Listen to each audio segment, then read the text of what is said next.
Hello? Oh, thank God. Freaking scared me. All of a sudden. Sorry about that. I won't... You know what? I'm not even going to do an intro now. I'm not even going to do an intro now because of that. Oh my God. I'll do a quick recap. That's all I can do.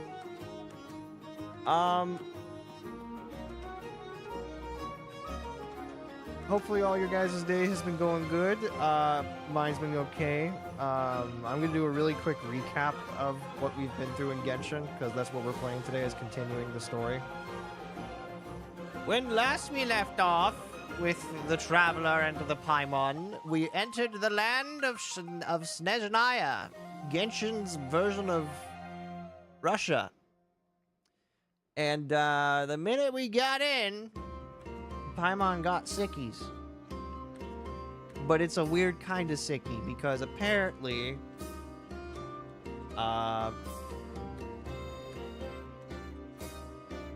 over yonder to the Glupov, which is the HQ of the Fatui, there's someone making some new energy that's causing Paimon to feel weird. Which is very interesting. Because I have more questions than I have answers, to be honest. Why do we need a new energy source? Why are the Gnosis still involved? Where the hell is the Tsaritsa? Why is Piero just walking around doing whatever the fuck he wants? Hopefully we're going to answer all of that today. That being said, I'm going to go ahead and move myself down to here. And we're going to go ahead and get right into it.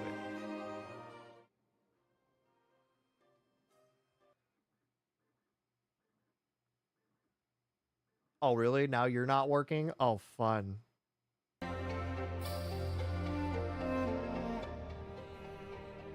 Not sure what happened. But, yeah, we are now here. I decided to, as you can see, I did a little exploring. I unfortunately already did this. I think what I might do one of these days is just like stream from my PlayStation. Not really talk, not really have a VTuber model, just like stream from my PlayStation. And just walk around, you know, do stuff on Genshin like I normally do.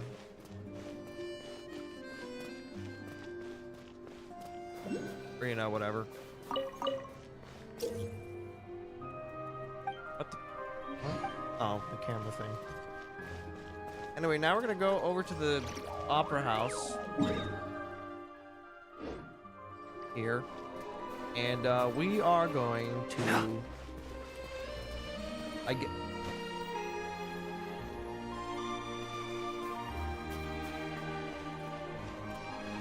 I'm good. We're not dealing with that right now. Yeah, it's down that way. I need to remember where everything is. I also changed my look to my ghostly fella, because we are getting pretty close to October. But here we go. Saving. Why are we saving?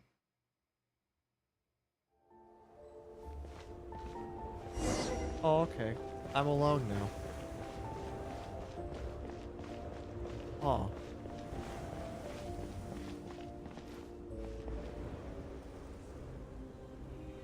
Kind of quiet for a rehearsal, isn't it?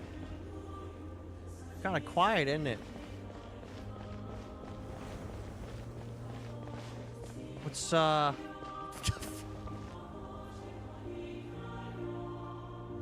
Hey, cameraman! What the hell are you doing? My guy! Hello? What? Yeah. You can't do this to me! I'm the star! You can't have the camera on me at all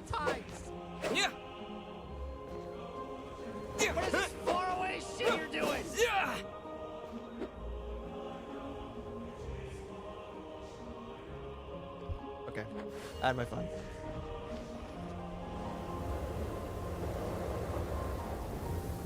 Seems like the storm's getting worse. Ooh, it sure is cold today. I wonder how much heavier the snow's gonna get. You poor man, why are you out here? Here to see Odette? I just need to see your tickets for the preview. Right there. Perfect. Right here. Thank you. I'll hold on to your tickets. Right there. Come on in. It's freezing outside. Yeah, what about you? Why'd I stop to look over there? What's the matter? What's the matter, me? Well, this can only end so well, I imagine. Alright. I think I'll leave the Lelic question until after the show's over. Then I'll go find Odette. Oh, we're just gonna... Oh, okay. I forgot to mention we're gonna see if Odette, the subordinate to Rosalind, aka the Fair Lady, aka La Senora, is a mysterious basically Teyvat terrorist. Anyway, Yami, we're just gonna ask her straight up. Why is my character dumb half the time? You don't know what you do half the time, I swear. Oh, hey, it's true. Is that... Child said he was originally going to come with Tonya. So I'm guessing Tonya's already here somewhere. Was that Valerie sitting right next to me? Is there anyone here who looks like a Tonya? Let's see. It's a small audience. Chuganov. Makes sense for a preview. But wait, I do see some familiar faces. Why is Valerie here? Is he here to catch Mitya? Mr. Chuganov's back again by the looks of it. Oh, and is that Mitya? And that Fatui officer, Valerie. Guess he must be playing cat and mouse with Mitya again. Why does Valerie dress like fucking Doctor Doom? What is this bear pauldron on his shoulder? He looks like he's... No. It looks like the show's starting and I still haven't found Tonya. Never mind. I'll just have to take a seat for now and see if I can catch her afterwards. And we just sit right next... We happen to sit right next to her. I'm assuming. Nope, never mind. We're sitting right next to a random stranger. There's an Odette. Wee.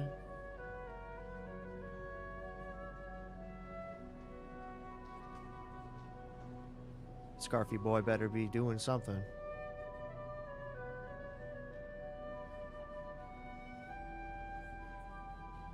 Uh-oh. His inspiration is struck yet again. What? Oh no. What? What? What happened? Was there supposed to be sound for this?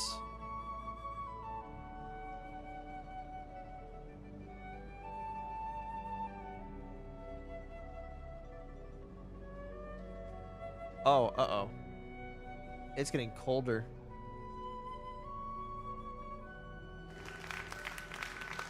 That gentleman got so cold. Hello, members of the audience. I'm a staff member here at the theater.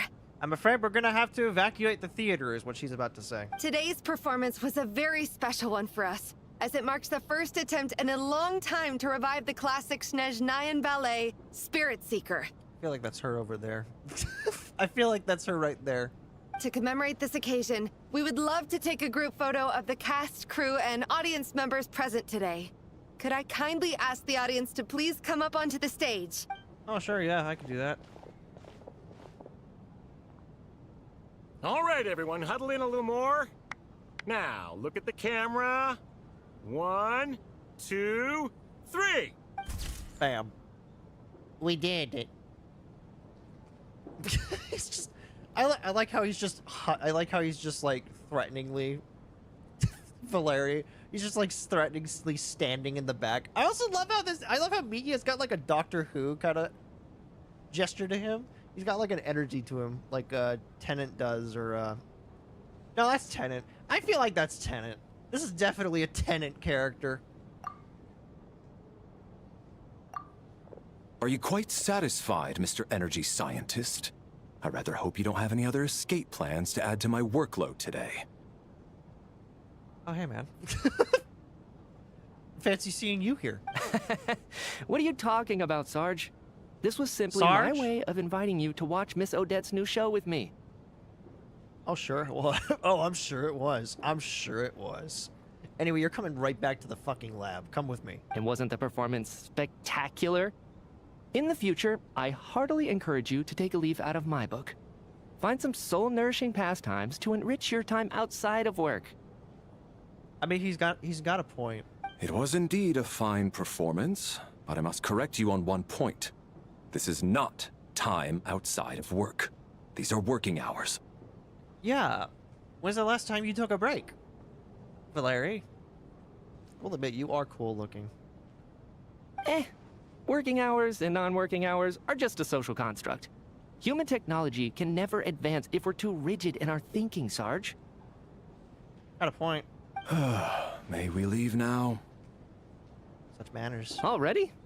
I mean, I was kinda hoping to soak up the atmosphere for a little longer, but... No? Okay, guess I'm pushing my luck. Didn't seem like too much to ask, but fair enough. Get back to your lab, or I will drag you by your ear if I have to. Off we go then, Sarge. Back to the land of working hours. Lead the way. That her? Hey. That has to be her.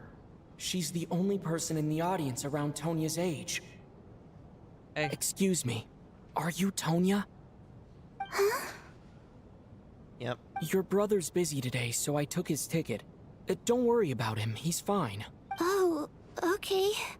Sorry for the trouble. You know, it's just another Tuesday. It's just another, what is it, Friday? Oh. I see you're also dying. What's wrong? Are you sick? No, I'm fine. It's nothing. I'm not gonna like this story, am I? Maybe she caught a cold on the way here because of the weather. Oh, good, it's worse. I haven't seen snow like this in a long, long time. It's most unusual. Yeah, how about we close those doors and just stay inside? I know. It's completely white out there. You can barely see a thing. I've never seen such heavy snow in my life. Let's wait it out for now. You'd be lucky not to freeze to death in this weather, let alone find your way. Well, look at that. Maybe we shouldn't be in such a rush to get back after all. What do you think? Damn it. I've been foiled again by mere weather patterns. You win this round, Mitya. Let's wait and see. Why do you need to take it so seriously? Fate has given us this wonderful chance to take a break. We owe it to ourselves to make the most of it. Come to think of it, there's a small inn not far from here that always keeps plenty of extra blankets on hand for guests. You are not thinking of going out there, are you? Are you crazy? I know the route well. Shall I head over and borrow a few blankets? That way, anyone in a hurry can wrap up warm for the journey back. Just remember to return them next time you're over this way. Don't you dare, you're staying inside. Sir, there's really no need to go to all that trouble. Hey, it's no trouble at all. Wait here, I'll be right back. He's about to die, everybody. Say your goodbyes to Demov right now. And we never saw him again. What a kind gentleman. Very good. My wife and daughter are waiting for me at home, so I shall be heading back as soon as I get my blanket. So... are you expecting us to go back to the Armory Palace wrapped in blankets too? Don't worry about that. I made arrangements in advance. Should I not return to the Armory Palace within 3.5 hours after Operation Showtime begins, an armed squad will be sent to collect us. In the middle of a snowstorm? They will escort us back. You are one of our key military personnel, so any weather-related risks must be eliminated. Operation Showtime? So, wait. Every single time you drag me back to work when I sneak out, it's a whole official operation? Unfortunately, yes. You are that much of a sneaky boy. I gotta say, you've really turned this into quite a moral dilemma for me. It's snowing pretty hard out there. I think you should stay here for now. You seem a little under the weather. Sure. My brother might come pick me up in a bit anyway. I don't think anyone's coming to get us through this snowstorm. Time to get to work. I should head backstage and find Odette. I need to look her in the eye and ask her about Lelik. Hey, man. Excuse me, are you looking for someone? I'm looking for Odette. Ah, a fan, I'm guessing? Today is just a dress rehearsal, so Miss Odette won't be meeting with fans. She's taking a well-earned rest right now. Is she? Sorry, but that area is currently off limits to everyone except the cast and crew. Damn it. Fuck. Bad timing, I guess. Well, I might as well stick around. I doubt Odette will be leaving before the snow lets up in any case. They really left the door open, huh? Do you guys not know how a snowstorm works? I thought you lived here for your whole life. You're not supposed to keep the doors open during a snowstorm. An hour goes by, but the snowstorm shows no sign of stopping, and Dimov has not come back. He's dead. What happened to the gentleman who went to fetch the blankets? How has he still not returned? My guy, he's dead. He's dead. You should have said your goodbyes right then and there. He's not coming back. I was thinking the same thing. It's still snowing very hard. Do you think something might have happened to him? No, do you think that? It's just a snowstorm. It's just a complete whiteout. It's totally fine. It's not like he's probably freezing to death on the ground or anything. Whatever the reason for his delay, I must say I hate nothing more than people who make empty promises and fail to deliver. Oh, you won't be saying that for much longer. Not after you find out he's dead. Well, I have to treat my employees like that on occasion, but that's different. I know I keep alluding to the fact that he's dead. I'm just gonna say, there's no fucking way he's alive. There's no way. We all saw the snowstorm. There's no way. He'd be frozen. He'd be a popsicle.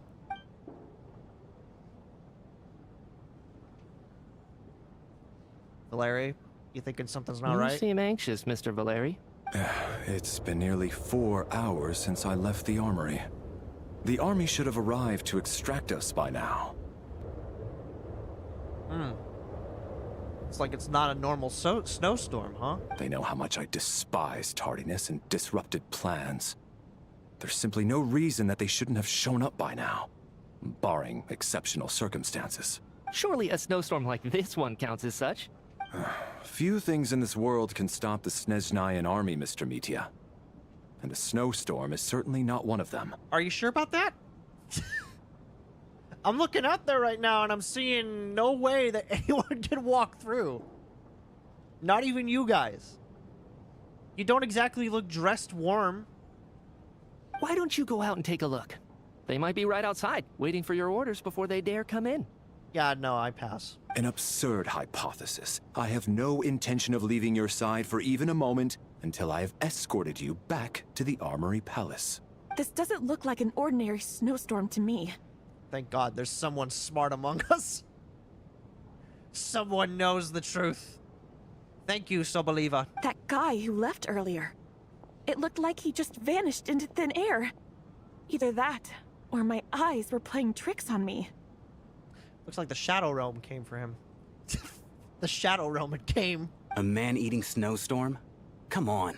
Night hasn't even fallen yet. Spare us the ghost stories. No, I believe it. I believe it. I've seen a narwhal that eats water people. Who's to say that a snowstorm can't eat like snow Traveler, people? didn't know you were coming today. How come you didn't say anything? I'm here to see Odette. Oh, right. I assumed you were looking for me and Vodenitsa. Odette's still backstage. Whoa, that's quite a snowstorm out there. I've been working backstage this whole time, so I didn't even notice. No wonder the audience hasn't left yet. Yeah, hey, what's your take on it? What's your take on it, Alosha? Why don't you run me through your parameters really fast? Because I'm thinking that snowstorm's really dangerous. Is weather like this rare, even in Snezhnaya? Yeah, snow like this. I'm sure I've seen it out in the wild before, but never in the city. Oh boy. Actually, I take that back. I don't think I've seen snow this bad even in the wild. This is something else. It's not normal. Oh boy. If even Alosha thinks snow like this isn't normal, could it have anything to do with that monster people have been talking about? Port him off. We can't stay cooped up here forever. Someone needs to go out and take a look. Should I go with you? No need. I have plenty of experience with snowstorms. Besides, I work here while you're an audience member. I should be the one to do it. If you disappear on me, I swear to God, I will come looking for you. I will hunt you down and drag you back here. Don't you die like Demoff. Everyone by the door. Careful not to let the snow soak into your shoes. In a snowstorm, you gotta look after your toes above all else. Heading out, my man? Be careful. I've been told the snowstorm eats people alive. By a certain someone, looks at Sobeliva. Thanks for the advice. I am planning to be careful. I just want to take a quick look at the situation out there. Okay, you better come back. He better come back. Wow, he came back. He came back. He's back! He's back! How was it? What's going on out there? Well, it's bad. Would you like the good news or the bad news? Did you see any soldiers patrolling the area? Something about this storm isn't right. Oh, yeah? There's no one out there. I didn't see a single soul. And something in the air gives me the creeps. Oh, boy. This isn't your average snowstorm. I suspect it might be related to recent events in our nation. I strongly advise everyone to stay here until the snow dies down. Are you serious? So all of us are trapped here now? That sounds a little far-fetched to me. Oh, yeah? Go ahead, then. Go outside. Door's right there. You're more than welcome to go out and find your way to home. Don't come crying to us if you collapse to the ground and just shiver. Or get eaten. You want to go outside and see? I, for one, am not risking my neck in that weather. Yeah, you listen to your, friend? Wife? Question mark? This just turned from a minor delay into a major hassle. And you know it's bad if Meat is annoyed by this. We can only hope that our friend who went to fetch the blankets just ditched us and went home. Well, he's probably not. Is it really that bad? But my daughter, I won't be able to read her a bedtime story tonight. Oh, you poor baby. You're safe. If you go out there right now, you're not going to get to your daughter ever again. Huh? What are you all still doing here? Look outside. Whoa! It's snowing hard.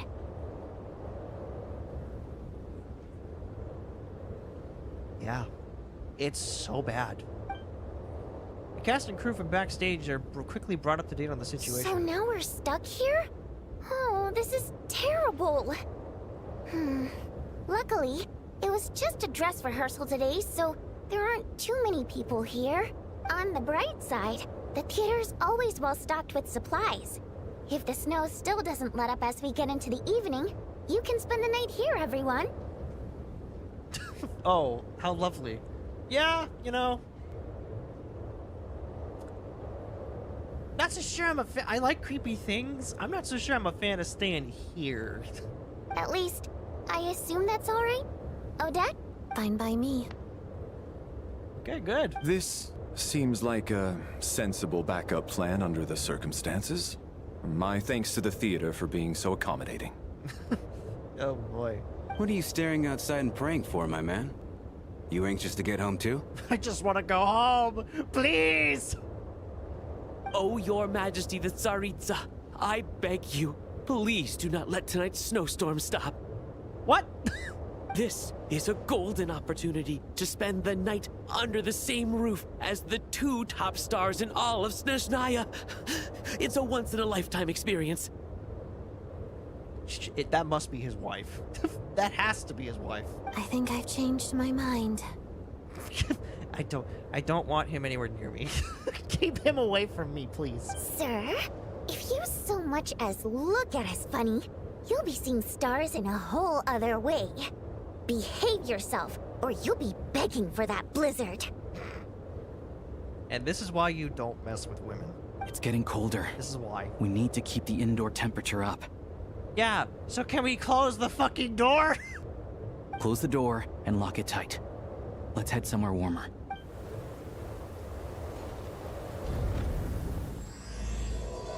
Wraith's Nocturne?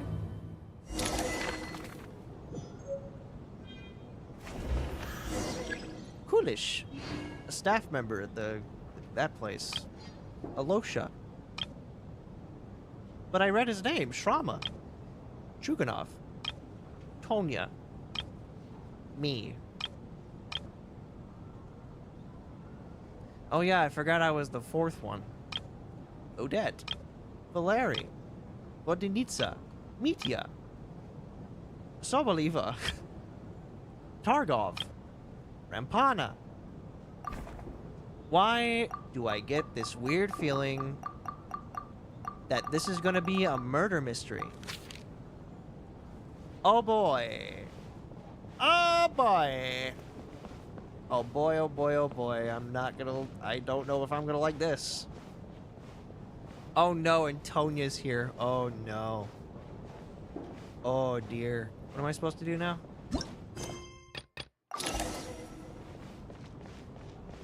Okay. See what is going on.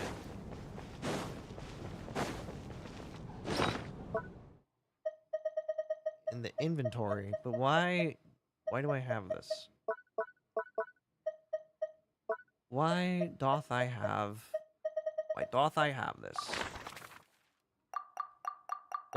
have this? Why do I have this? This can't be good. If Alice. And then there's the aristocrats. Easiest of all to deal with. You don't need to use any force whatsoever. All you have to do is show them the rope you plan to tie them up with. Do you know why?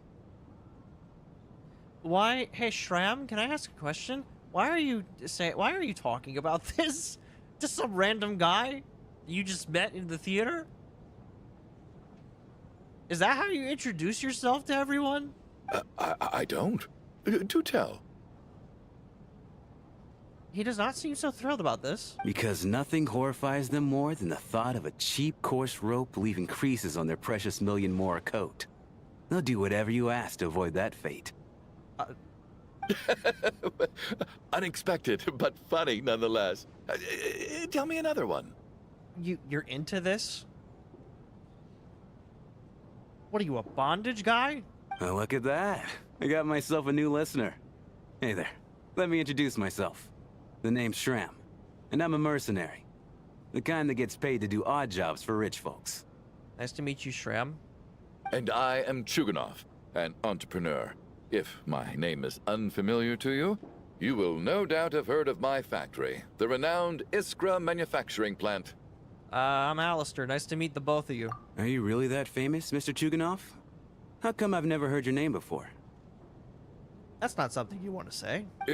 Excuse me? Is that a joke? Or are you being serious? I mean, it's possible he was outside for most of the time. There's no way. I mean, you know, I don't keep up with a lot of people. Oh, I'll have to ask my rope later. He's probably tied up more entrepreneurs than I've ever heard of.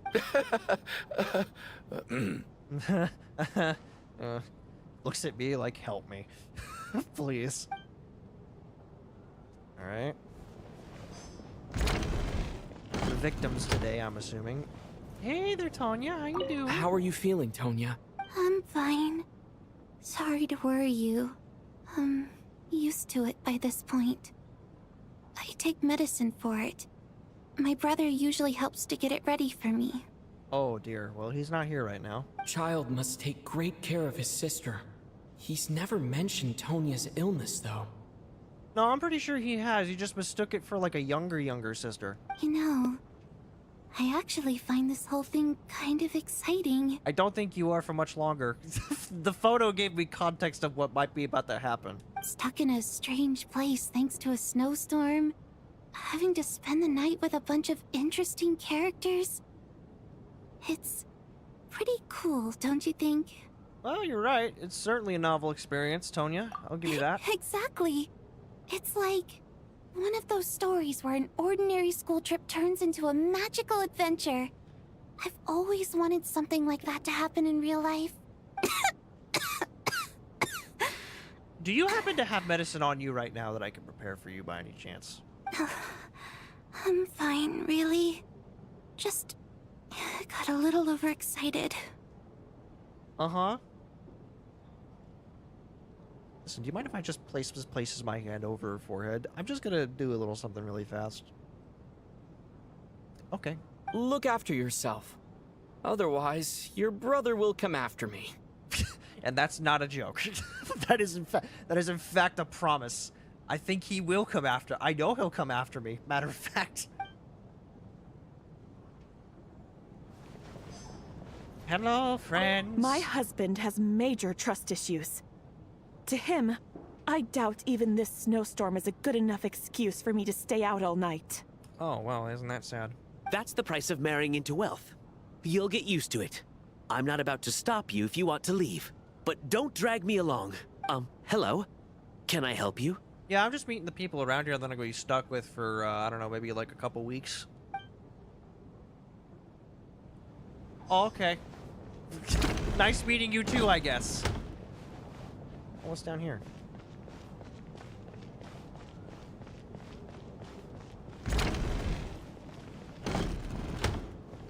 Oh, yep. This looks like murder room number 1. Yes, I can't wait for the Phantom of the Opera to come in and just start, absolutely wrecking my shit. Hello, friends. This is highly irregular. A delay of over an hour during an operation like this theoretically warrants a Harbinger-level response. I wonder what the issue is. The storm, or something else. So you have Harbingers at your beck and whim, too? Is that what you're telling me? Sarge, the day you learn to let go and just enjoy moments like this is the day you'll finally understand the meaning of life. Why, hello, sir. I believe you were the one sitting at a nearby table back at Podvorye restaurant? Oh, you're just gonna say that, huh? Any friend of the theater's star performers is a friend of mine. It's a pleasure to meet you. I'm Mitya, from the Energy Commission. Hello, Mitya. Greetings. Major Valeri, head of the Special Assignments Battalion. Armory Palace Royal Grenadier Guards, 1st Regiment. Grenadier Guards? Oh. I see, so you handle explosives then. I'll stay far away from you then. I am here to ensure Mr. Mitya's personal safety. Please let me know if I can be of any assistance. I'm Alistair, delighted to meet you both. Mr. Traveler, I cannot help but notice that Miss Odette is stealing glances at me. Any idea what that could be about? I think you might be her target. I've racked my brains, but I can't think of anything I might have done to offend her. Perhaps she noticed me spacing out during her performance? No idea. Keep racking those brains. You'll figure it out. What? You mean I really did do something to upset her? Well, thanks for letting me know. So, Mr. Mitya, is your work related to Project Stuja? Well, I think I'm about to lose a friend really fast. Yes, that's right.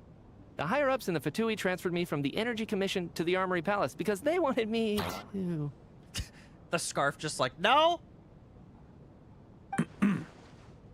I stopped him. I stopped him, Valeri. You can see that. I stopped him. Really? I can't even talk about that? Pretty sure it counts as part of my private life. Don't you dare. You do that and I'll rip your tongue out. All right. I won't say anything. Sorry, Traveler. As you can see, I'm afraid this pleasant chat will have to end here. Not a problem. Hey, do you mind if I take a look at you really fast? I just want to see something.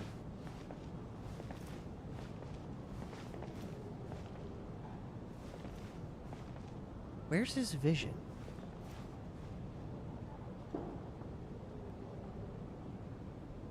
Does he not have one? Where is your vision?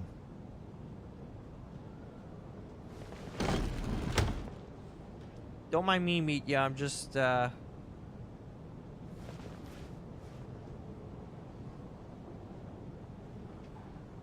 seriously, where is your vision? Not for real, man. Tell me.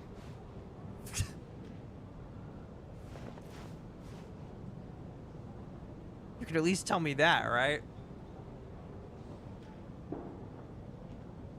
I don't...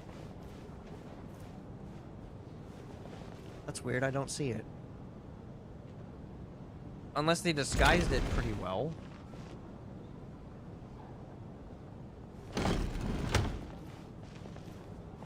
I really don't see it.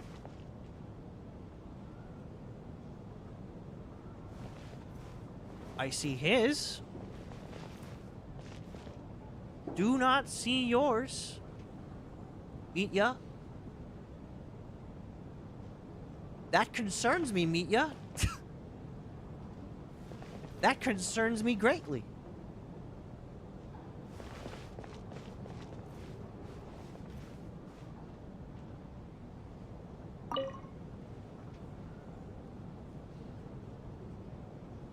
I don't think it's ever been this lively backstage before. I didn't know you were coming today. Hey man, how's it going? How's it going, guys? Hey, have you seen Chuganov? I heard he was coming today. Have you spoken to him at all? Not really. I'm with you. This could be just the chance we need. Yeah, I gotta figure out a way to coax some more intel out of him. I want to know why he suddenly changed his stance on Project Stuja. What exactly happened before the most recent Vecha vote? For the Rokad, or just out of personal interest? Shh! There are other people around. Don't say the R word. Don't you dare. Do you have a vision? Yeah, I see it on your back, so how come I don't see one on him?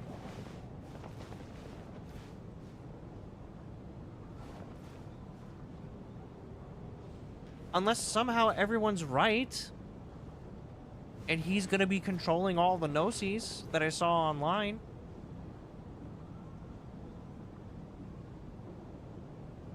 Oh, there it is. I see it. Oh, he's got a lich pin. He's Electro. Okay.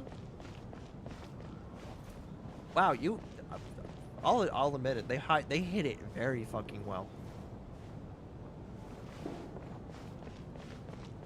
Hey guys. I have to say, even though today was a rehearsal and there were some hiccups along the way, Miss Odette's performance was one of the best I've ever seen. Even compared to an actual show. Oh, I couldn't agree more. Especially considering the weight of the subject matter. It takes a truly seasoned professional to do justice to a theme like love and regret. Yeah? You okay there? Do you think we were coming on too strong? Odette's ignoring us again. What about you? What did you think of today's performance? Consider me a new fan, Odette. Oh my, that's very flattering of you. Thank you. You're very welcome. I'll make sure to save a ticket for you when the show's performance ready. You know, if we ever get out of here. This doesn't seem like the time or place to bring up the subject of Lelik. I need a chance to speak with her in private. Oh, so we can be blamed for a possible murder? Yeah, that's not a good idea. So unfair. Talk about double standards. And now it looks like I've been spotted. Stay back. Yeah? You know Mitya too? No, I don't. I just have a feeling that he might be dangerous. What, him? Him? Him? This guy? The guy that has the peace signs scarf? Him? He's dangerous? Nah, I don't think so.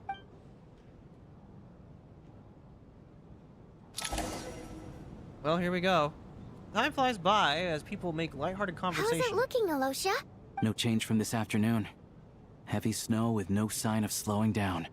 May I have your attention, please? The storm is unlikely to stop tonight, and it'll be even more dangerous outside at night than it was during the day. We at the theater owe everyone here a duty of care. Therefore, we strongly suggest that you stay on site overnight and avoid going outside unless absolutely necessary. Okay. In a few short moments, We'll give you a tour of the theater's various quarters. You can choose to sleep in the VIP room, the office, or backstage. Or on the stage if you'd prefer. We won't mind. I'll pass on sleeping on the stage. What if the snow is stopped by tomorrow morning? The early birds in the audience might think we're part of some experimental new show. That's true. A drama about sleeping? That could be fun. Maybe we could come up with a title for the production. Sleeping Beauty? Not bad. Clear selling point at least. Could be a big hit. Anyone who doesn't wish to sleep on the stage, please follow me. I'll show you to the rooms. Damn. The Phantom of the Opera. Something I thought was gonna happen I in guess I'll Fontaine. call it a night. Though I feel like I won't sleep very well without Paimon here. Oh. I'm sure she'll be worried that I haven't made it back yet. But as long as she looks out the window, she'll probably realize what's holding me up. I wonder if she's feeling any better yet. At least she hasn't been getting any worse. Still, I should try and get back first thing tomorrow morning. It's... Huh? What is this? Dreamland? What the fuck? Huh? Where am I? Where am I now? What the hell? Creepy castle? Ah, finally. Welcome back to the world of the living, lazy bones. I was about to wake you. The black mist is almost on us. What black mist? Where are we? Still waking up, huh? You know, the black mist. It's been chasing us from below ever since we were born. You're just dozy. There's no way you've forgotten. What? Meet ya. Come on, let's keep heading up. Onwards and upwards is the only way to survive. Don't listen to a word those black mist cultists say. Here we go again. The endless march toward survival. What? Am I Oh god, is that play actually cursed? What's going on? That black mist down there is creeping me out. And it's rising. Guess I should head upwards and get away from it. That's not even a black mist. Cultists believe that being swallowed by the black mist leads to everlasting peace. But if you ask me, they're just lying to themselves. We're the only heretics left. The only ones who refuse to give in. We have to keep going. Okay, man. But how do you actually know that they're wrong? Dangerous question there, Torgov. The moment your Oh, faith man, that looks wavers, pretty fine you to start me. a chain reaction that Oh, ends never in the mind. collapse of your will. Put the question out of your mind. Stay strong and believe that the black mist means certain death. Okay, but it's not my mind that's the problem. My body's about to give up on me. It's already starting to falter. Yeah, he's gonna be the first one to die, ain't he? I can't do this anymore. I've had enough of being forever on the run. What's the point of it all? So is this Redova's world? All this will pass eventually, I promise. Keep fighting. It will be worth it. You accuse the Black Mist cultists of being liars. But you're lying too. There is no end to this path. It keeps going up forever.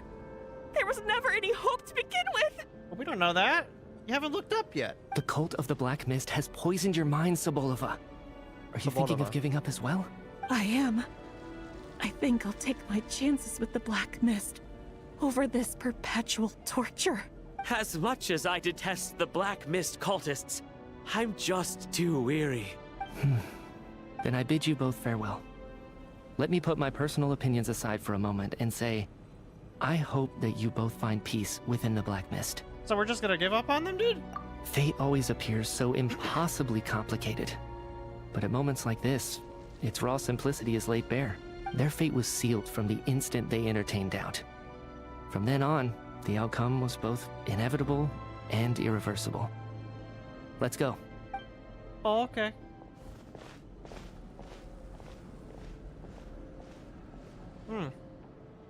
Torgov and Sobolova are gone. I never thought the day would come when even they would be swallowed by the Black Mist. It's just you and me now. Is it just me, or has the black mist stopped moving? Yes, it looks like it's satisfied. For now. This happens from time to time. But it won't be long before the black mist starts chasing survivors once again. No one knows how to stop its advance for good. Well, we should make the most of the precious moments of rest that those two bought for us. Oh, Huh? Are you really that sleepy, traveler? Oh, I'm dead. Get this weird feeling that some people are gonna be missing from that photo. Help! Somebody, come quick! What is it, Chuganov? What's wrong? Huh? Is it morning already? What's all the commotion? Sounds like it's coming from next door. I should check and see what's going on. I think they're dead. I think Soboleva and Targov are dead.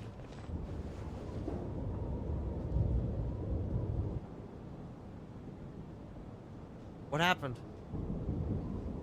Even Shram's like shocked. Don't look, Miss Tonya. Stay here. What? Okay. Stay right there. Don't look into the room. Just looks at the bloody bodies. What happened to them? What happened to who? Oh, they really are dead. Two people are lying down in the room, completely still as if they're still asleep. But your gut tells you that they're not asleep. Somehow you can sense in your bones that this is what death looks like. These two people have passed away. And the strange thing is that somehow, I knew this was going to happen. I knew that they would be the ones to die. Have I seen this moment before? Or did I have some kind of premonition? I can't remember what it was. Let me take a look. Yes, let me take a look really fast. Interesting. No wounds. No vital signs in either of them. They're dead. Oh, okay. We're just gonna say that out loud in front of Tonya, huh? The cause of death, however, remains unclear. No wounds on the bodies, no signs of a struggle, and no skin discoloration caused by the buildup of toxins. Oh my god. The wraith that's come for us. But just last night, they were chatting and joking away. This is so sudden. Could they have had pre-existing medical conditions? Even then, the odds of them both dying of sudden complications on the same night are extremely low. Hey, buddy. Do you remember what happened last night? Do you remember the dream? It's hard to believe that they died of natural causes, nor does this appear to be a suicide. Are you suggesting they were murdered? Who was the first to discover the bodies? Chuganov? It was me. But these deaths have nothing to do with me, officer. I got up early because I wanted to see if the snow had stopped. Then I noticed that the door to this room was open, and it looked like there was a man and woman inside. I just went over to see what was going on. I had no idea they were... Oh boy.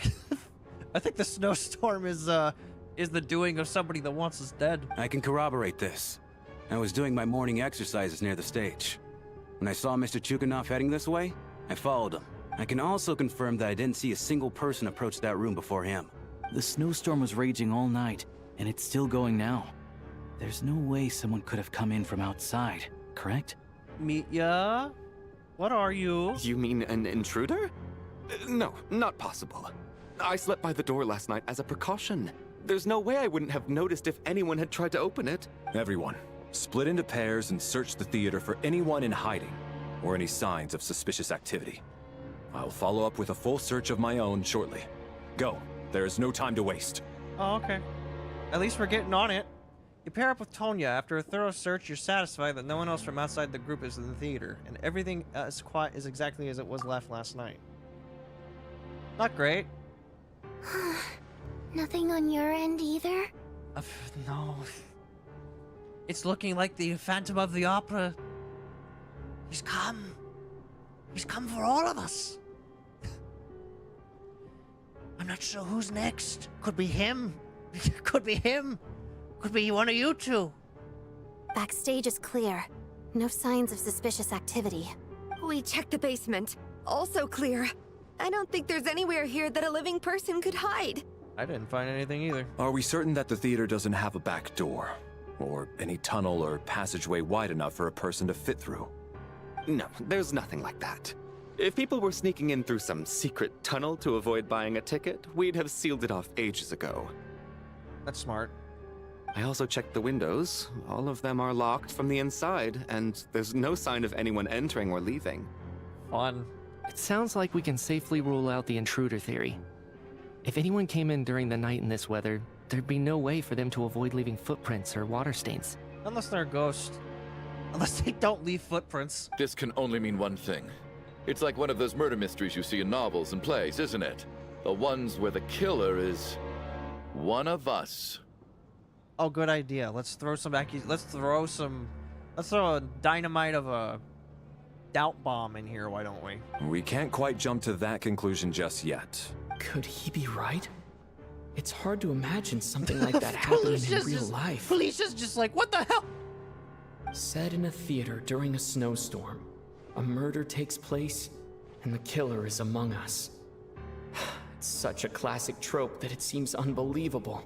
Looking at who the killer targeted, and the clean entry and exit, it all adds up. I know what this is. It's obvious now that I think about it. It's an advertisement, isn't it? What is? What have you figured out? It's an advertisement. Both victims were wealthy, well-known local merchants. And the door was deliberately left open so I would discover the bodies and witness the crime scene first thing in the morning. Someone's trying to blame me. Such ruthless methods. This was your doing, wasn't it, Lelik? Lelik? Oh, shit! You mean Lelik is among us? And he's the killer? Lelik. I know this code name. Member of the Rokot, anti-Project Stuja. Always works alone.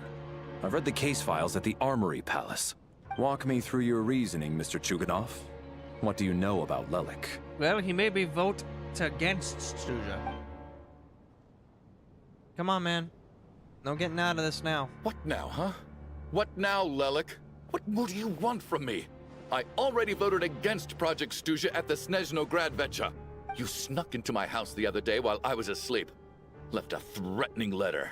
And I did all that you asked. But Project Stuja cannot be so easily shaken. Not with the rooster in charge. He's losing it. He's absolutely lost his mind. He's going off. Calm down, dude. So he really was threatened by Lelik. That makes sense. And now you're resorting to murder to threaten me. Isn't that right? I knew it. The Rokot despises the rich. The lives of the wealthy are but refuse in your eyes. Hey, man, how about we take a chill pill for a second? We're just throwing accusations at this point. Show yourself! Which one of you is Lelik, Tell me!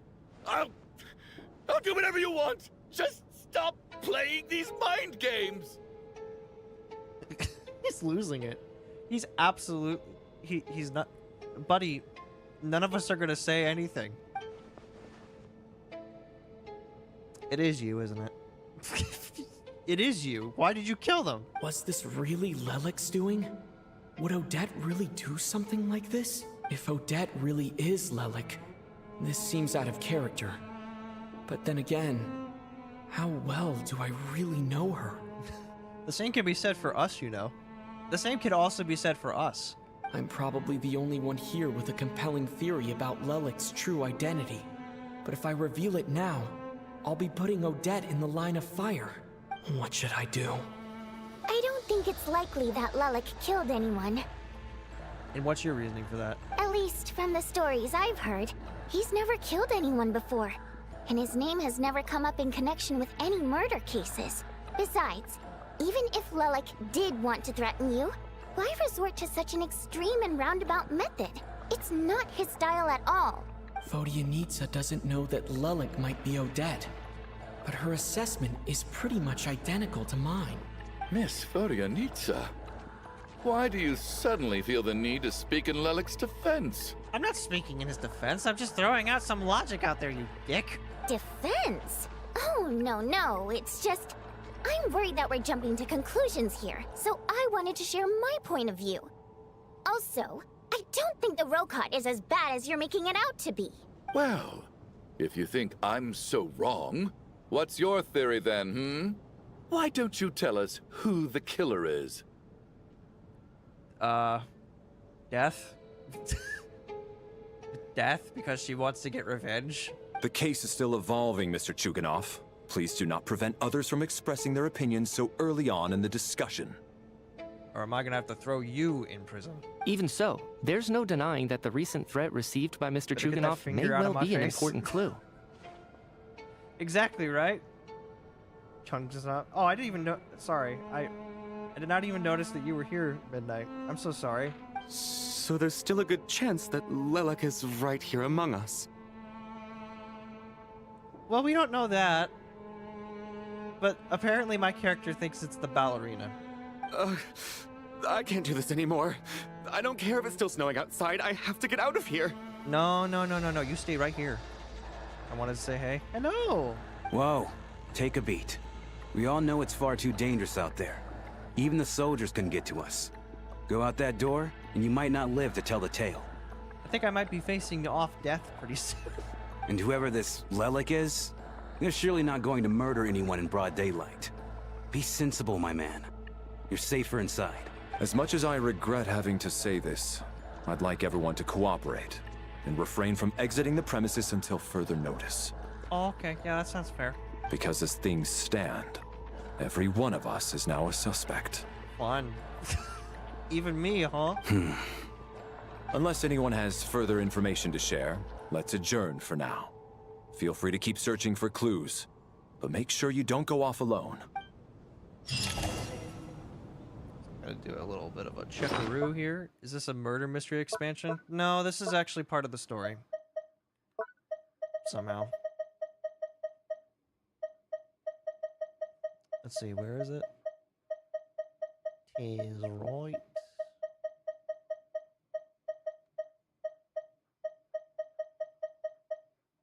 What the hell? I saw it earlier. Where is it? No.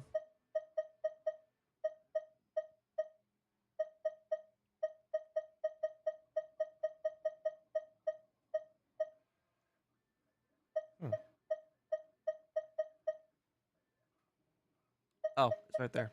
It's at the top. Oh, no. Deceased. Oh, boy, oh, boy. Lelek's confession. Discuss Odette's situation with the Rokot members.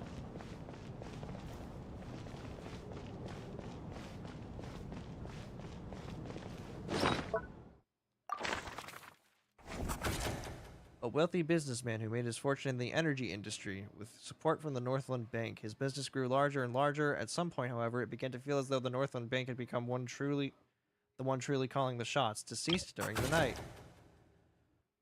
A businesswoman who began her career selling fashionable cold weather clothing. Later, she married into a prominent family to expand her business. Nowadays, however, it seems that her business has instead been absorbed by that family. Deceased in the night. Boy, howdy, is her husband gonna be so pissed that she died.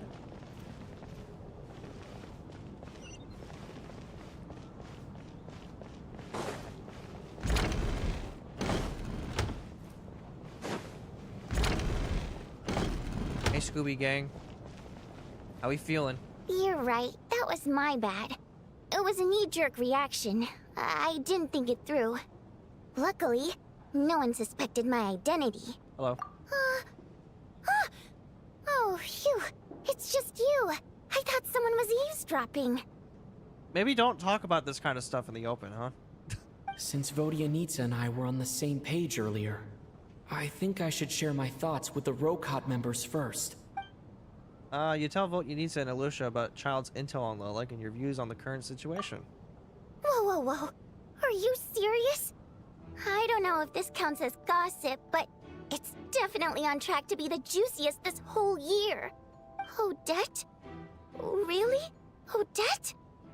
Oh god, how dumb does this make me look? Lelek has been right under my nose this whole time, and I didn't notice a thing. Actually, it's exactly what you'd expect. Sometimes, hiding in plain sight is the best strategy. And now that you mention it, the more I think about it, the more sense it seems to make. It all adds up. Yeah, but why would she kill anybody? What are we up to now? 1, 2, 3, 4... What are you counting? Odette's identities. She's my coworker, specifically a ballerina, and also a Fatous, a member of the Rokot. Now, Lelek. When was she a member of the Rokot? It must be so exhausting. I just want to give her a hug. I guess since I've always known her as a member of the Fatui, it never even crossed my mind that she could be involved with the Rokot, let alone be Lelek. I don't understand. If she's with the Fatui, what reason could she have for being so opposed to Project Stusha? Did I not tell them about the dad? Probably best if you ask her that in person. Well, since you waited until now to bring this up instead of announcing it to everyone earlier, does that mean we're all on the same page here? Yeah, she doesn't seem like the type to kill innocent people. Yeah. Lelek may not follow orders from the Rokot leadership, but as far as I'm concerned, she's never crossed the line. If anything, her actions benefit the poor. We need to confront her face to face. Do you think she'd really admit to being Lelek? I don't think so. I don't know. We'll have to see how it goes. For now, we'll work on the assumption that she didn't kill anyone, and see how much she's willing to tell us. Well, here we go. Hey, gang. Now's her chance. Odette's alone. Let's go. Here we are! The Scooby Gang. Hey, Odette. What is it, you guys? Well, you know. Shh! Keep your voice down. We need to talk. So, you're Lelek, aren't you? Right off the bat, huh? Damn it, I was really you know, out of everyone to have discovered my identity, I was really hoping it wasn't gonna be you. I really hoped and prayed that it wasn't gonna be you. Alright, fine. You don't have to say anything or explain yourself. Just hear me out first. Are you sure you want to do that? None of us believes you kill innocent people. Whoever murdered those 2 people last night, it wasn't you. The Traveler was the first to figure out your identity, but he kept quiet during the discussion just now. Still, it's clear where the group consensus is heading. Everyone believes Lelek is the culprit. If your identity is exposed, you'll be in a really bad spot. You're really jumping onto this, onto this accusation here, huh? We're your colleagues, and we know what kind of person you are. I don't want anything bad to happen to you. So, can you clue us in? Tell us everything. The more we know, the more easily we'll be able to cover for you. Damn it. All right. Yes, I'm Lelek. And no, I'm not the murderer. Wow, damn. How's it feel? And thanks, but I don't need you to cover for me. Actually, I'm planning to reveal my identity. Are you stupid? Why are you gonna do that? Huh? You're gonna reveal that you're Lelek? Here? Why? Right after that? That's right. I'll admit, I was Good surprised at enough for me. first She when said she Shuganov didn't do guessed it. that I was here. It was just a lucky guess, but it caught me off guard. But after taking some time to assess the situation and confirm where everyone stands, I don't believe I have anything to worry about. But you're... Odette, I want to point out that you... Odette... are a most infamous phantom thief. You leave calling cards in the middle of the night. You scare people. Are you sure? Are you sure you don't need a second opinion? Given the circumstances... Mr. Valeri! What?! I've come to make a confession. Odette gets straight to the point and announces that she is Lelik. Chuganov just... So, Odette is Lelik? Valeri and Mitya just like, what do we do about this? She's one of us. I don't know what game you're playing, but you've got a lot of nerve. I didn't kill anyone, you jackass. It's just one identity. So what if it's exposed? I can disappear and adopt a new identity anytime I please. You unbelievable. The audacity of this woman. Slam the cuffs on her right now. I made my peace with this when I chose to become Lelik. But more importantly, I promise I am not the murderer. Which means that someone else is. For me, it's just that easy. So, if anyone still insists that I did this, you'd best produce the evidence now. Otherwise, I suggest that you bite your tongue. Because if you really believe I killed 2 people without making a sound or leaving a trace, pointing fingers at me would surely only make you my next target. Damn, Odette. Is this really the truth, Miss Odette? I'm afraid so, Kulish. I'm afraid so. It's been a pleasure. That's confidence, all right. I believe you. Oh, that's enough for you? A real no-nonsense attitude. I can see why Marionette said that she's on track to inherit the title of the Fair Lady. Are you seriously buying this? Hey, officer! She just admitted to being Lelik. Aren't you going to do something about this? Yeah, but I'm not sure if you know this, but she's also kind of part of the Fatui, so... I do have one question, Miss Odette. Why have you chosen this moment to come forward and reveal your identity? Okay, that's actually a pretty good question. I'll give you that one. If I didn't say anything, everyone would be focusing all their efforts on finding Lelik. And that is exactly what the real culprit wants. I don't want to be the scapegoat who lets the murderer get away with this crime. Fair. You know what? Kudos to you for your bravery. Despite all the accusations, she made the smart choice. A remarkable display of rational thinking under pressure. Clearly, Odette's talent extends far beyond the art of dance. I still don't think you're that dangerous, Mitya. She thought so far ahead. Why do I always feel like I'm one step behind her in everything? Oh, because you are. You've convinced me. Dealing with the murder case remains the top priority right now. Let's put the name Lelik and all related incidents aside until further notice. Nevertheless, the group still considers you the prime suspect. I assume you have no quarrel with that, Miss Odette? No, I'll be fine with that for now. I understand. You're welcome to keep an eye on me around the clock. I have no objections. Good enough for Valeri, right? Mr. Chuganov? Yeah. What you gotta say about this, dickwad?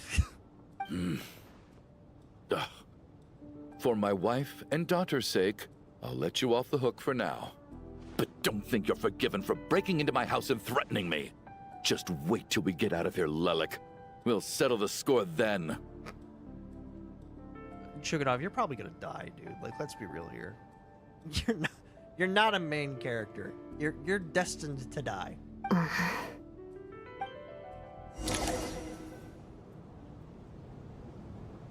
And so the snowstorm still continues as we're trapped inside of this opera house for eternity. Good work, Lelik guard team.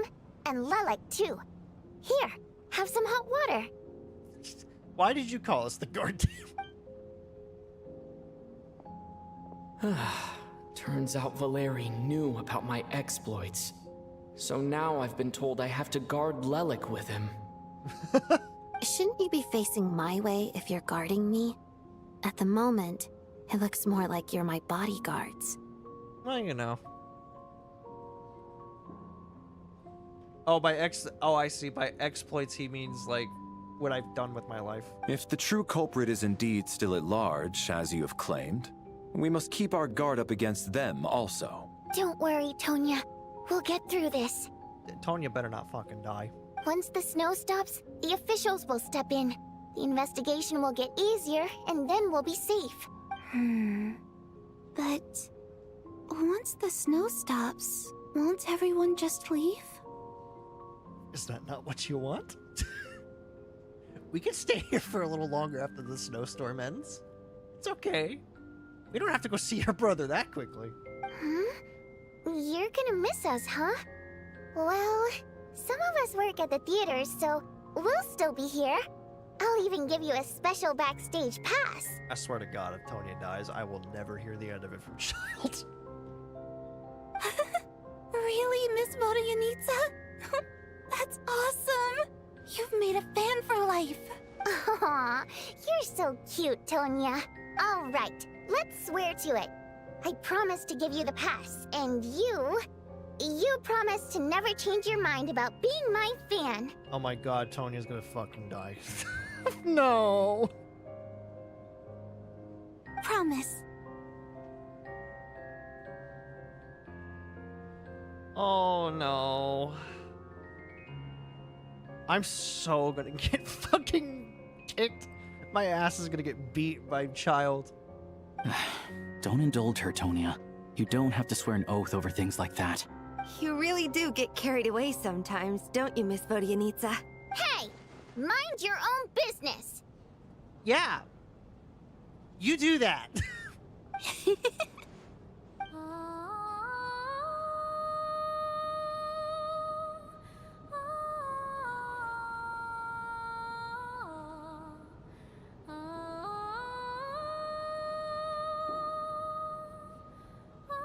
Uh-huh. What's the occasion? Don't be nervous, Miss Water Imp. Everyone's here. There's nothing to be afraid of. Water Imp? Inexhaustible Underboss, your time has come. Unfortunately for you, I am now on the thing. Prepare to die.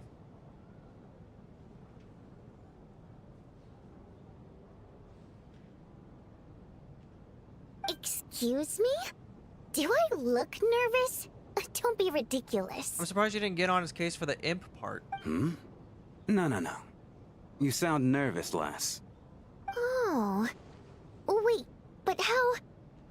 Okay, plenty of people know that I'm a water imp, but still... How come you understand our primary mode of expression? Maybe he's met one before. Primary mode of expression. I've not come across that concept before. Do enlighten me, Vodyanitsa. Well, it's just... We water imps tend to communicate our emotions to each other by singing, rather than facial expressions. Could have fooled me. The emotions we convey through song take precedence over our facial expressions. So, we think of it as our primary mode of expression. I'm impressed, Shram. I didn't take you for a man of culture, but you're clearly rather learned. Well, he's a mercenary. He's supposed to be learned. It's not about being cultured or not. The thing is, this mode of expression can usually only be understood by other water imps. It's not a simple case of a song sounding happy or sad. Oh my God, you're a sailor, aren't you, Shram? And yet, you're clearly human, Mr. Shram. Well... Let me tell you a little story about the sea sirens. It's really not the big deal you're making it out to be. I think I just have a knack for it. Plus, I have a... very close friend who's a water imp. A delightful lady. But keep that a secret. Oh my God, he really is just a say. You are gonna die. You're gonna die too. Anyway, we spent so much time together that before I knew it, I noticed I could understand her expressions. Oh, I guess that makes sense. Still, the fact that you have a water imp friend is even more surprising. I'd better watch what I'm singing when I'm around you from now on. Hey, what are you implying? You're not secretly insulting the audience in your songs, are you? No, why would I do that? Shuganov, it's not like you make me angry. Heavens, why would I do a thing like that? Tired. It's getting late. We should discuss our sleeping arrangements for tonight. To guard against the killer, someone needs to keep watch. I suggest that we don't sleep in separate quarters tonight. It will be safer if we all stay together. I don't think so. I think the kill... I'm gonna be real with you, Alosha. The killer's a wraith. The killer is a minion of Ranova. As long as someone keeps an eye on Lelik, I'm quite sure we won't have any trouble. I thought we agreed to stop accusing me. Are you saying that you wish to bet your life on Miss Odette being the killer? Do you want to bet that? I'm willing to take that bet. Why don't you, what's you betting up, boy? Nonsense. Of course not. No, of course not. Why would I do that? I mean, you know, he threatened my family and all that, but, you know, I mean... That is not at all what he said, Valeri.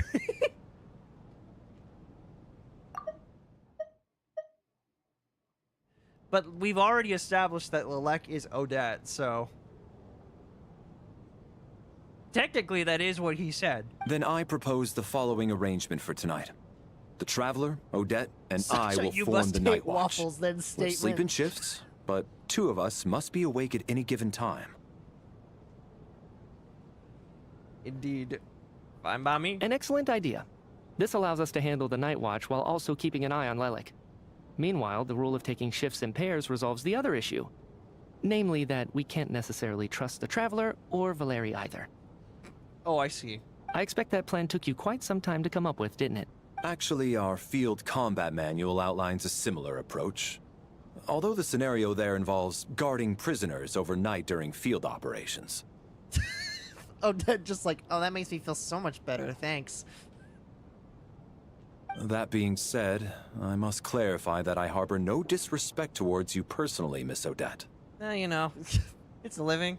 In fact, Lelek's numerous covert operations make fine textbook examples for military agents. Okay, now you're just kissing my ass. Stop! I care less about respect and more about the fact that you just robbed me of 2/3 of my sleep tonight. I'm calling dibs on being the first to rest. Good night. Oh, okay. Well... As night falls, you and Valeri take the first watch together. Everyone is sleeping on the stage, making for a scene right out of an absurdist theater. Eventually, the time comes for the first shift change. It's almost time. We should wake Odette. How are you faring? You get some sleep. I'll go after you. Oh, not going to argue with that. I'll take a quick nap. If you start to feel sleepy, wake me up anytime. Okay. It's finally time for Odette and I to share the Night Watch. I should wake her up. I mean, there's no way she's dead. She's a playable character, and Genshin, in fact, doesn't kill playable characters. I came here to get information from her in the first place. Maybe I should think about what questions I want to ask before she wakes up. Hey. How long are you gonna keep staring at me? You're awake? But I didn't even wake you yet. Couldn't sleep. My mind's been running haywire. Plus, there's something I've been meaning to talk to you about. Oh, you too, huh? You want to talk too? I had a hunch that you wanted a conversation too. Let's take this chance to clear the air, shall we? Yeah. No problem. I just had a simple question for you, really. It's not related to your boss, is it? Rosaline. In her final moments, did she have any last words or anything? Well, it's funny you mentioned that. Her last words were more so directed at the Raiden Shogun than anything. Not towards anyone in particular.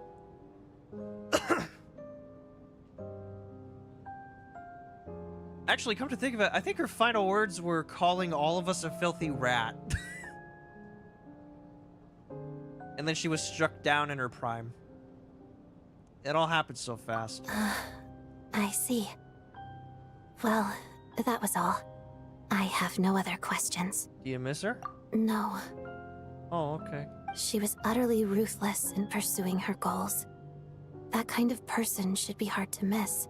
And yet, even though I never approved of her methods, and she was an abrasive person, the fact remains that I am indebted to her.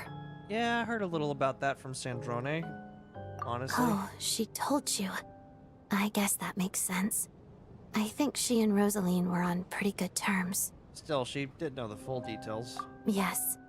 Rosaline wasn't the kind to gossip about this sort of thing. Not that it's any huge secret to me, though. When I was a child, I had to join the Fatui for the sake of my mother and me. I trained under Rosaline. Yeah, that makes sense. It was extremely grueling, and it didn't exactly come naturally to me. All I could do was try to ignore the biting cold and practice, practice, practice. She made you train in the snow, huh? That's stepmother levels of evil right there. I was a newcomer who'd managed to make a good first impression on a harbinger. There was pressure to live up to her expectations, to be worthy of the fair lady's reputation. You know, if you look right behind Odette, you'll see that Valeri is the type of person to somehow sleep sitting up.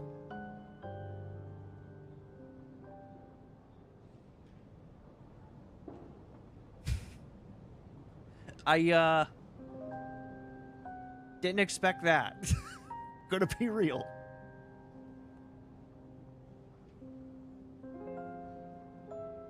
Every day was a struggle against the cold, pain, and fatigue. And most nights, I struggled to fall asleep. I feel for you, kid. After enduring all that, I've become almost immune to the sensation of pain. I suppose that was the cost of survival. Why do I get this weird feeling that you and Lynette were trained under the same person? Surely, any child who had to experience that would grow to hate her lot in life. Don't you think? You really paid an enormous price. So, I put an equal amount of effort into my ballet. Sitting up. Because in my young mind, that was the only way to defy my fate. It was my way of telling her, the Fatui's demands and your expectations of me are not what I wish for. One day, I will leave. But yet now you're becoming a harbinger, so how does that feel? I think she probably blamed my poor performance in training on my passion for ballet. She knew my heart wasn't in it. One time, when I was secretly practicing a dance at night, she suddenly showed up. I knew she was there to catch me red-handed. I told her, "You don't deserve to watch the dance I learned from my mother." She looked stunned. I guess she was surprised that I lashed out first, before she had the chance.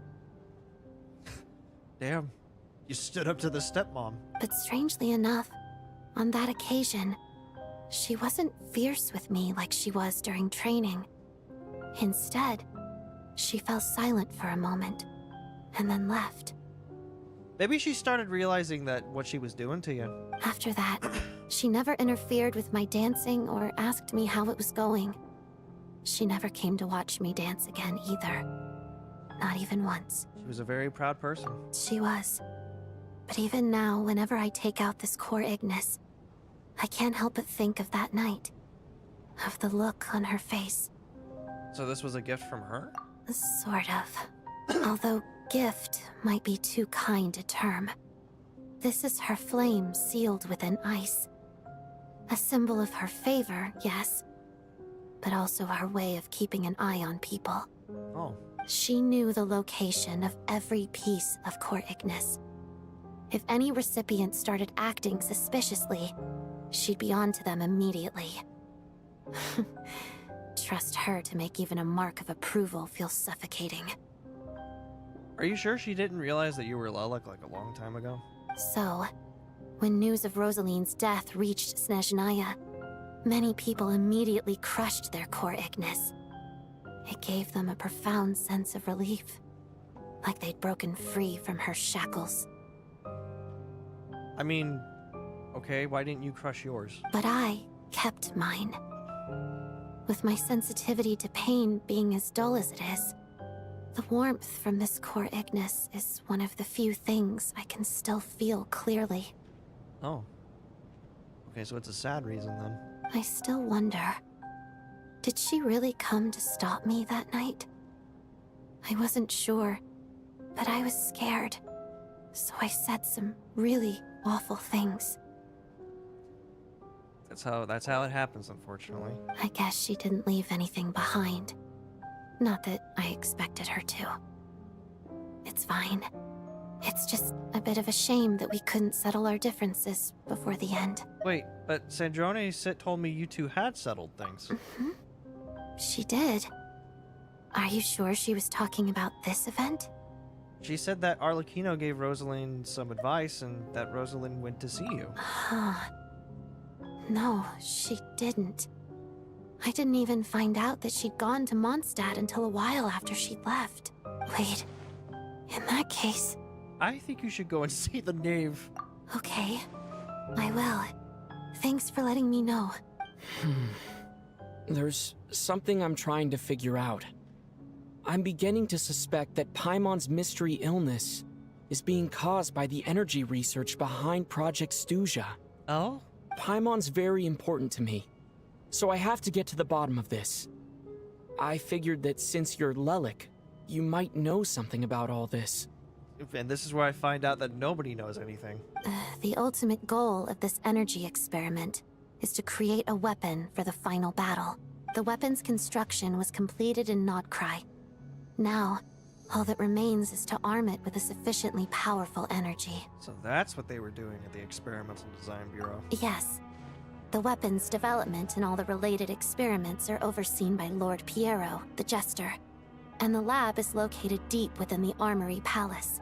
I'm not sure why this experiment would be making Paimon feel unwell, though. The best way to get to the bottom of it would be to go there in person. Once we get out of here, I'll help you apply for an entry permit. Are you sure? Let's not forget that you're also a Fatus. And I'm hardly the organization's proudest member, as you know. You answered my question about Rosaline. I want to do you a favor in return. It's that simple. Yeah, well, we'll see if we can even get out of this murder mystery.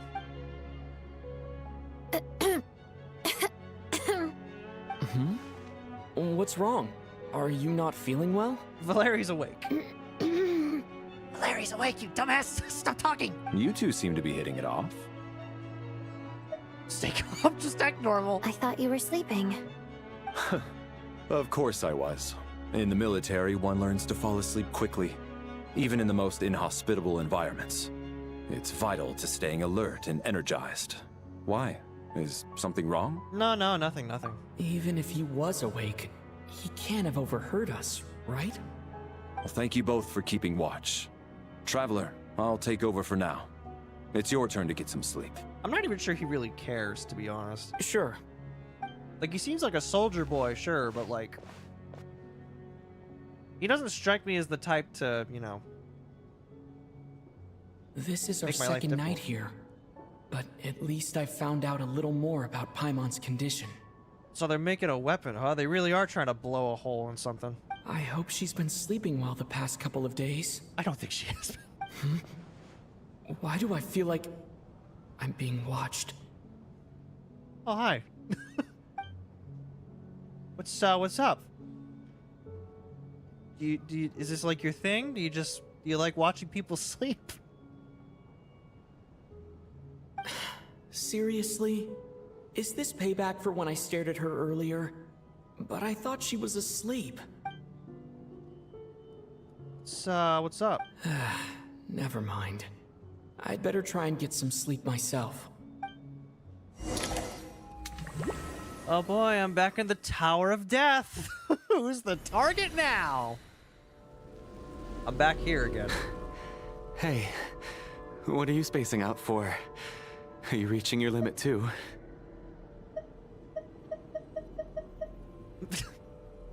So it's you two now, huh? The both of you are gonna die right in front of me? How long have we been walking for? Do you remember? Time's lost all meaning. Ever since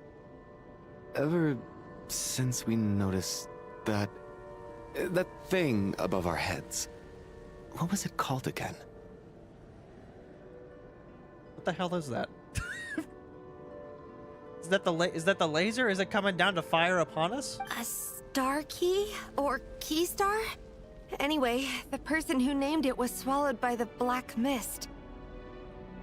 Whatever it's called, ever since we noticed it, we've been walking up and up, hoping that as long as we reach it, we can find a way out of this place. But it seems like no matter how far we walk, we never get any closer. Hey, Coolish, I'm gonna need you to keep walking. Well, we've come this far. You never know. Maybe we're almost there? Come on, enough moping. Let's go. The black mist is catching up. Ah, yes. We're back where we started. What if they're not even dead? What if they're actually just sleeping? What if they're just in an eternal sleep, like a sleep death? Oh, I have to fight now, huh? Monsters! Watch out! Not again! I've lost count of how many times we run into them. Be careful.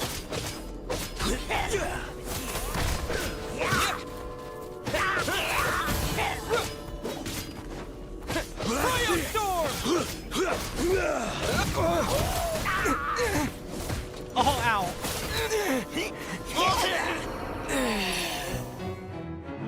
You gotta be kidding me. Alright. We're not even bothering.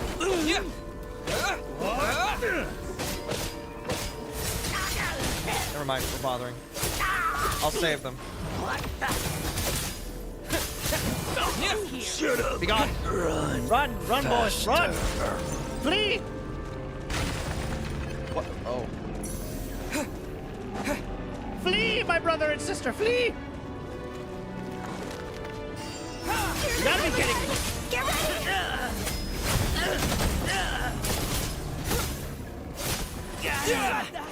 Be gone! They're dead. Come, my friends. We must go. You know what I think the problem is? The sword. The sword. It's gotta be a problem. Where is it? Where's the sword? Down here somewhere. No, it would be like up here somewhere, wouldn't it? There it is. Details. View enhancements.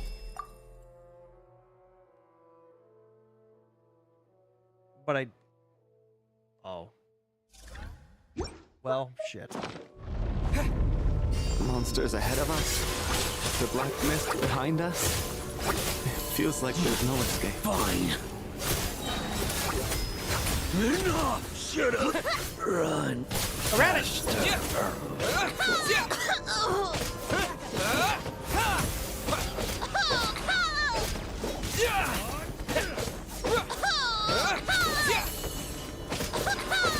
The danger. Wow, you're actually not that dangerous, actually.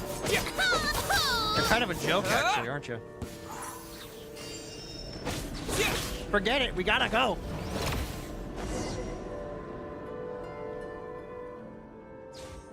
You better not be stopping. You better keep going. Are you hurt, Coolish? No. I'm fine. It's just... Suddenly I don't want to walk any further. Oh my god, no. Drag him. I get you. In fact, I reached my limit a long time ago. Sometimes it feels like there's hope where there shouldn't be. I'm gonna drag you both up this staircase. Yeah. The hope that the star gives us is the only thing keeping us going. But I'm not sure it's real at all. It may just be a collective illusion. Drag them, traveler. Otherwise, why would it always be out of reach? Are you really going to give up like this? We know you mean well, but you're only saying that to try and encourage us to keep going, aren't you? I will drag you both up this staircase if I have to. I don't care. Thank you, friend. But enough is enough. Please don't give me any more false hope. Hope is poison in this place. Oh my god. You're going to continue, aren't you? I admire that. I've given up, but I wish you the best. May there come a day that you catch up to the star and leave this godforsaken place. I'm really about to watch them die, huh? Guess I'll die.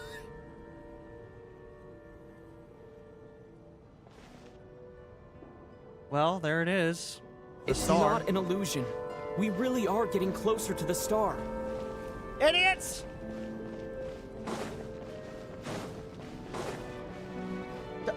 Odette. Congratulations. You're the first person to make it here. I actually made it. But how did she get here? I'm the star's envoy. Okay. I'm gonna guess you guys are taking the form of people that I know so that, you know, you don't scare the shit out of me or something. The black mist has stopped rising. Its hunger is satisfied for now, having devoured your two companions. This is a good opportunity. I'll let you get some rest before we continue. Are we gonna leave? Hmm? What do you mean, leave? The star represents the starting point. It's the waypoint for the beginning. Come again? Congratulations on reaching the starting point. Once you are ready, we will head out and walk upwards. I will be right by your side the whole way. After everything I just went through to get here, this is just the start?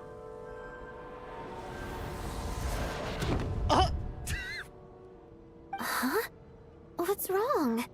Hey, don't give up before the journey's even begun. I feel like Renova's fucking with me. Rampana! Rampana! I'm afraid she's dead. Is that Vodianitsa's voice? What happened? What do you think happened? Oh wait, that's right. You can't remember because apparently Dream World takes away your memory. Coolish, wake up! Please wake up!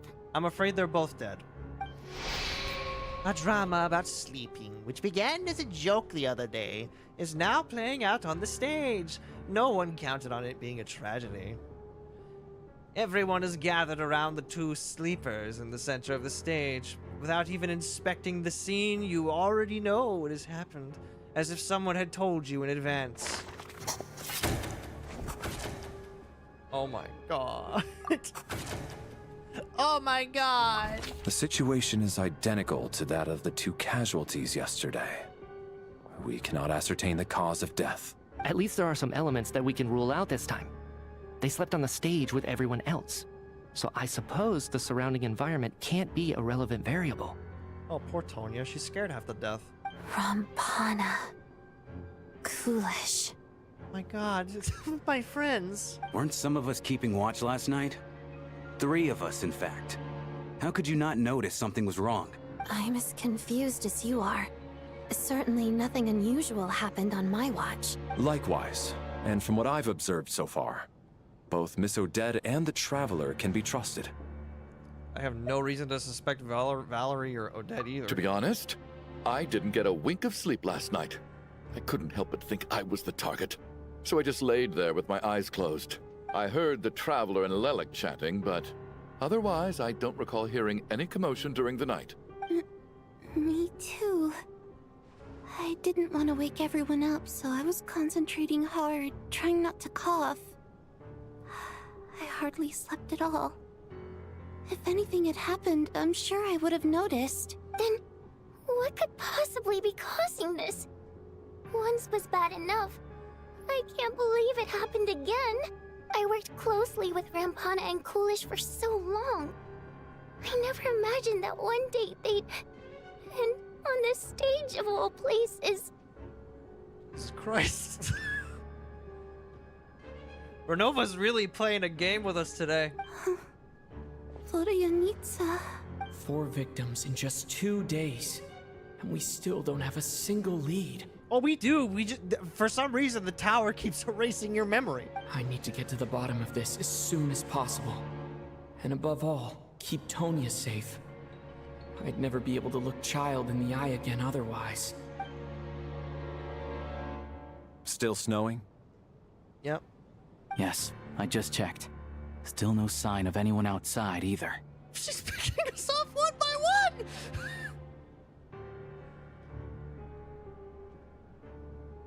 So we only have ourselves to rely on.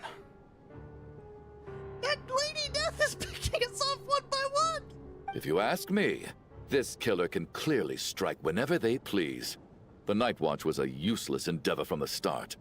Lelik must be an expert in poisoning. Clearly, she used some poison that can't be detected on the corpse. Wow, you really hate Lelik, huh? Look, I get it. You're fearful for your life, dude. But if anything, it doesn't matter. Here we go again. My friend, you must give up on this charade of an accusation. Listen, I was already thinking to myself last night, was Lelik's reason for revealing her identity the real story? Well, now I have my answer. It most certainly was not. You know, I can easily throw you out into the snow right now. I don't have to keep you in here. I don't have to be the nice guy. But I'm choosing to be. She's been playing us for fools. You get off on this, don't you? Revealing your identity, only to carry on with your killing spree?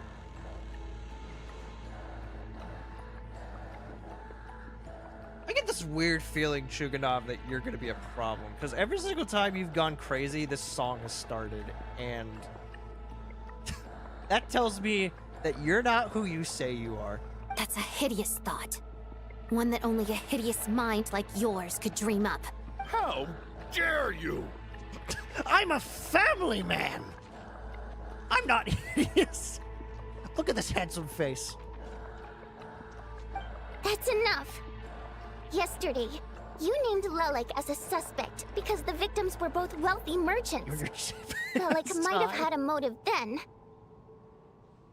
But today's victims were just ordinary people.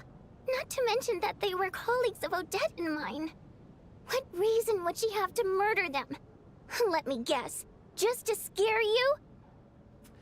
Yeah, I don't like you either, asshole. I'm about to lay into you. Who knows? Maybe you don't know her as well as you think. I implore you all to ask yourselves, how many people are there really in this world that have what it takes to kill another person? Not many, I'd wager. I don't know, man. You seem like one of those kind of people. Matter of fact, how do we know that the family man isn't the killer, huh? Lelik is well known to be a ruthless operator, and now she has revealed her identity. How could it be any more obvious? She's not the killer, dumbass. It's some kind of magic mist that was summoned by Death herself. Everything you've said so far is still just conjecture, which doesn't constitute a concrete lead. You need to back up your claims with some evidence. Yeah. So where's your evidence, Chuganov? How can you defend her, officer? What did she say to you while you were on Night Watch? Who cares? Maybe I shouldn't be so surprised. You military types are always colluding with criminals to target the rich. Okay, I can clearly see that you have lost all semblance of sanity. It's very clear that you're about to be next. All so you can get your grubby paws on our hard-earned fortunes, then tell us to fall in line. The Fatui, the Druzhna, and the Rokot. Thugs, the lot of you. He's about to whoop his ass. Don't you dare. No. Enough. Sir, but you were the one who told us not to stop other people from expressing their opinions yesterday. Well, you got a point there. 4 people have already died. Only yesterday I was chatting with Mr. Coolish. Then we woke up in the morning and he's... Turning against one another is the last thing we should be doing right now. I need her to be safe. Do all of you understand? Her brother will kick my ass if she dies here. Little girl. Better change your tune real fast, boy. Even if Mr. Chuganov is a puffed-up, pig-headed windbag who doesn't have a clue what he's talking about. Excuse me? He's still one of the victims here, isn't he?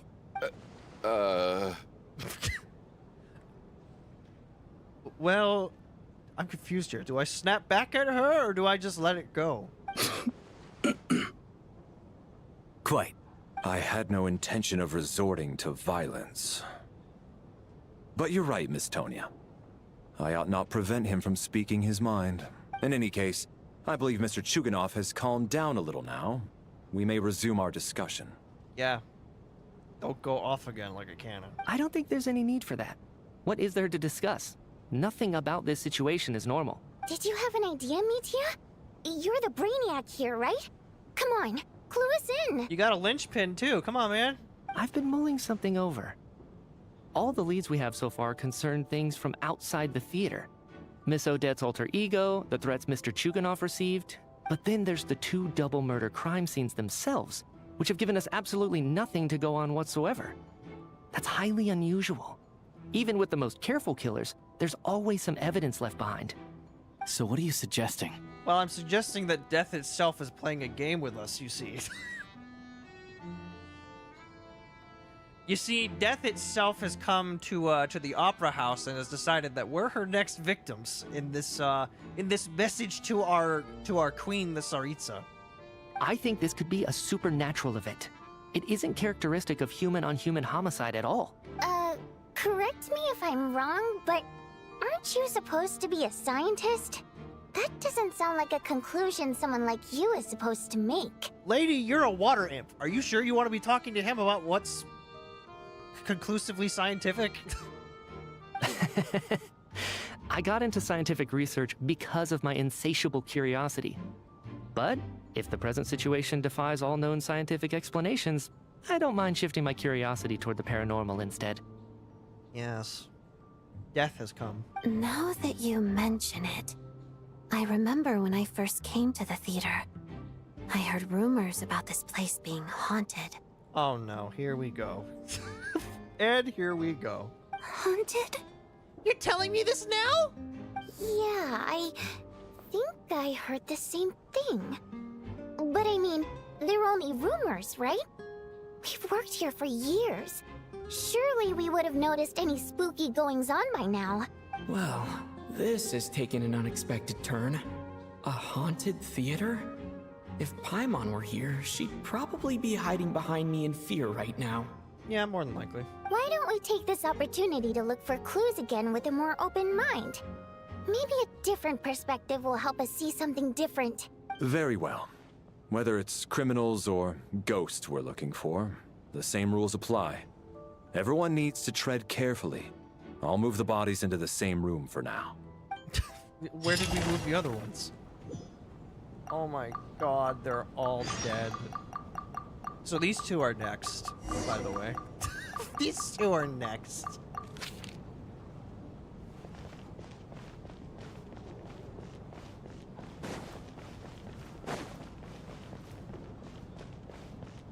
Well, what you gotta say about this? I need to think very hard about whether there's anything that ever needed hiding.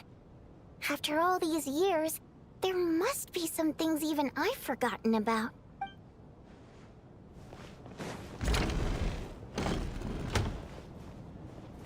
Okay.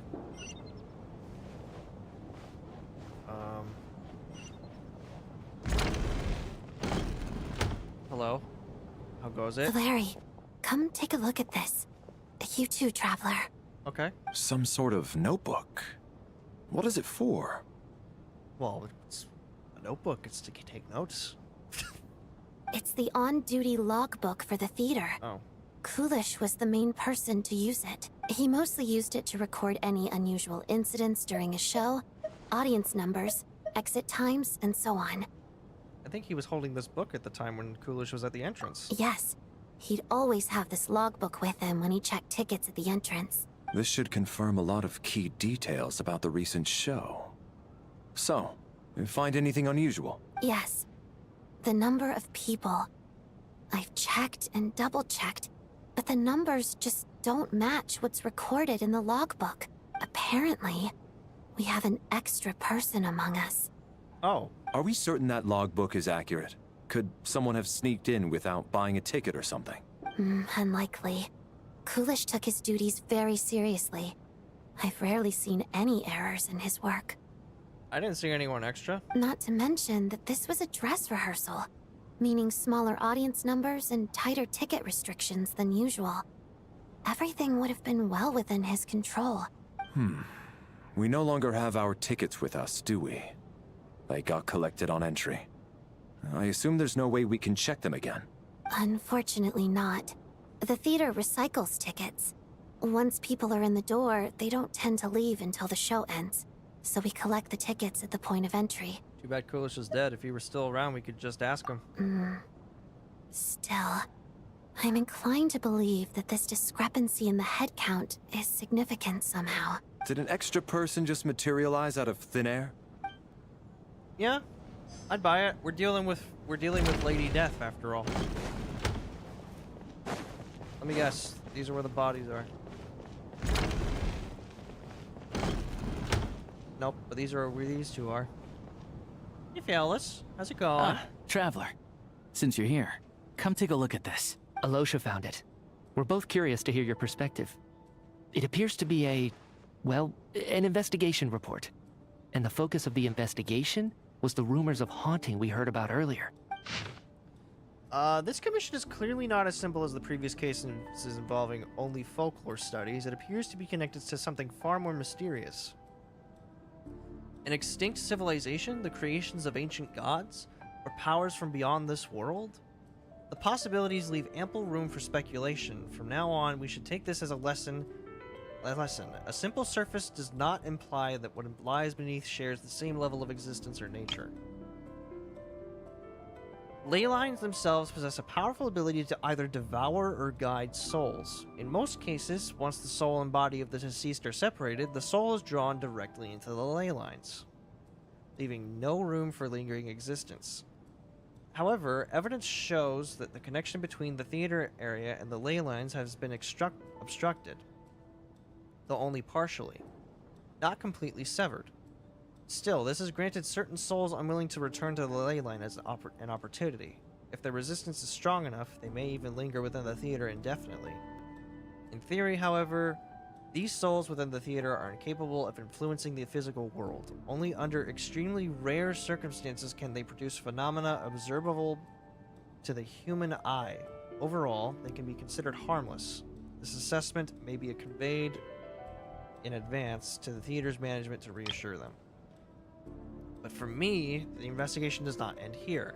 Uncovering the reason why the ley lines have been obstructed is the true focus of this inquiry.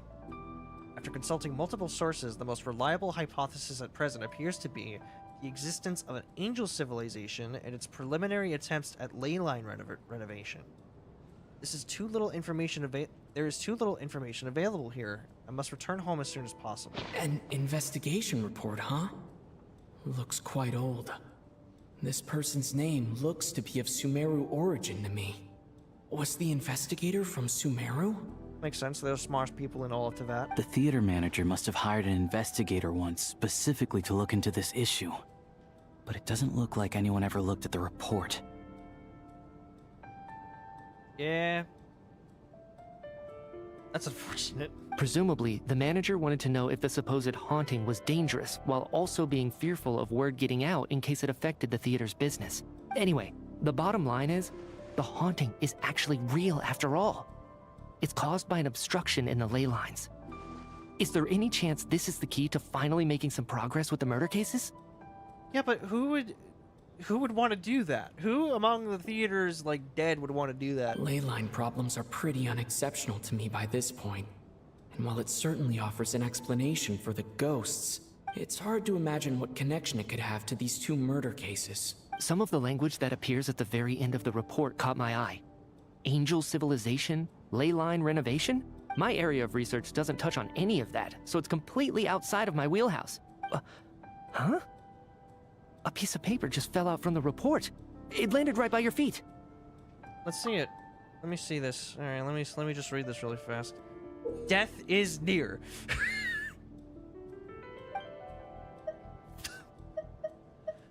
It's pretty ominous no matter how you look at it. How unnerving.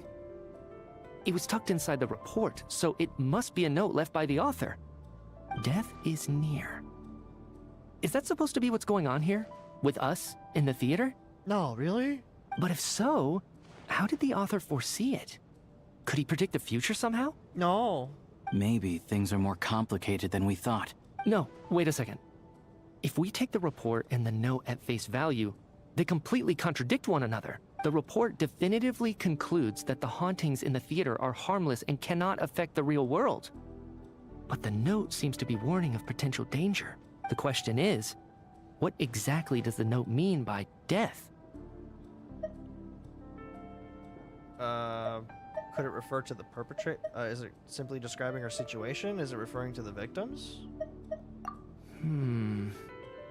The various ways we could interpret this keyword lead in completely different directions. Let's pause our analysis here for now. I think we need more information. You better hope you fucking live. Actually, you guys are gonna live, because you guys are characters that are playable. It's Tonya I'm more worried about right now, to be honest.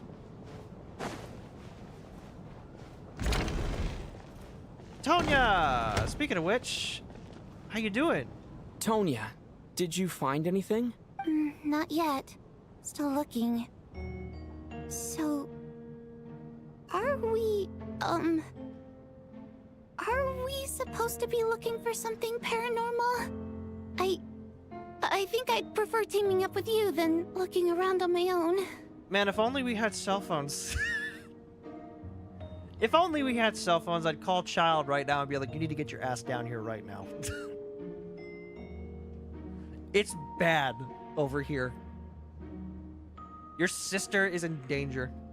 This looks like somebody's notebook. Shall we read it together? What if it's Rampana's diary? Are we sure we want to do that? Okay, I guess we're doing this then. Well, it doesn't look scary or anything. So I guess it should be fine. You're such a precious little bean, and I swear if anything happens to you, I'm killing off whoever did it. Alright, let's read it together. A letter in a diary. You once told me I would understand someday, but even now I still don't. I don't believe anyone should be forced to abandon their homeland because of a change in power. She never considered the feelings of us water-imp nobles. Every inch of this land reflects memories of my childhood. If I close my eyes, I can still hear everyone's songs echoing everywhere. I will not forgive those who drove us away, and I miss you very much, Mother. I often find myself missing that dress with the tassels, the heavy bed curtains, and the first rays of sunlight that would stream into the manor each morning. But it's alright now. If I narrow my eyes just a little, the light seeping through a crack backstage feels just like the one in our manor. I know that life is gone forever, and I can miss it all I want. But I also feel that what I have here is now is no less than what I lost. The fantastical sets designed by the prop master, the many fans who come all this way just to see we're reading Vodinitsa's diary. We're reading Vodinitsa's diary. Oh no. The many fans who come all this way just to see me and the quiet dancing girl who doesn't talk much. These are all mine. I won't lose any of it again. Never. Absolutely never. I've joined a remarkable organization, though I can't tell you its name. Whatever the great figure intends to do this time, there should always be someone looking out for the misfortunes of ordinary people. That's what our organization exists for. Even now, I still don't understand her. What is it that those in power always seem this way? They clearly have the ability to bring greater happiness. Some say she has her own difficulties, but what could possibly trouble someone so seemingly omnipotent? Never mind. I should just focus on what I can do. I suppose you'll all hear about our organization sooner or later. Its name is... never mind. I'll leave it a mystery for now. Huh. This has to be Vodinitsa's writing, surely.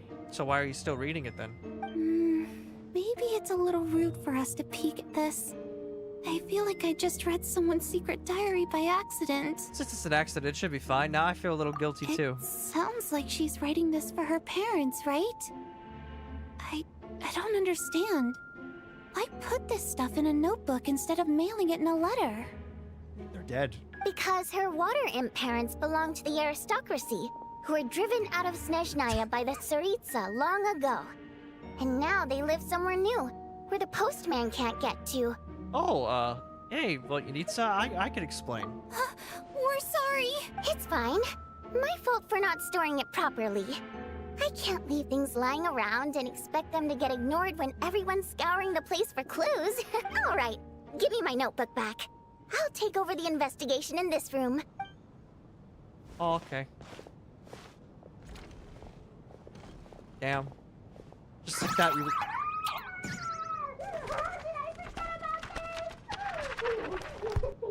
Oh God, and this one. Oh my. Why am I so embarrassing? It's the end of my world!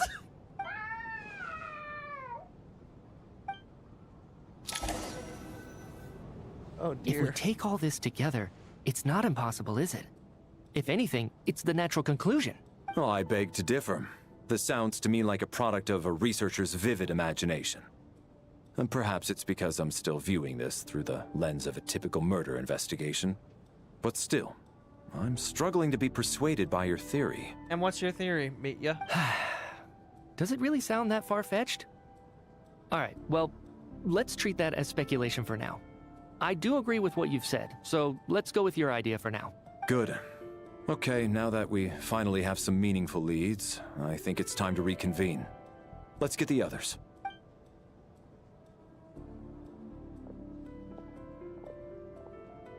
So it is time to figure out this mystery once and for all. So, that's about everything we've discovered so far. I'll share my theory first. Based on what we've learned from the logbook, I believe the extra person among us is most likely the killer.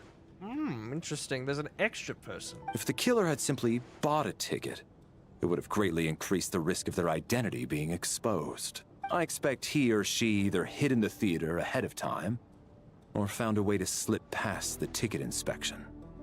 They then blended in with the group and waited for an opportunity to strike. What about the note found in the investigation report?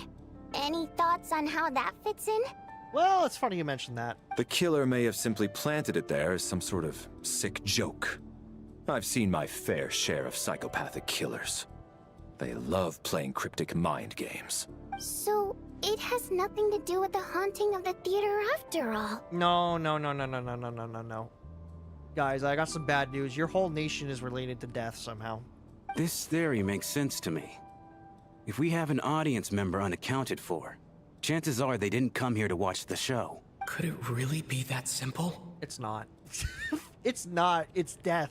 So, in other words, all we have to do is find out who got in here without a ticket, and all our problems will be solved? Well, they might not even be among us, Chuganov. Then let me make one thing clear. All the theater staff should be well aware that I came here for the rehearsal legitimately, yes? There's no way I'm the one who didn't have a ticket. No one's accusing you, jackass. Maybe calm down a little bit. It's true. I hear you used every trick in the book to get a hold of that ticket, too. Everything short of throwing a temper tantrum and rolling around on the floor at the entrance. I most certainly did not degrade myself in such a way. How dare you accuse me of such a thing? These aren't tears, There's something in my eye! Probably a stupid question, but I might as well ask. Did anyone here get in without having their ticket checked? No one. Guess it was naive of me to expect them to just admit to it. Especially after the unprompted Lelik reveal. Once was already a miracle. Twice would be unfathomable. The most likely extra person who entered without a ticket.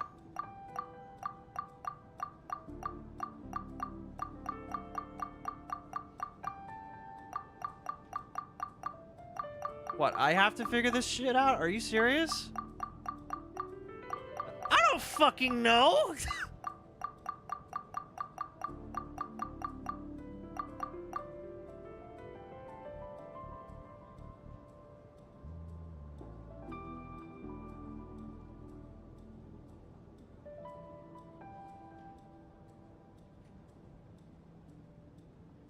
I don't know.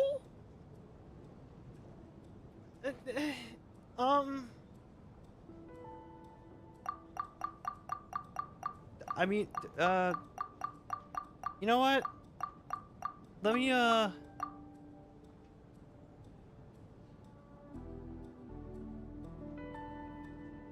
try him as a test. Oh, I can see the details, okay.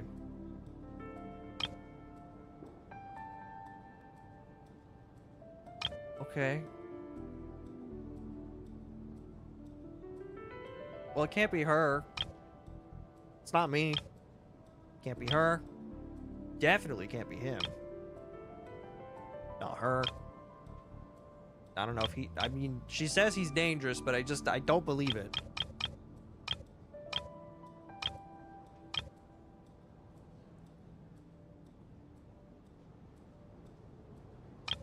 Why would he do it? He needs the job. It's you. I don't believe any of us here knew Shram before all this. If no one can verify Shram's identity... Hey, Mr. Shram, did you really go through the ticket inspection to get in here? It's just a simple question, man. Huh? Me? Why am I being singled out, my friend? Do I seem that suspicious? I mean, dude, you talked to a random guy about ropes. And tying said rich people with rope. It's not that you stand out as suspicious, more that everyone else has been ruled out as trustworthy. Okay. Well, we spent the best part of 2 days together now, so I'm sure you can all tell what kind of person I am. I didn't. I'm a true gentleman. I never dream of doing something like sneaking to the theater without a ticket. Yeah, I have no doubt that you're a good person. But the problem is, none of us here actually know you, so no one can say for sure that you are who you claim to be. Shram? Although, actually, what was it you said last night? Yeah, you're friends with that water imp, which is why you understand our primary mode of expression. Fascinating. Last time I checked, there were barely any of us remaining in Snezhnaya, since most of the water imps left. Could you tell me a little bit more about your friend? There's a good chance I actually know her. He starts sweating. Well, it's funny that you mentioned that. And I suppose it's also kind of a way for everyone else to get to know you a little better. The sweat starts going, like, you can start seeing sweat all over his body now.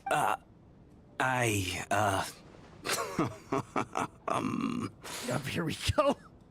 Good grief. Are you blushing? Pull yourself together, man. Stop giggling like a teenage boy. It's revolting. Hey, revolting is a little strong. All right, fine. I'll admit it. That water imp friend of mine, the truth is, we're dating. Oh, yeah? I was just a bodyguard hired by our family. But the stars must have aligned, because sparks began to fly between me and their daughter. Never in my wildest dreams did I think I'd get so lucky. Yeah, I'm starting to think you're suspicious. We don't need details. Just get to the point. Okay. I'm just a little hesitant to reveal her name, that's all. You know how it is. These are delicate times. Oh, yeah? What's her name? Even with me to protect her. If word gets out that she's dating a human, both the Fae and human factions will give her a hard time. Really? Wait, no. That can't be. What? Huh? Shram, what the devil are you talking about? Oh my god, Shram's been dead for years.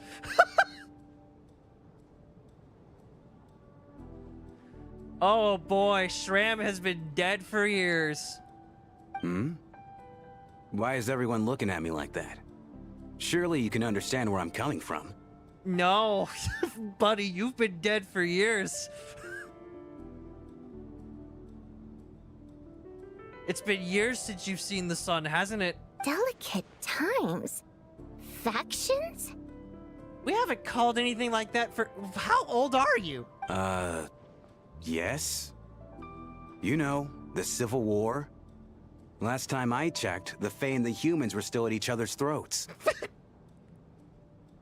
Oh dear. If I'm not mistaken, the last significant civil war in Snezhnayan history was over 400 years ago, when Her Majesty the Tsaritsa had just taken the throne and was consolidating her reign. What? His whole life just shatters right then and there, like, what? What do you mean, 400 years ago? We mean you're dead. We mean you are a ghost. What's going on here? Is Shram from the past? All right, Mr. Mitya, you win this round. As far-fetched as it is, it appears that your theory may be correct. What was his theory? I'm just as amazed as you are. I didn't even believe it myself, to be honest. Is someone going to explain what's going on here? From the look on your face, you figured it out too, haven't you, Traveler? No. He has. I haven't. Tell me.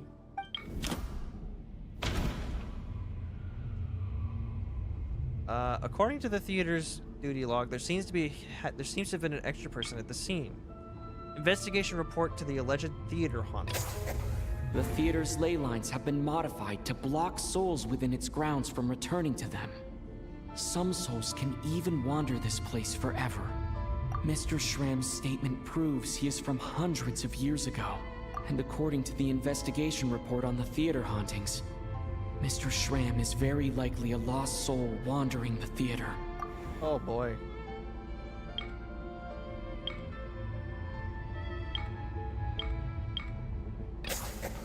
For some unknown reason, the soul that has been wandering the theater due to the ley line issues has joined our group and blended in. Yeah, that must be the immediate reason why the ticket count doesn't match the number of people present. Oh, you'd think that somebody would have clocked that, huh? You would think that Coolish would have clocked that immediately.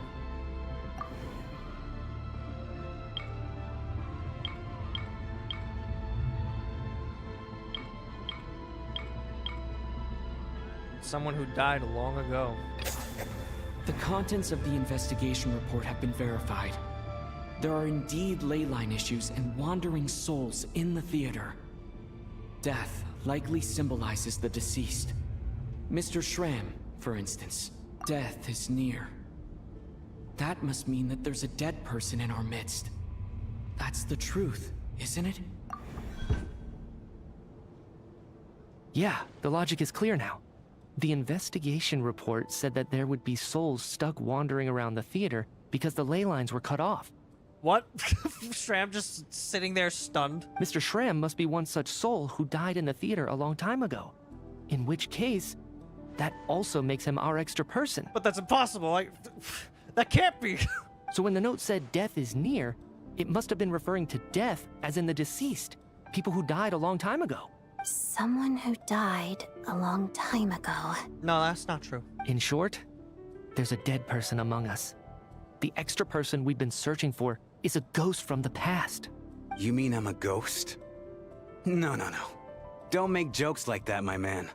There must be some mistake. Okay, then explain why your recent memory is a civil war that was from 400 years ago. Can you explain that to me? But even if I was dead, I know for a fact I didn't kill anyone these past 2 nights. Yeah. Even if all that's true, the report also said the souls inside the theater can't affect reality, right? They're harmless. Then what if the problem isn't the souls at all, but the ley lines themselves? Well, that is true. It did mention that it can devour people. The ley lines have a powerful ability to attract and devour souls. Let's say that the ley lines are like a black hole, constantly seeking to engulf souls. But the souls that don't want to return are trying to avoid being sucked in. Huh. Why does this analogy sound so familiar? Oh, that's interesting. It's like that tower that I keep dreaming about. What happens when the black hole can't achieve its goal? I'm only speculating here, but what if it ended up swallowing innocent souls by mistake? Or intentionally taking other souls to compensate? That could explain why we weren't able to determine a cause of death. If you're right, and their souls were devoured by the ley lines, it does make some sense. It does seem to explain a lot of the things we couldn't make sense of. Does that mean it's true? I'm afraid you're gonna have to die, Shram. Except there's no concrete evidence. Mitya's relying on a lot of logical leaps. No. That doesn't matter. We don't need evidence for this. Still, it seems like the best explanation we have under the circumstances. Shram, you gotta die. I'm sorry. All right, so how could Shram not know that he's dead? Seems a little unlikely that he hasn't noticed anything unusual even after several days interacting with us. On the contrary, It's perfectly normal for a soul to wander the theater for centuries without questioning their existence or reason for being there. It's simply what's natural for them. I'm dead. Uh-oh. You know what, Mr. Brainiac? I think you might actually be right after all. I think I'm about to die, folks. It's been nice knowing you. I'm trying to remember and... even though my head feels like it's going to explode, I think... it's all coming back to me.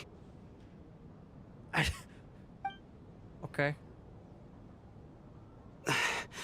I was the one who didn't want to remember my own death. So I forced myself to forget. Well, I'm sure those are painful memories. Oh, yeah. My lady and I snuck out to go on a date one day. We bought tickets for the theater. It wasn't really my thing, but I was just happy to be together. All of a sudden, a group of people burst into the theater, shouting for all the water imps to get out. Performers and audience members included. Except for you? It was clear the conflict between humans and Fae had reached a boiling point. This time, the extremists were even coming after the water imps who had nothing to do with the war. I thought I could pull one over on them. So I took off my jacket, draped it over my lady, and tried to sneak out amid the chaos. Oh, and then you died. But I got caught. They started shouting, calling me a traitor to humanity. But I was going to do whatever it took to buy our chance to escape. No matter how many people stood in my way. I had to. Both as their bodyguard. And out of love. You poor man. Even Chugadov is, like, softened by this. It's all right, friend. You can stop there if you want. You don't need to dig all that up again. It's just... even now, I'm still struggling to accept the truth. How could I be dead? Well, you see, it's a funny thing, really. When people are really determined to get what they want, they will do anything. And that unfortunately includes the past, when Civil War was a thing, and, you know, people like your timeline were at each other's throats. Anyway, I think it's time for you to go into the Black Mist, friend. I'm...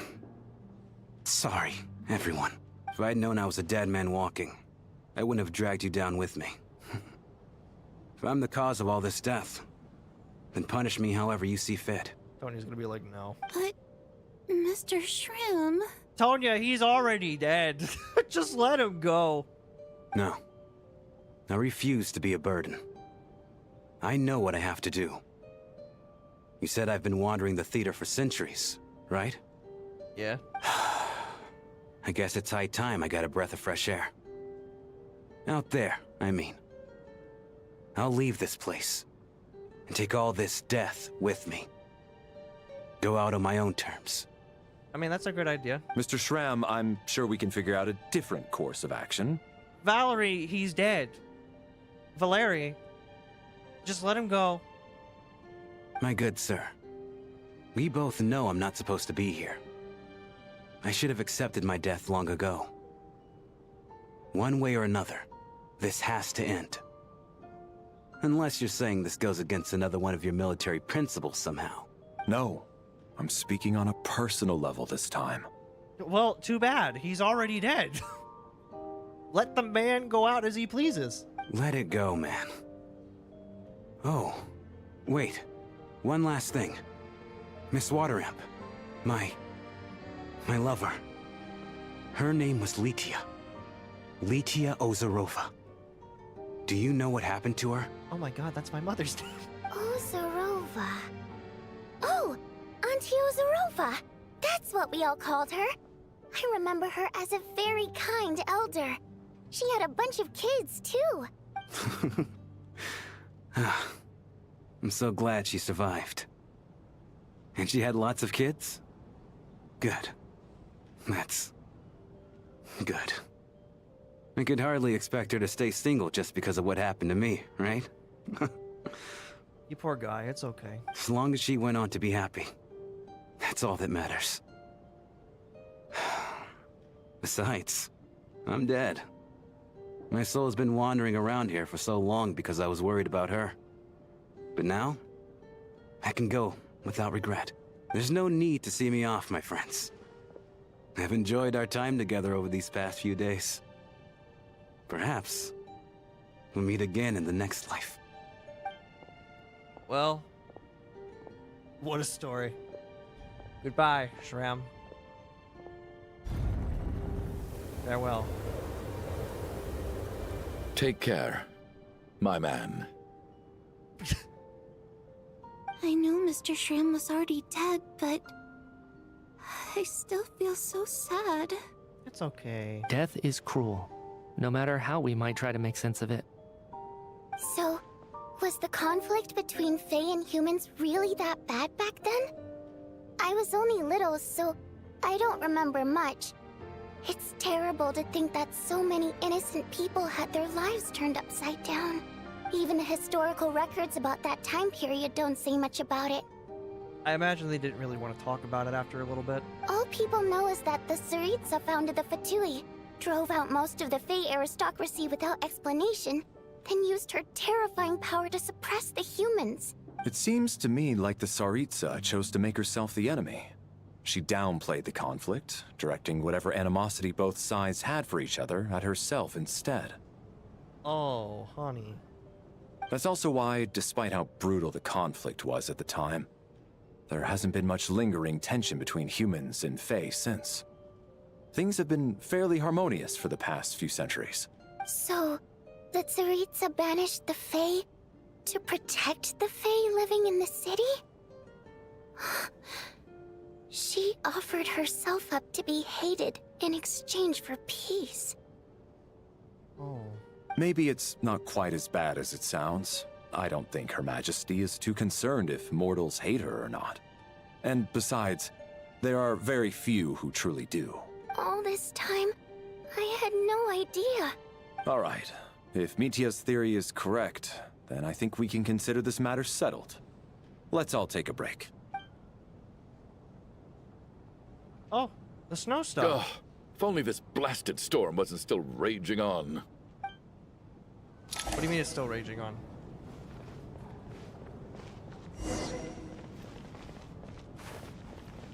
Why should I return to my room? I was actually planning on hiring him as my bodyguard after we got out of here, you know.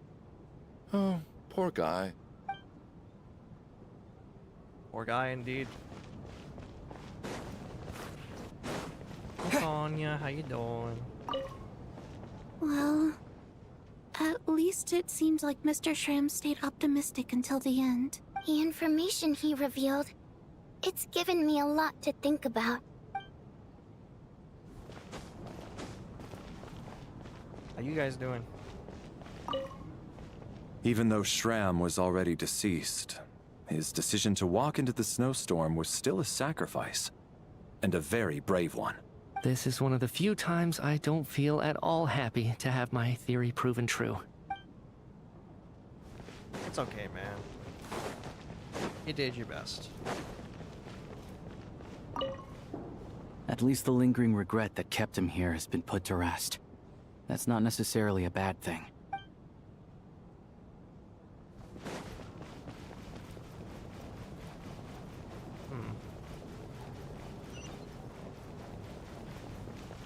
No, I'm still stuck in this damnable theater.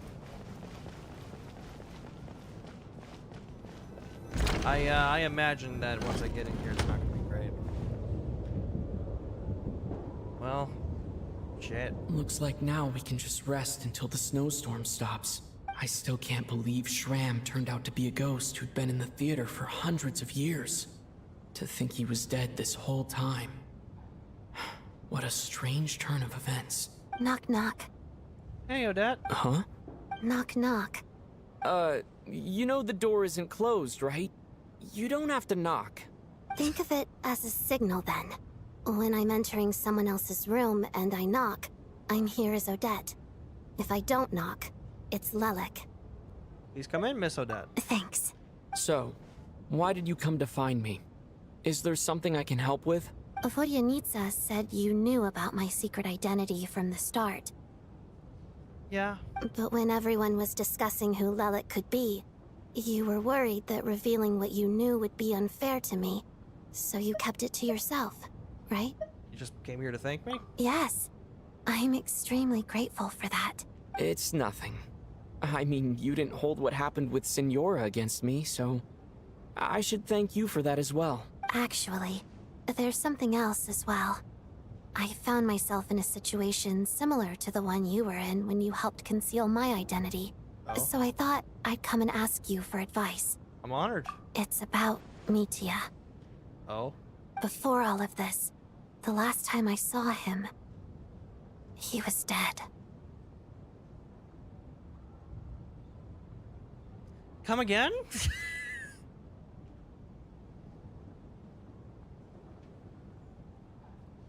What you mean by, what do you mean by that? How? Huh? As I'm sure you know, my goal as Lelik was to stop Project Stuja. Uh-huh. Well, when I found out the tech lead for the experiment behind Project Stuja was Mitya, I immediately started planning to track him down and threaten him to back out. I often saw him around the theater, but I soon concluded that making my move there would risk exposing my identity. So I decided to infiltrate the Armory Palace and go directly to his lab. That way, the threat would be much more effective. If you manage to infiltrate it, you really do have what it takes to be a Harbinger. Well, I suppose there was a bit of luck involved. But I am a Fatus, so I already had some familiarity with the building's layout. So how's he dead? But when I finally made it to his lab, Mitya seemed to be dead. Are you sure he wasn't just dozing off? I checked his breathing and his pulse. He had no vital signs whatsoever. I'm certain of that. Oh. I thought maybe another anti-Project Stuja activist had beaten me to it, and chosen a much more brutal method. So I made myself scarce. That's why you were so on guard around Mitya that first night here. That's... I guess it would be pretty scary to see someone that you thought was dead to come back. Yes. When I saw him sitting in the audience during the performance, I could barely contain the shock. How the fuck is he here? To me, it was a miracle. Somehow, he'd come back from the dead. But then, the murders started happening and things got so complicated that it wasn't really at the front of my mind. That is, until Mitya himself said there must be a dead person among us. Then, I couldn't ignore it any longer. So how do we tell him? How are we gonna tell him? And yet, you thought that bringing it up right away would single Mitya out. Just like when everyone was suspecting Lelik. Exactly. I thought there could be something I was missing. Besides, we soon figured out that Mr. Schramm was a ghost.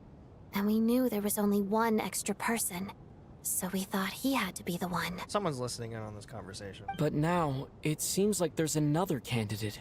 I understand why you kept it to yourself. There was so much information being thrown around during that discussion. Bringing up Mitya would have just introduced more confusion. So, what do you think we should do? What do we do? Let me confirm one thing first. When was it that you found Mitya dead? Around a week ago. Sometime in the afternoon. A week ago? That's earlier than I thought. I saw him just a few days ago at a restaurant. That definitely would have been after you found him dead. Huh? He seemed completely normal to me. Chatting with Vodyanitsa, trying to avoid Valeri. So he was definitely alive on that day. Huh. Well, all I can say is I know what I saw. Here's a thought.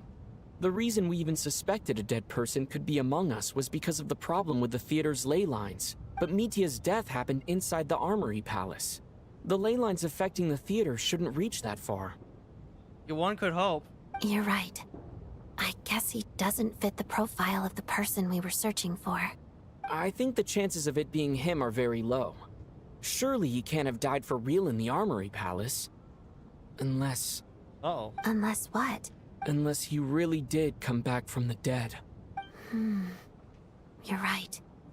Do you think we need to disclose this to the others? I would. I feel like he deserves to know. Huh, what's this? A private meet and greet? Uh-oh. You know, don't you? Where do I line up? You already know, don't you? That's not what's going on here. Well, I was just making the rounds. Thought I'd try to lighten the mood a bit. Vodyanitsa's handing out food if you're hungry. Let's watch him. Does he eat? Does he eat? We'll know if he's dead if he doesn't eat a single bite of his food.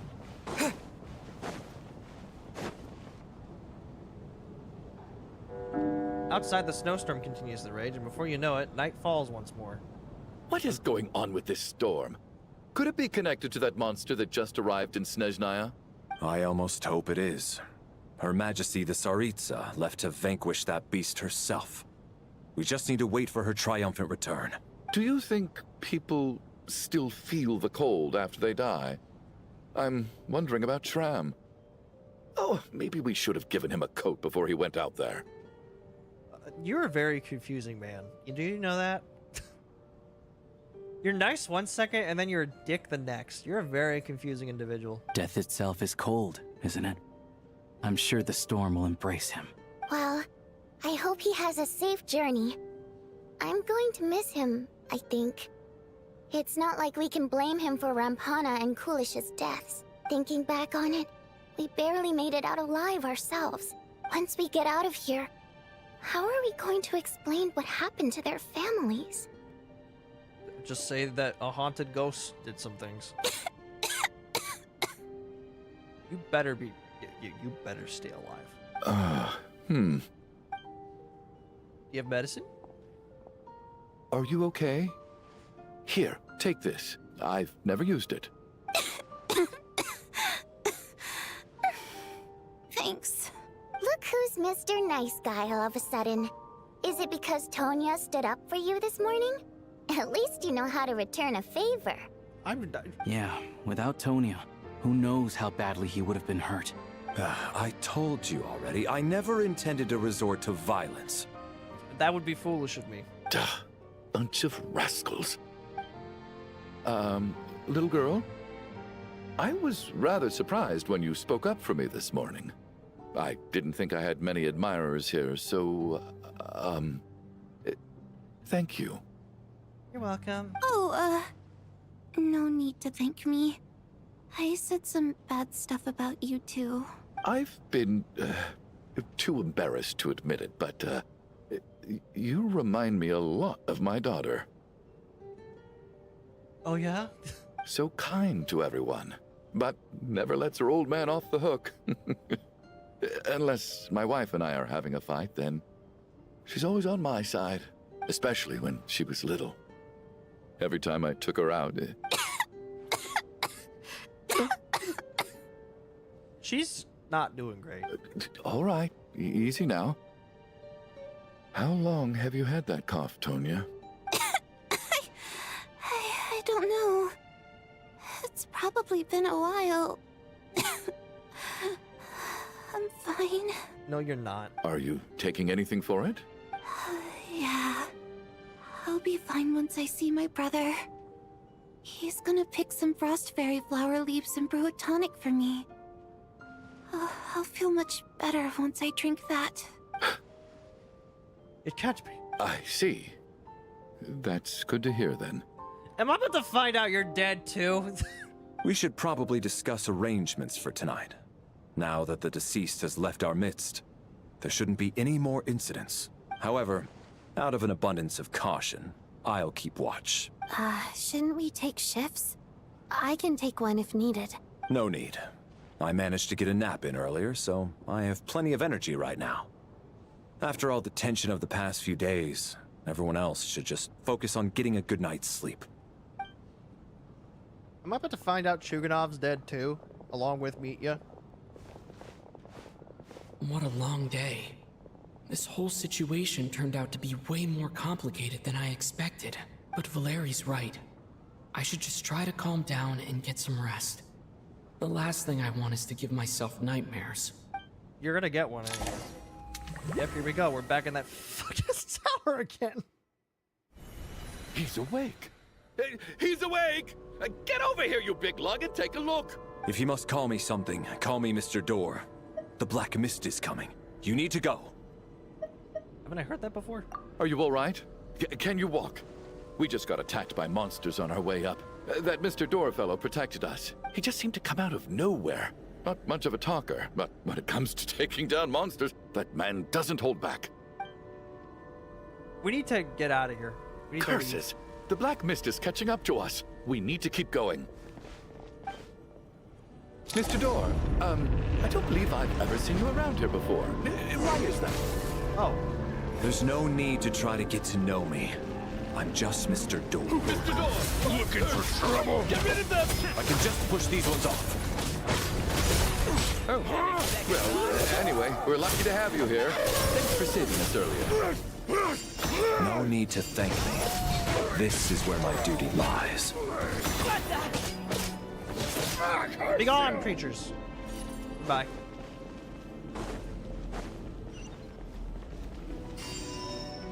Oh. I was like, I can't really leave. So Chuganov's dead.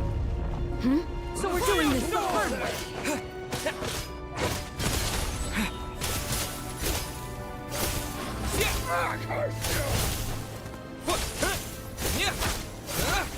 You win this. In case! You asked for it! Oh, remarkable work, Mr. Door. Oh, if I had your muscles, I'd do the same.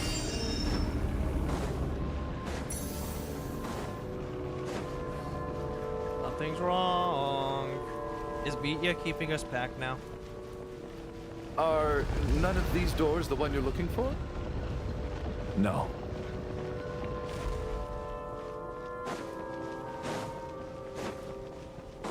Hello.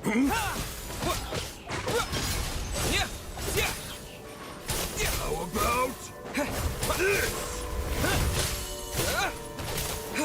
Oh, I forgot how much of a heavy hitter you were, sir. Cryostorm! Nothing crystalline.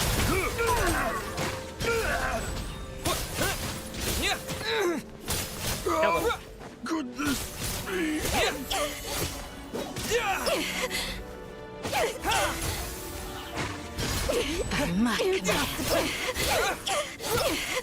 Enough!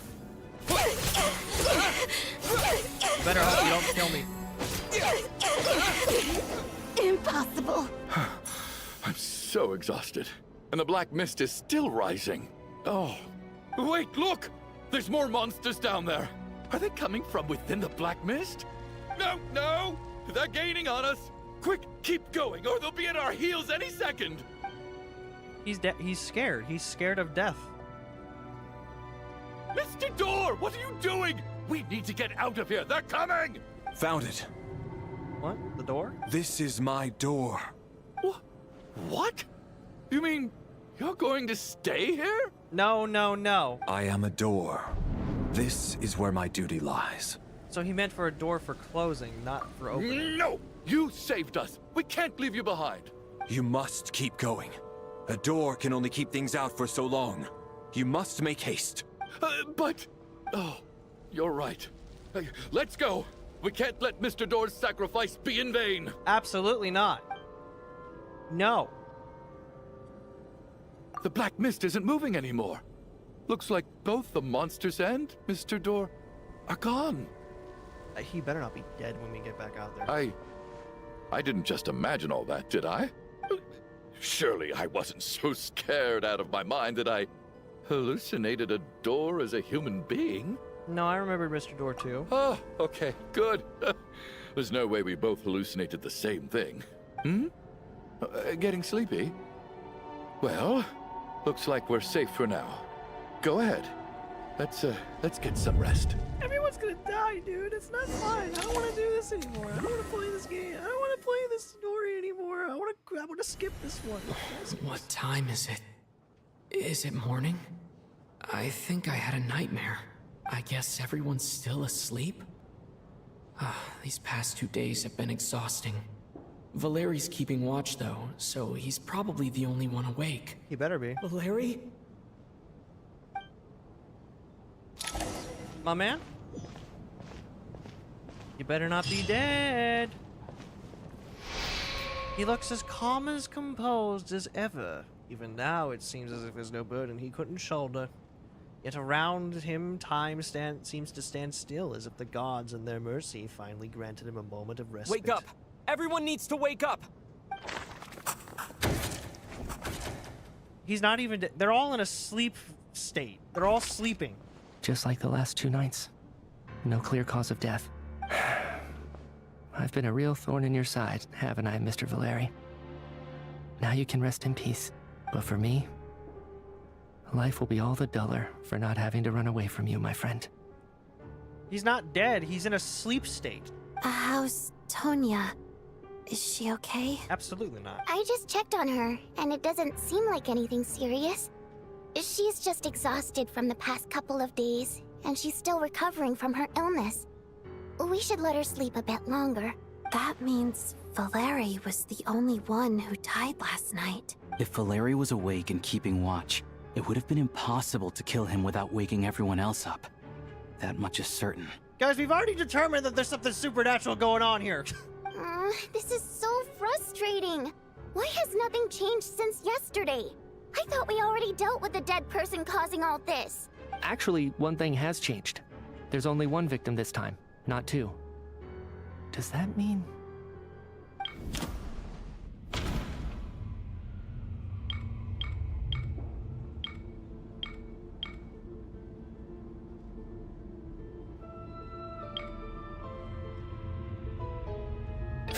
That. After the deceased Shram left, there was one less victim last night.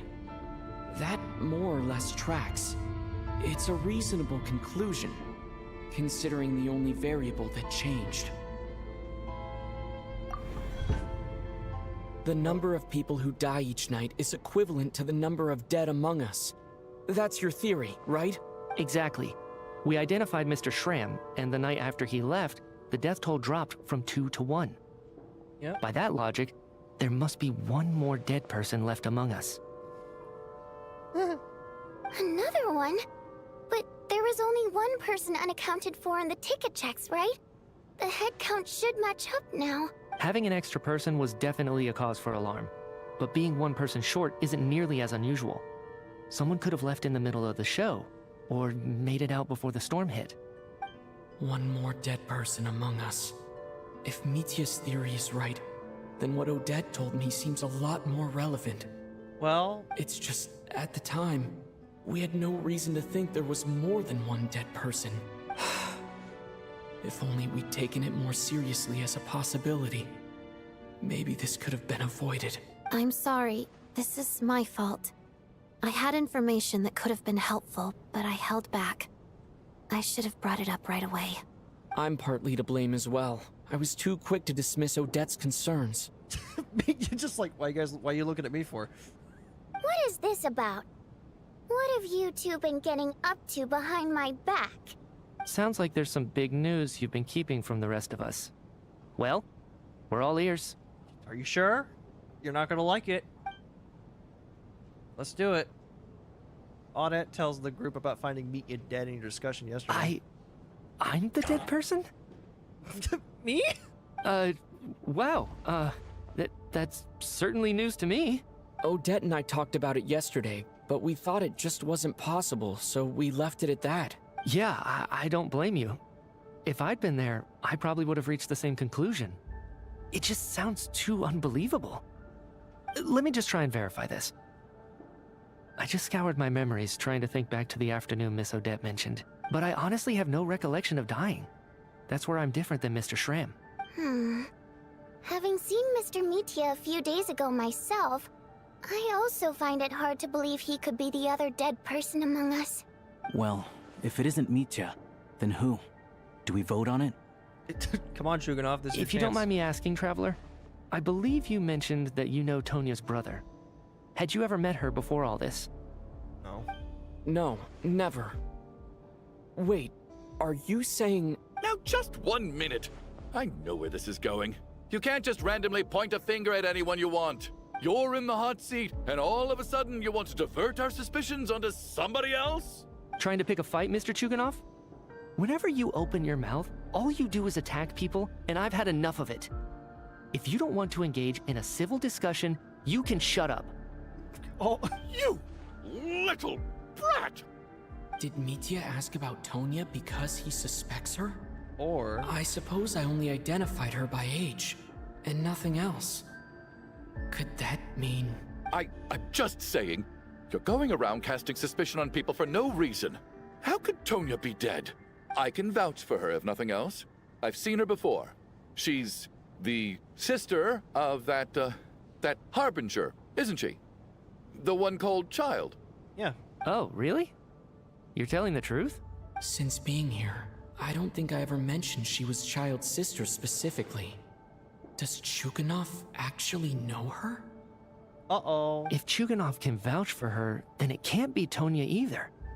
In which case, it seems unlikely that there's another dead person among us at all. No. Miss Odette, could you go over that afternoon with me one more time, when you found me dead? No problem. Sure, I can go over it again. Come on, Chuganov, this is your chance. Reveal it.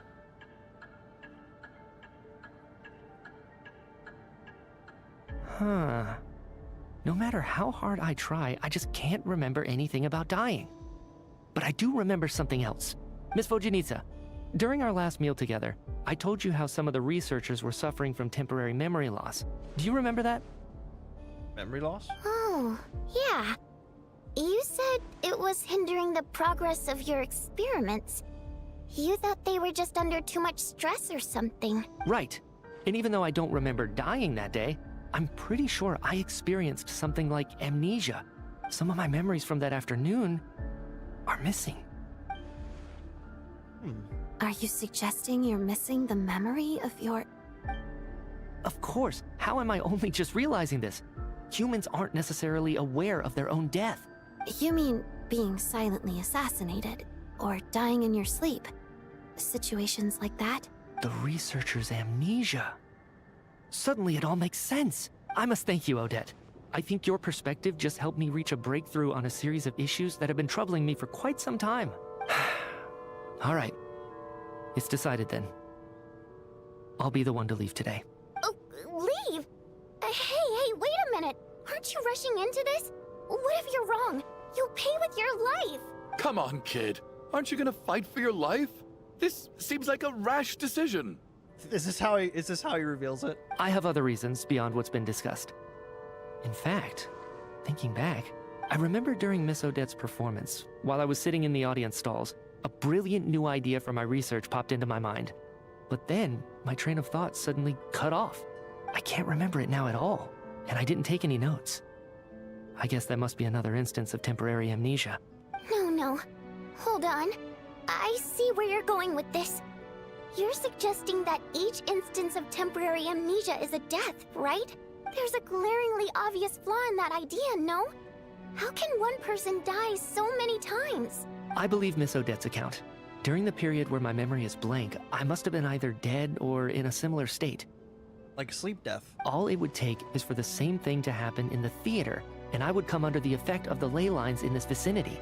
This increases the likelihood of me being the deceased, does it not? But...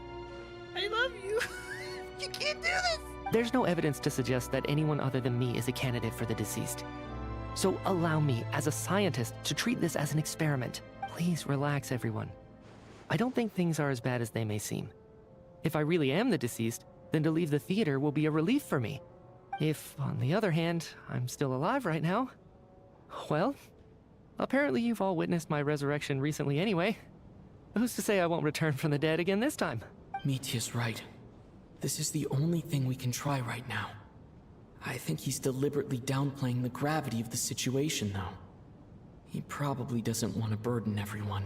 What is a scientist if not someone who gambles on experiment after experiment in an attempt to obtain the truth? That's not a good idea. Don't do this. With this snowstorm, the ley line phenomenon, ghosts of the dead, and my amnesia, we've been paralyzed by not knowing and powerless to do anything about it. It's a terrible feeling. But if I do get resurrected, you can be sure that I'll come back with the truth of all this. Just you wait. Chuganov, stop him. Come on, Chuganov.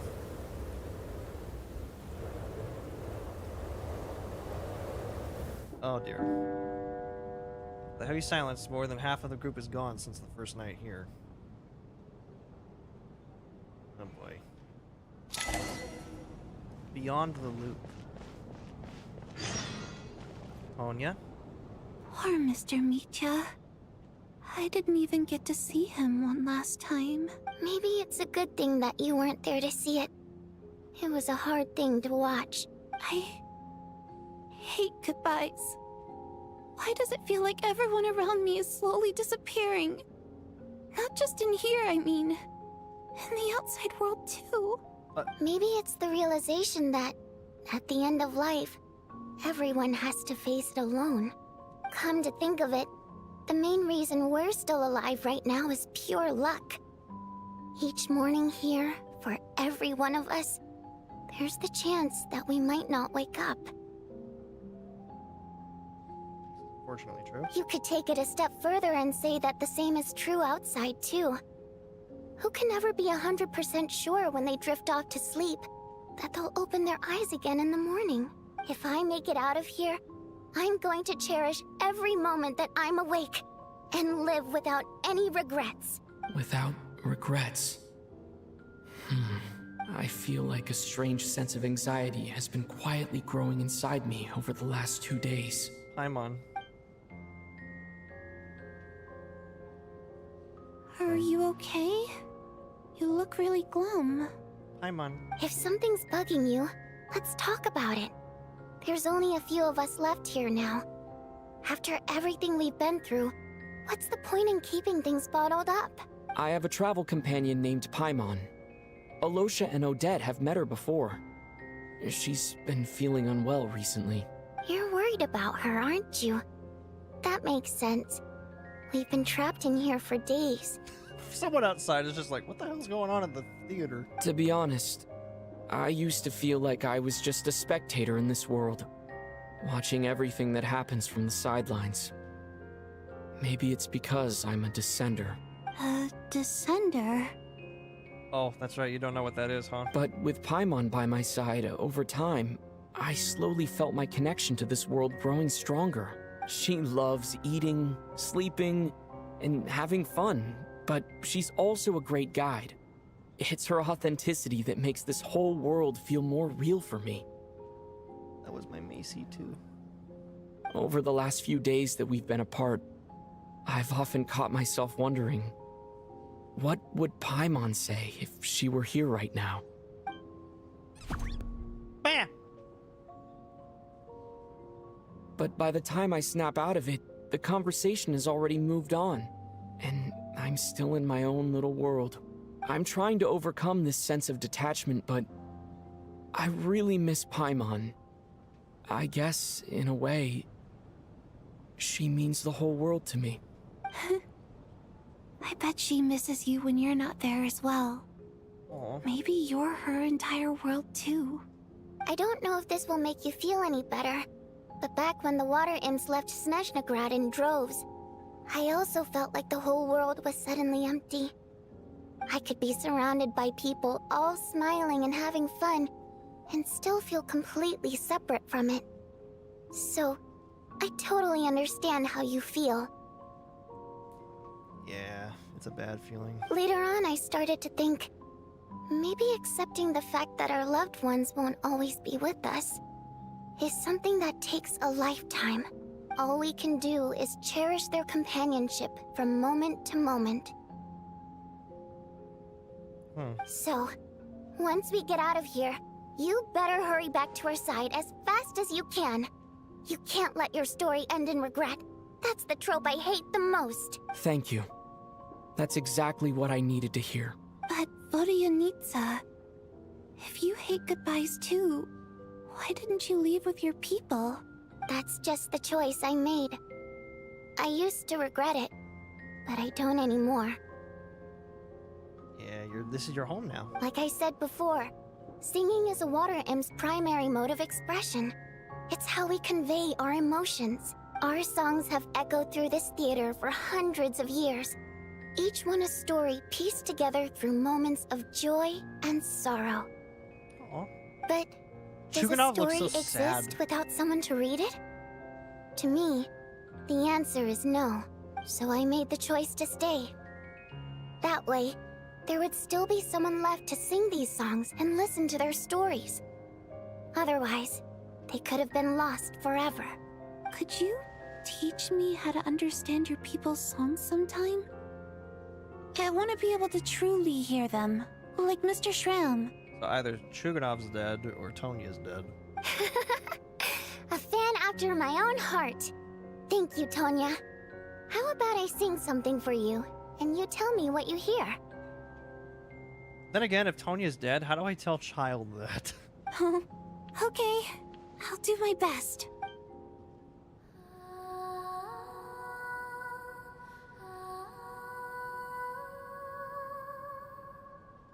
How about I tell Child that her sister's been dead for years?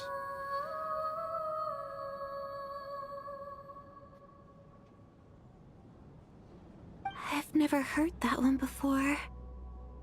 I feel like I can hear a sense of longing somehow. I wonder why that is. Color me impressed, Tonya. You're a keen listener. Most people can only tell if a song is happy or sad. I didn't think you'd be able to pick up on such specific details. Yeah. So, what's the song about then? Come on, tell me. I've actually never performed this song in the theater before, because it has more of a ceremonial purpose for our people. It's not meant for the stage. It means something like, "May those we have lost watch over us, and follow this song back home in the night, so that we might be reunited once more." Sounds kind of like a requiem. No wonder I could hear that sense of longing. You sing it for loved ones who have passed away. I hope it reaches them. It's getting late, Tonya, and you're not well. We should all turn in early. I suppose there's no reason to keep watch tonight. Okay. But, before I go to bed, could you sing that song a couple more times for me, Vodyanitsa?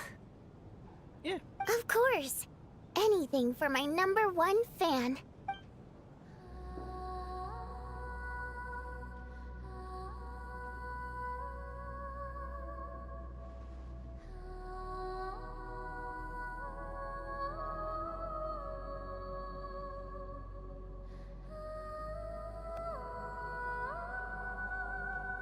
So either Chuganov is dead or Tonya's dead. But it can't be that simple, right? Once I get out of here, I definitely don't plan on ever coming back. But I guess that means I'll never get to hear Vodyanitsa sing again. That's a sad thought. Before I fall asleep, I should cherish this moment of companionship while it lasts. Cool. I'm still back in that effing tower! Where am I? Oh, this is not the tower anymore. What is this? It's so dark in here, and I feel kind of dizzy. Am I alone? Tonya? Huh? What was that noise? Tonya? What the fuck? What the fuck?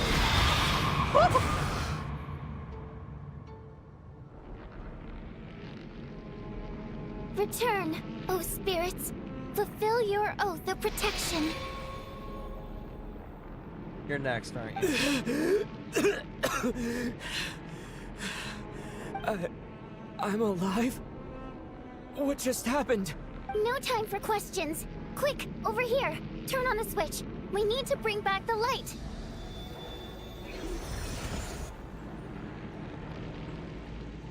All right, we're safe. The spirit just now is called Night Prayer.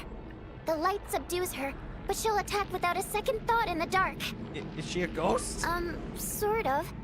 I know it's hard, but you can't let this place go dark, or she'll kill you again. She really just killed me? Yep. Luckily, I was here to resurrect you. Otherwise, that'd have been a real bummer. A bit more than a bummer, I'd say. Wait, so you have the ability to resurrect people? Oh, wait, this is real? Sure I do. I'm your guardian spirit after all. Oh no. I specialize in soul recall. Oh, it's nice to meet you, by the way. Thanks. It's nice to meet you too. All right, there's no time to waste. The black mist is already catching up. We need to avoid it at night prayer at all costs. Come on, let's go. We need to reach the next switch before the place gets too dark. If we bring the light back, night prayer won't be able to get to us. Sweet, sweet light! It's back! Now that's a sight for sore eyes. Oh dear. It's night prayer. We need to move quick, but don't let her notice you. Look out! We're fine.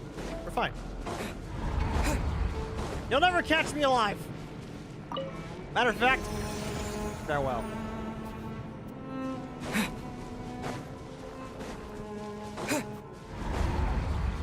Goodbye. Next switch is over there.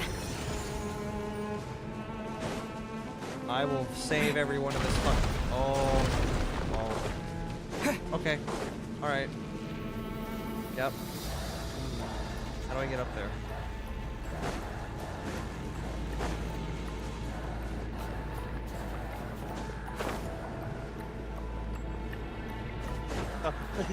Oh, the light.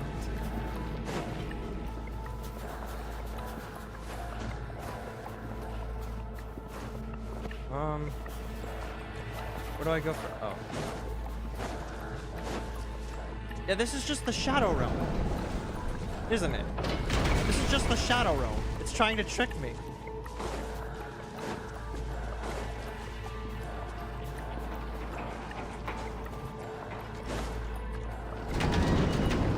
Oh. Settled.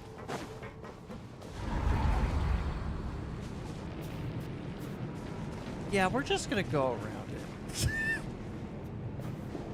I think we're gonna go around. There's no way to go around here, is there? Later, bitch. So long. It's too dark. We're not gonna make it. Come on, faster! Oh no, and here I go. I am now the dead again. Oh! Traveler! I won't let you die like this. Not on my watch.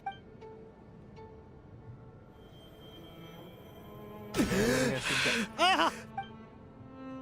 Even though it's not permanent, dying is definitely not a pleasant experience. Great. You're back. For now. Yeah, thanks to you. Time for you to get out of here. Quick, before the light runs out. What about you? You're not coming with me? I can't. I've already been used up. What does that mean? The Guardian Spirit's skills are finite. I can only resurrect someone so many times. I might not look any different, but my essence has been exhausted. Now, I will slowly start to fade away. I can go no further. The black mist is where I belong. It's okay. No, it's not. You better not. Why didn't you tell me sooner? Because it wouldn't have changed anything. That knowledge would have just burdened you. And a guardian spirit's role is to protect. But... Go. Now, before it's too late. I already hear night prayer approaching. Why does it take the form of Tonya?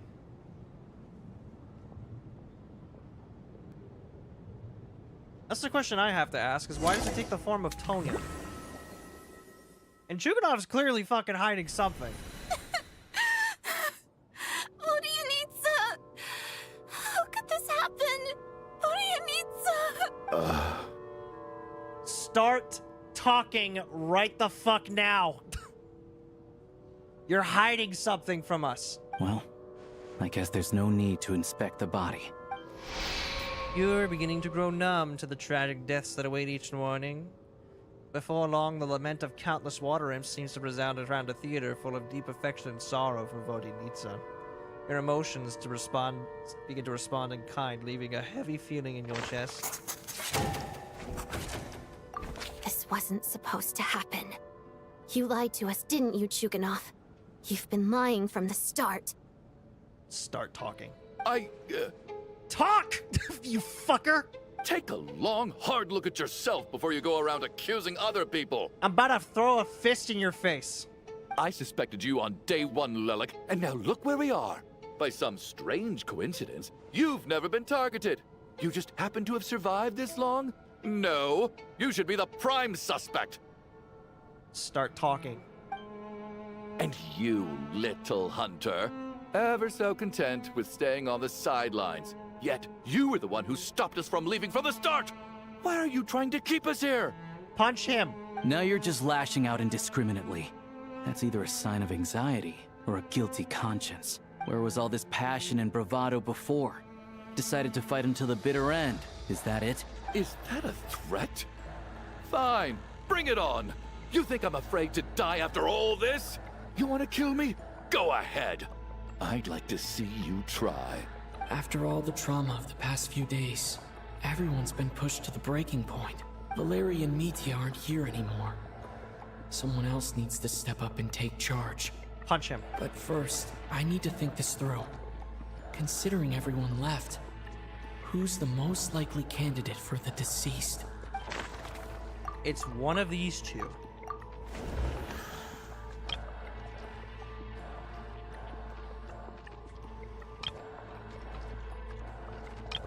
It's one of these two. It has to be.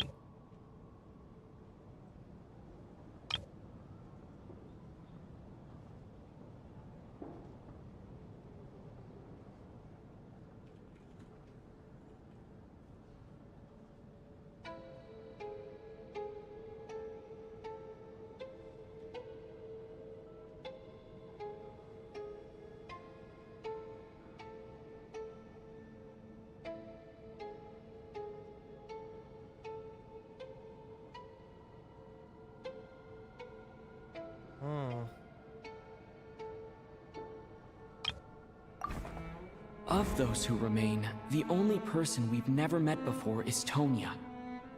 There is room to doubt her true identity. People are easily misled by first impressions. Now that I think about it, Child's sister was in fact a label I imposed on her due to my own assumptions. But Mr. Chuganov vouched for Tonya's identity yesterday. With basically no other possibilities left. Could it be?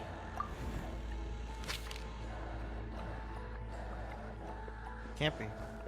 Right? Tonya, how's Tusser been lately? Tusser? Oh dear. Your brother Ajax must have mentioned me in his letters home, right? Did he say anything about a blonde traveler? No.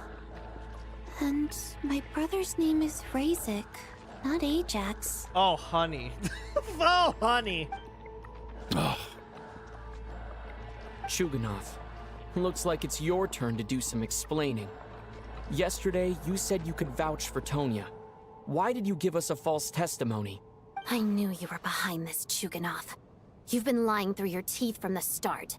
Everything about you is fake. Down to the wife and daughter you're always talking about. Your entire family man persona is a charade, isn't it? That night, when I infiltrated your place as Lelik, I noticed you were home alone. Didn't think much of it at the time. Just thought everyone else was out. But thinking back on it now, that doesn't seem very likely.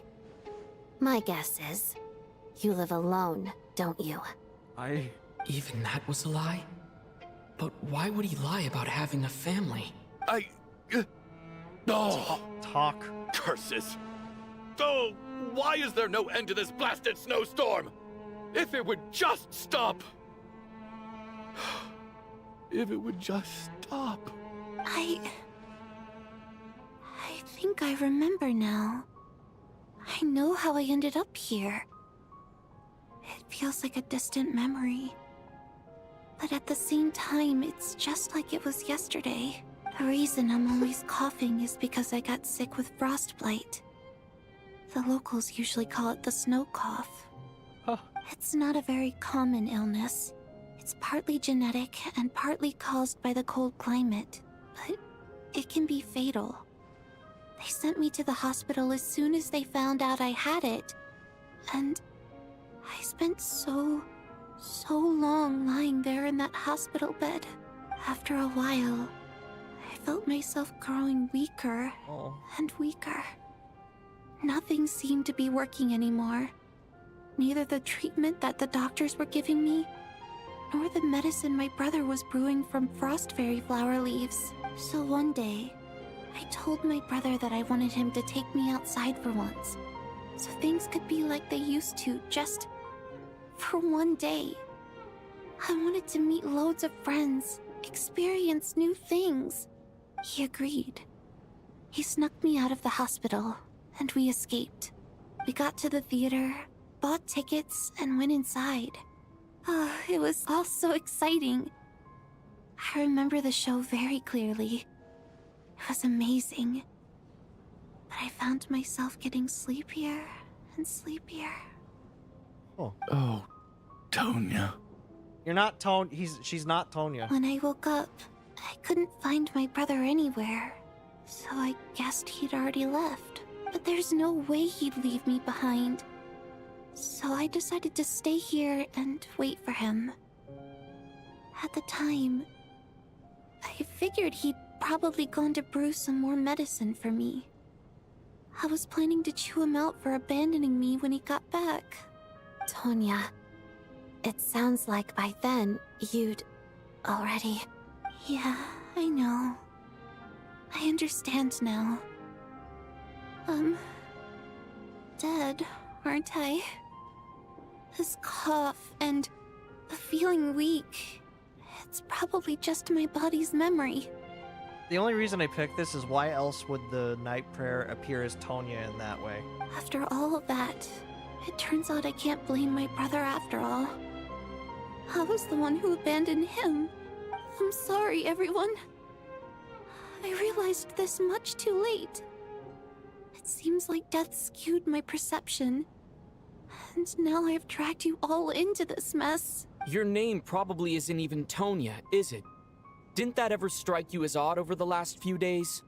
No, it is. It's a funny coincidence. Well, when I was little, my brother and I read a storybook, and Tonya is the name of one of the characters. When we escaped from the hospital, our family and the hospital security were looking everywhere for us. So when you first approached me and said my brother had sent you, and called me Tonya, I thought he must have chosen a fake name that only the two of us would know. Because he was afraid of getting caught. Now, it seems like that was just wishful thinking. At least your memory of death isn't painful. That is a small comfort. Now it's your turn, Chuganov. Talk to us. I believe no lie is ever told without a reason. She's my daughter. You're right. I was lying. I happen to know that the Harbinger child and his sister Tonya managed to get tickets, so I lied to you and pretended I knew them. And yes, I was lying about my family too. Oh yeah? The truth of the matter is, I lost them a long time ago. I just refused to accept reality. And now I've spent the second half of my life living a lie. I'm a joke. My daughter's name was Iskra. Oh. And before you ask, yes, Iskra, as in Iskra Manufacturing Plant. She also died from the snow cough. She was just 6 years old. If she were still alive today, she'd be around the same age as little Tonya here, after Iskra passed. My wife couldn't bear to face those memories either. So she chose to start a new life, without me. One day when I came home from work and saw the empty room, I felt like I couldn't breathe. Subconsciously, I started to imagine that they were still there. I soon discovered that this was the only thing that made me feel any better, so I just embraced the delusion. Poor guy. Nothing more than a pathetic means of escapism, I know. But at least it's not a crime. So explain your false testimony then. The night before last, when I was chatting with Tonya, she mentioned that her brother would brew medicine for her from frost fairy flower leaves. Combined with her various symptoms, I suddenly understood everything, including the fact that she was deceased. The snow cough used to be an incurable illness. I would pick frost fairy flower leaves to brew medicine for Iskra too. It took hours and hours on the stove. So why didn't you fucking say anything, Dick? But the year after my daughter passed away, the Jester of the Fatui announced that a cure for frost blight, also known as the snow cough, had finally been developed. It turned out that all previous treatments were completely ineffective. No better than random concoctions. That was the final straw for me. I just couldn't take it anymore. Just one more year. One more year, and everything would have been okay. So, more than anyone, I know full well that in this day and age, no one in their right mind would still be using frost flower leaves to brew medicine for the snow cough. Poor Miss Tonya, therefore, had to have been from an era when snow cough was still a terminal illness. So, you projected your daughter onto her? Even though you knew she was one of the dead? Even though you knew that protecting her could get you killed? That doesn't make any sense. You knew she was already dead. What did you hope to achieve by protecting her? I just don't believe in your crackpot theories. Nor do I approve of your actions.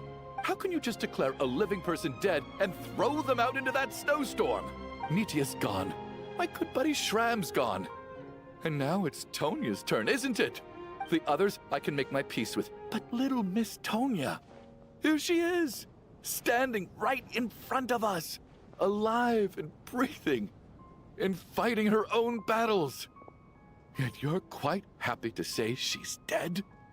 I mean, I get it, dude, but she seems to have come to terms with it, too. I just want her to live. Once this snowstorm is over, the very moment it stops, I'm going to march out that door and find someone who can fetch the very best medicine for her snow cough. I'll be damned if I'm gonna let you cast her out into the snowstorm before I have the chance to cure her. Well, not again. Not this time. Not when the cure is right within our grasp. I'd never be able to forgive myself. I get it, man. Mr. Chuganov, stop. I can't let you do this. Tonya. By the sounds of it, you've known I was dead since the night before last, right? I really liked Mr. Valeri, Mr. Mitya, and Miss Vodyanitsa. And now they're all dead because of me. No, they're not dead. They're just sleeping. I'm not happy about that. The reality is, you've been trying to fight your own demons through me. But all you've really done is trap me inside your delusion along with you. No! Listen to me. I want to save you. I do! Let her go. Well, at this point, I'm quite sure that I'm dead. I don't need to be saved. The time I got to spend with all of you is more than enough for me. Despite all the bad things that kept happening, I got to meet so many interesting people and spend so many days and nights by your side. Since the day I escaped that hospital until now, this has been an adventure I never even dared to dream of. I'm very fond of you all. If it were only possible, I'd trade my soul to bring back the ones who died. If it meant things didn't have to end like this. And that's why I'm not fond of you at all, Mr. Chuganov. Oh dear. I'm sorry. It's them that you owe an apology to, sir. Not me. Go on. Well then, I suppose this is it. It's time for my adventure to end. I've caused enough trouble. You're leaving already? It's still early. Don't you want to stay a little longer? No. No, thank you. Oh, and by the way, my name is Patoshka. It was nice meeting you all. Aw, Patoshka. Goodbye, Patoshka. Feels strange that we're only being properly introduced now that it's time to say goodbye. Patoshka.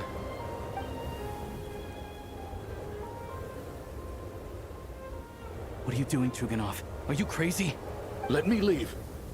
I can't keep lying to myself anymore. In your dreams. Don't think you're getting off that easy when you had a hand in the deaths of so many people. The Fatui have honed quite an array of enhanced interrogation techniques since they were founded.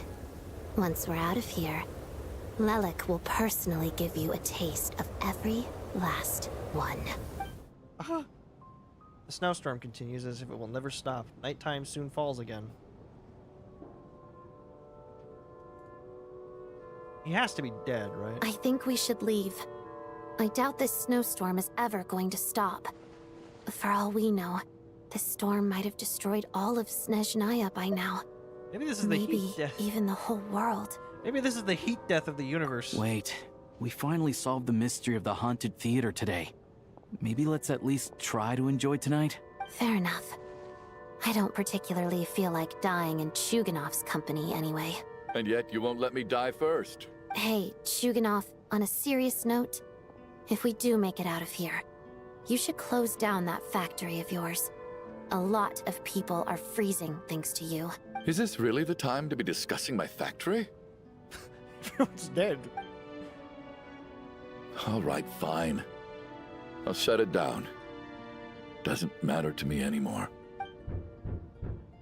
Am I hearing things? Or was that a knock at the door? There it is again. But I don't understand. The snowstorm hasn't stopped, has it? Or perhaps it's the rescue team that Valeri mentioned? Should we open the door? Is this it? Is this nightmare finally over? If the last few days are anything to go by, I probably shouldn't be getting my hopes up. Whatever lies beyond that door at this moment. It could be something even more terrifying than everything we've been through so far. Well, here we go. We're about to find out, ain't we? Alright, gang. Let's open the door. Alright. Here we go. Open the doors. Media?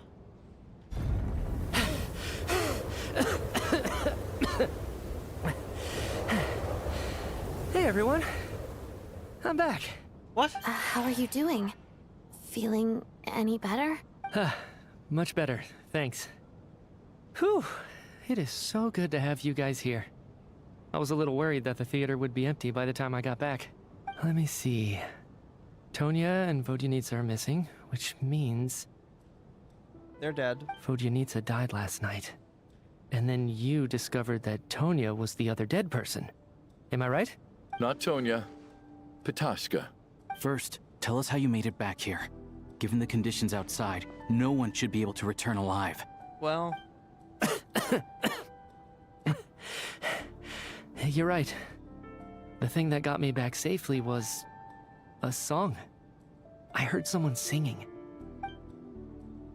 After walking into the snowstorm, my mind grew hazy. I don't know how long I walked through the storm before my mind completely slipped away. Damn, dude. You're a strong boy. Then, suddenly, I heard the sound of singing. The voice instantly brought me back to my senses, and I regained consciousness. So I followed the voice, searching for the source of the singing.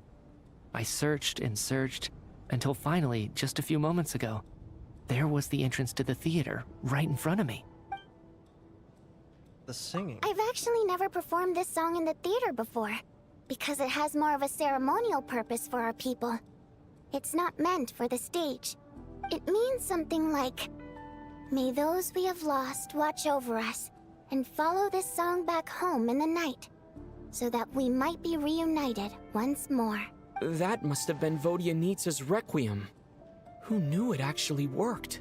That song is meant to guide the souls of the dead. Mitya, that must mean that you... Huh. No kidding. Huh, seemed like I guessed right then. This is what I've been so desperate to tell you about. Oh yeah? When I first stepped out of the theater, I was still quite lucid. My memory of it is still pretty intact. I remember the outside world being completely different than what I'd expected. It was like this was a world where only the snowstorm existed. There wasn't a trace of any humans or buildings ever having been there. I don't know how else to describe it, except to say that it just didn't seem like the real world. And as for the Requiem, if I was guided here by Vodyanitsa's song, it can only mean that I must already be dead. And this is my soul, not my body. But I didn't experience a clear moment of death while I was out there. Nor do I feel any different now than before I walked into the snowstorm. Oh my god, we really are on Euphorius. You don't seem any different to me either. In fact, this is something I've been wondering about for a while now. If souls aren't physical, shouldn't they lack tangible form? Both Shram and Patashka were clearly deceased, and yet their souls didn't look or feel like ghosts at all. They were visible, tangible, no different than you or me. This raises a truly terrible thought. Is that really what Mitya is suggesting? What, we're all inside a dream? Dreams can't explain everything. And this isn't the Sub-Zero's festival. Okay, well, F you then. We can leave this place now. Mitya said the outside is a world where only the snowstorm exists. It must be connected to the ley lines, so going out there will only take us further away from the real world. The Requiem calls to the souls of the dead. This is proof that Mitya is dead and has not been resurrected. How am I Mitya's dead? soul was summoned back by the Requiem, confirming that he is indeed already dead. And yet, he looks no different from us. Of course, if even the long deceased like Mr. Shram can blend in with us undetected, then maybe we've all been dead from the very start. And all of us are now souls wandering the theater. But that can't be right. Yes. I think that this is probably the afterlife. What did you say? How can I be dead? You heard me. We died in the theater. All of us did. But due to an obstruction in the theater's ley lines, our souls are trapped here, while an endless, infinite snowstorm rages outside. It's ironic, really. All that time, we were working so hard to figure out who the deceased among us were, when the truth was, we were all deceased. The only difference being some of us died more recently than others. Do you remember that note, "Death is near"? Seems like we misunderstood what it meant after all. Death was nearer than we wanted to think all along. The note simply meant that all of us were already dead. So all our attempts to survive, our search for the deceased, it was all for nothing? Hard to say. At the very least, we helped 2 lost souls find clarity and go to where they belong. The presence of those 2 is probably what caused our souls to be drawn in by the ley lines. In which case, the deaths we've awoken to over the past few days were just souls returning to the ley lines for good.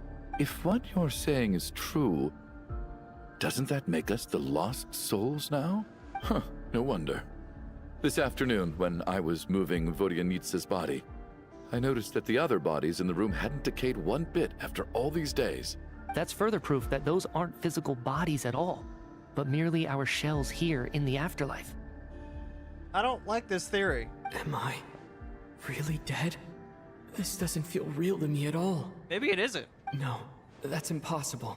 This cannot be how it all ends. I still find it hard to believe that all of us are dead. How exactly did we die in the real world? None of us have any memories of dying, right? Not even knowing how we died is preposterous. Good grief! Surely there has to be some reason. Exactly. It's hard to rest in peace when you don't even know how you died. It gave me lots to think about as I strode out into the snowstorm. I racked my brains trying to remember the cause of my death, the exact moment I died, the root of all of this, right up until my consciousness faded. Wait. Hold on. Right before I lost consciousness, I think I saw something. What was it? I can't remember. And I think I lost my notebook and pen. Mitya, your hand. Is that blood on your fingers? Oh, Huh? so it is. You're right. There's blood on the fingertips of my right hand. Looks like it's already dried. When did that happen? What the? Oh, that's Death's hand, isn't it? That's Death's eyeball. I guess this was what I saw. I must have desperately drawn it in my own blood right before losing consciousness. What's wrong? Do you recognize the symbol? Oh, I recognize it all right. It's Renova, the ruler of death. Who? Alosha, do you still remember that Snezhnayan folktale you told me about? It was about the Grim Reaper. When someone's about to die, he appears as an incarnation of someone familiar to guide their soul into the afterlife. And as soon as you recognize his face, your life is over. I heard a similar tale when I was little. You think the Grim Reaper in this story refers to the ruler of death you mentioned? That's right. In which case, death is near could also mean that the Grim Reaper is here disguised in a familiar form. Juganov. Death, the deceased, and the Grim Reaper? So it's a triple entendre. When I first saw this note, I thought it contradicted the investigation report. But now it seems like that was the whole intention. So the Grim Reaper deliberately misled us. Then, we started suspecting each other and searched for the deceased while they hid in plain sight. By that logic, the one person most likely to be the Grim Reaper incarnate is... Must be him. Alosha. No doubt about it. It's Alosha. Looking back at how everyone has acted over the past few days, Alosha is most likely the Grim Reaper lurking among us. And how do you figure that?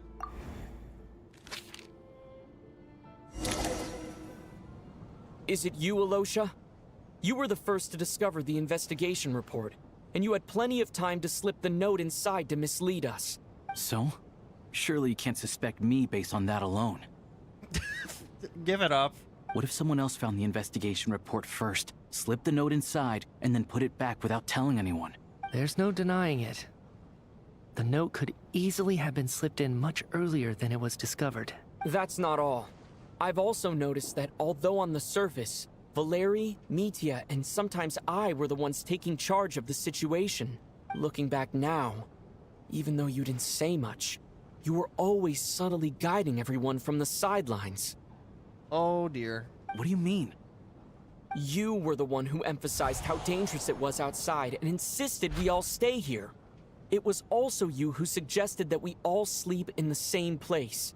And earlier today, you tried to convince Patashka to stay. I don't understand why, but it was out of character.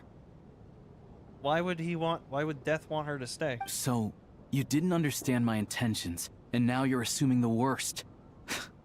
Seems pretty unreasonable if you ask me. He still won't admit it. Fine. Let's see how he responds to the most damning evidence of all. What, are you gonna try to hit him? You gonna try to hit Renova? The biggest question I have right now is, if the Grim Reaper is impersonating Alosha, then where's the real Alosha? When did they switch?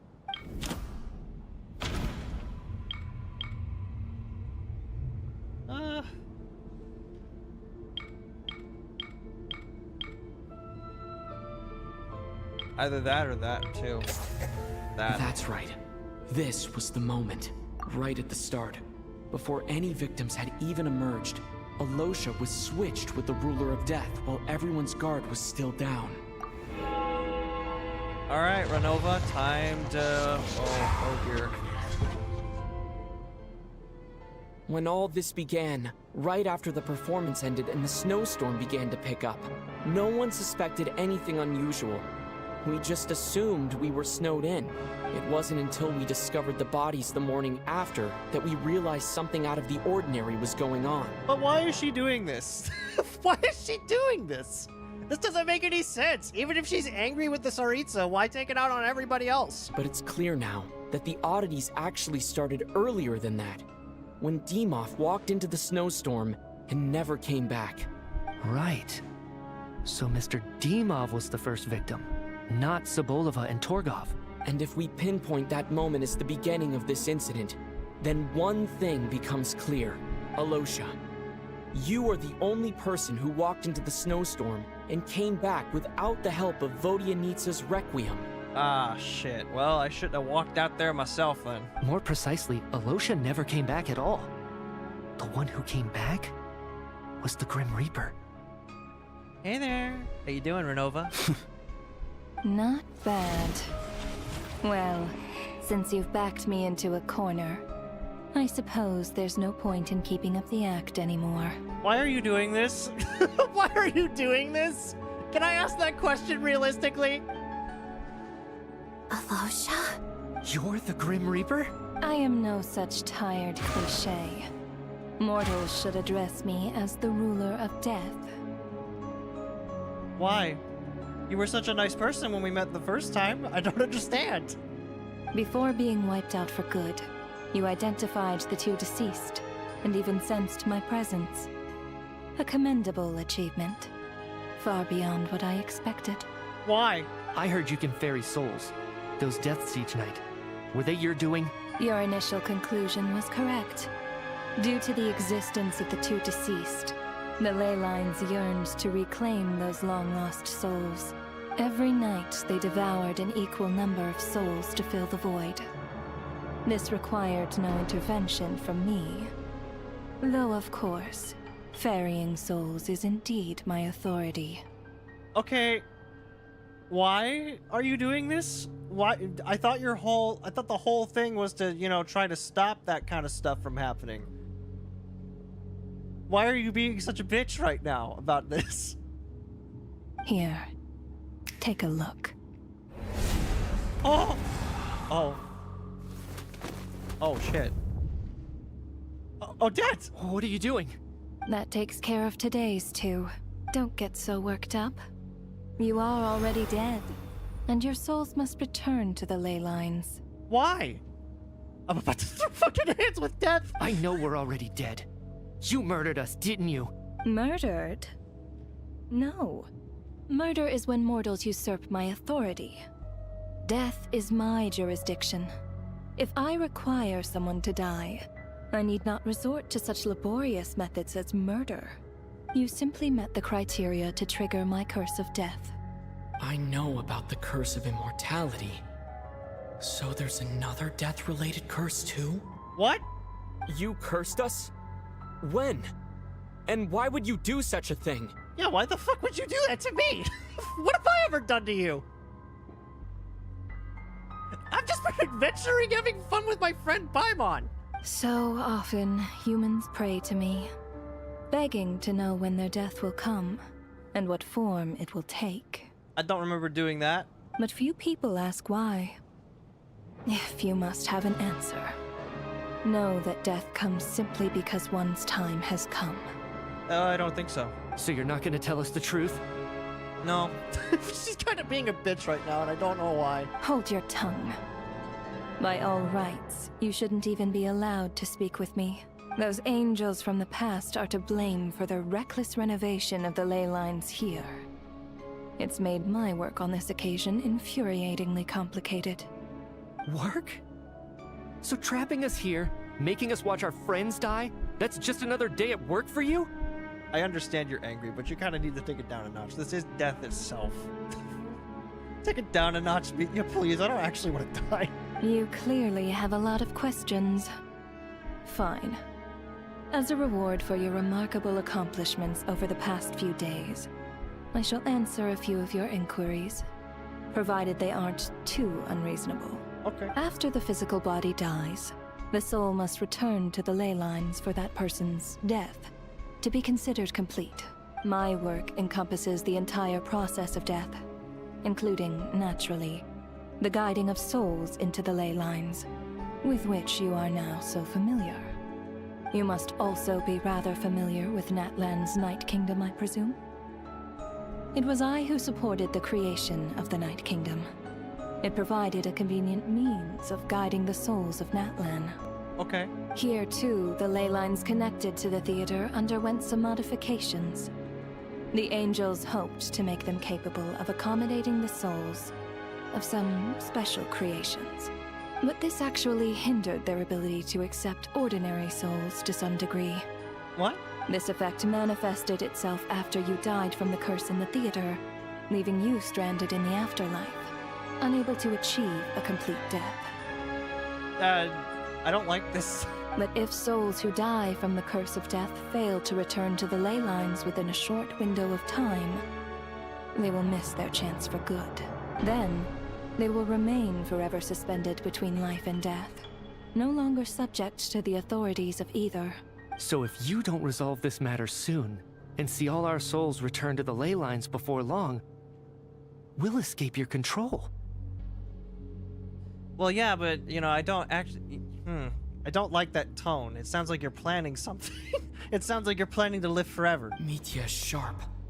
This must be what Renova was worried might happen, and the reason she got involved to begin with. But if you have the authority to guide souls, why didn't you just show yourself and get it over with? Why hide among us in the form of Alosha? Yeah, why'd you have to be like the gamer? You seek to understand the mind of a god. Very well. I'll tell you. Lady, you ain't no god. You're literally the Grim Reaper. This is a theater, and I decided I wanted to watch a show about death. That's why I encouraged you to take the events to the stage. I found myself getting quite immersed. I suppose the entertainment you provided makes up for all the trouble you've caused me by being so defiant in the face of death. There. Are you happy with my answer? I mean, it's an answer. I'll give you that one. Can't say I am. Really? But it fits the stereotypes you humans have about gods. What? Just moments ago, you were complaining about how infuriatingly complicated your work here has been. Work is work, I get it. There are times when it's a huge pain, but you just have to get it done, right? He's very pissed off, by the way. You can tell he is mad as hell. That's a rather unique perspective for a human. You are in fact correct. There is a pain point in this case. Due to the obstruction in the theater's ley lines, there is a hard limit on the number of souls they can receive each day, making it impossible for me to ferry all your souls at once. Why would I want to die? Revealing my identity too soon would inevitably have led to futile resistance. And there was a risk that any souls who chose to run would disappear. Then there was the issue of the 2 lost souls you called the deceased. The way you resolved that quandary was all part of my design. That's what I don't understand.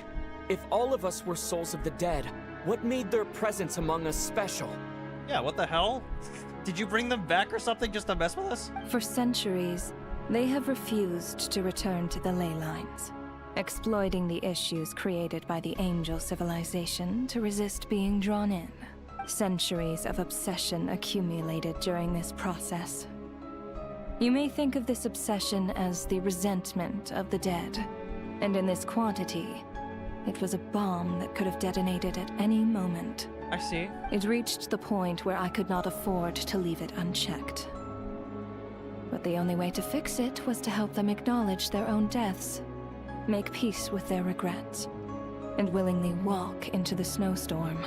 Only then, with my guidance, could they finally return to the ley lines. Otherwise, you would not like to know what the consequences would have been. I will say, by the way, if the whole point of this story is to get rid of death, that would mean that we'd have to replace death with somebody else. Because I know that's probably what it's leading up to, is that we're going to have a big old fight with Renova, and she's probably either going to leave or quote-unquote die. So, who's taking her place? Kind of want to know that.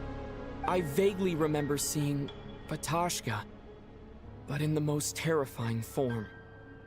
Was that in a dream? Is that what would have become of her if she hadn't returned to the ley lines? I see your dreams brought you many revelations. So you see, death in fact grants wisdom to mortals. Souls connect to all things in the world, and see the chain of cause and effect between them. It's nothing unusual. So when are you gonna change to your actual form? Anyway, giving psychological counseling to lost souls is not my strong suit. That is more of an angel's role. It was something I could not resolve directly using my authority, so I decided it was easier to leave the bomb defusal to you. Meanwhile, of course, their presence caused the souls of other members of your party to return to the ley lines each night. From where I stand, that was killing two birds with one stone. Bring them back. As both issues slowly resolved one another without me having to lift a finger, all I had to do was stay close by and keep the situation under control. Then use my authority to wrap things up at the end. And, of course, while I was at it, I thoroughly enjoyed watching this drama, dealing with death from a mortal perspective, play out on the stage. I'm not sure I like your version. I'm not sure I like this version of death. I like my friend's version of death better than this. Sounds like you had it all figured out, Grim Reaper. I just did the math. You said there's a hard limit to the number of souls the ley lines here can receive each day. It's 2, isn't it? That much is obvious, even to a fool. So then why did Valeri die that one night? It's time to review this whole affair. If the ley lines can only take in 2 people per day, I need to go over the deaths from these past few days again.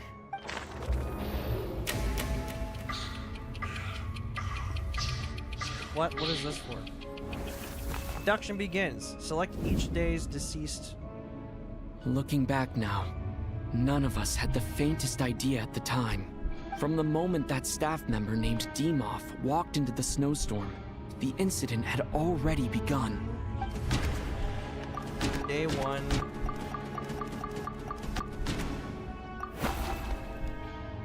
Is not deceased yet. Let me go over the...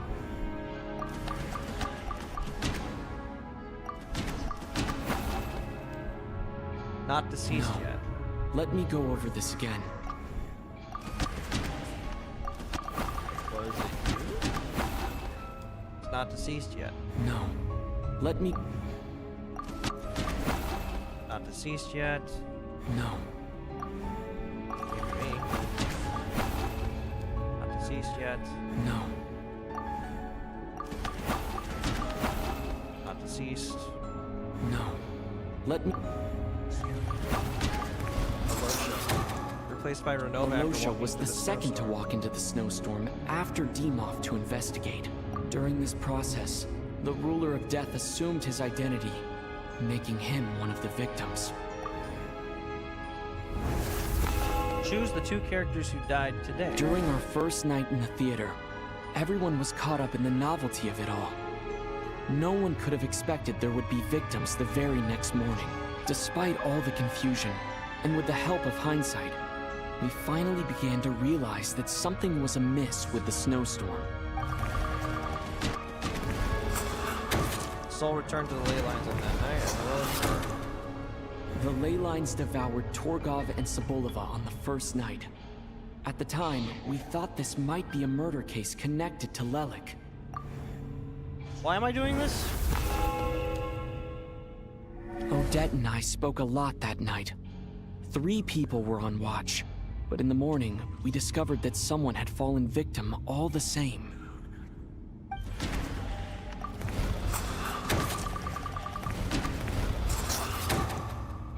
The deaths of Kulish and Rampana caused everyone to stop suspecting Lelik. Unexplainable phenomena occurred one after another, leading Mitya to suspect that we were caught up in a supernatural event. Choose the 2 characters who died Later, today. we discovered that there seemed to be an extra person among us, and subsequently discovered the existence of the deceased. Shram. Mr. Shram realized he was the deceased, and walked into the snowstorm to return to the ley lines of his own accord. It turns out there really was a dead person among us. And then Valeri died. We thought it was all over, but Mr. Valeri's death was a rude awakening for everyone. The ley lines consumed him during the night regardless. A lot happened today. Mr. Valeri's death led us to discover the connection between the number of deceased and the number of victims during the night. Choose the 2 characters who died today. The fact that there was more than one deceased seemed to bring us back to square one. Odette revealed some information she had been keeping to herself. And then Ewok fell. Although Metia, the void in the ley lines hasn't been filled, so let's rule out Metia for now. Soul returned. Vodianitsa was swallowed by the ley lines in her sleep, but the requiem she sang before falling asleep was quite a game changer.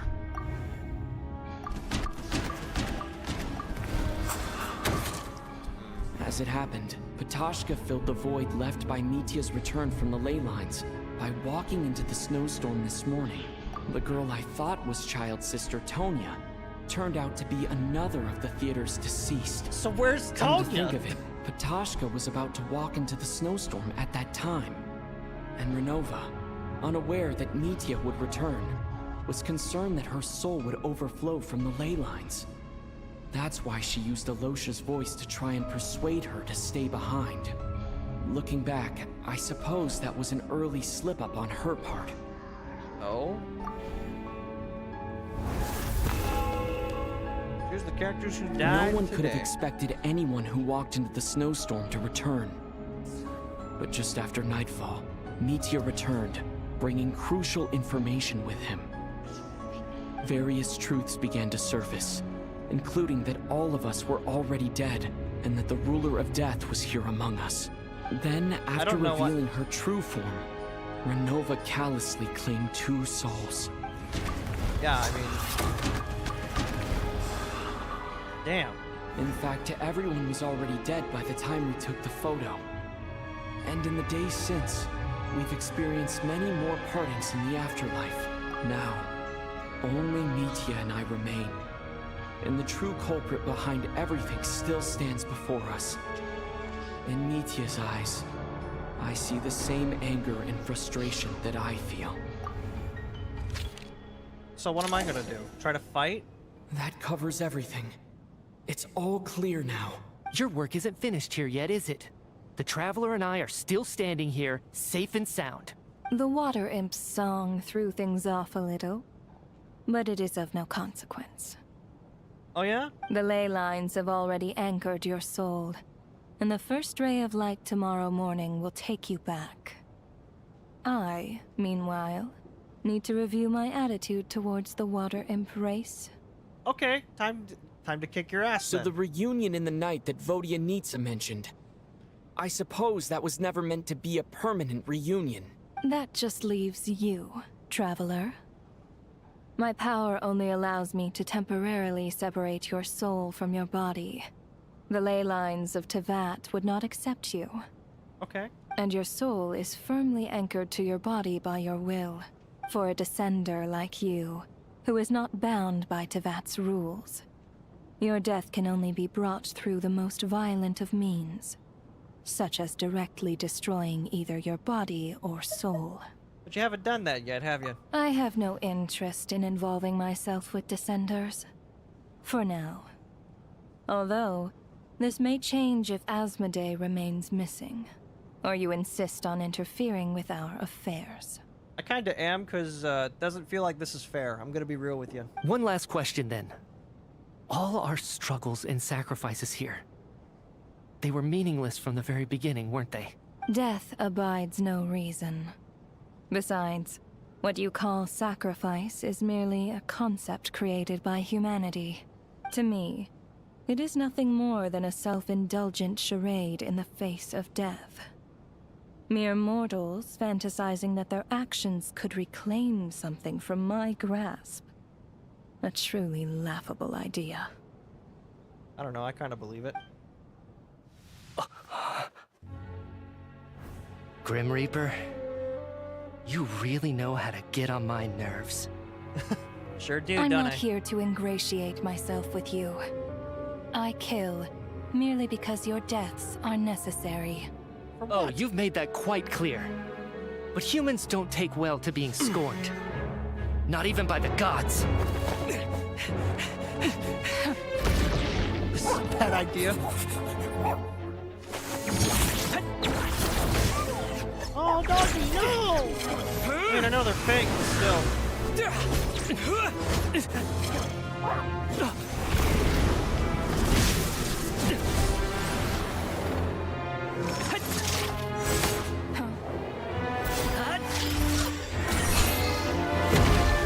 Ah!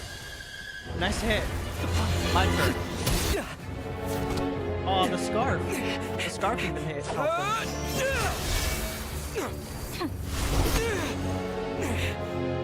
This is futile. You must know that you are powerless against me in my own domain. I suggest that you save your strength. For what? Maybe we can't change it. But if nothing else, we can at least teach you to have some respect for the dead. Yeah, you're not nice at all. I like my friend's death better. You're just a cruel mistress. What? Oh, God. My body. Shit. I mean, it doesn't matter. Oh, dear.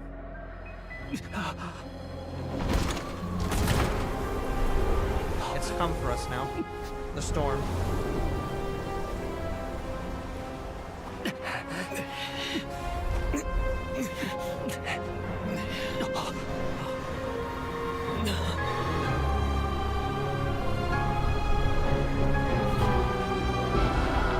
Oh dear. Someone's gonna save us, right?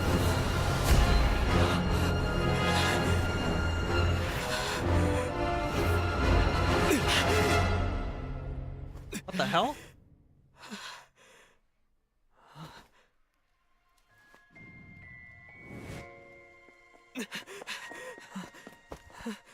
Oh, it was all a somewhat dream.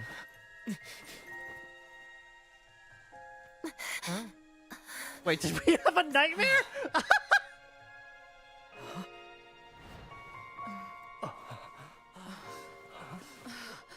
Holy shit. What a fucking quest. What a goddamn quest.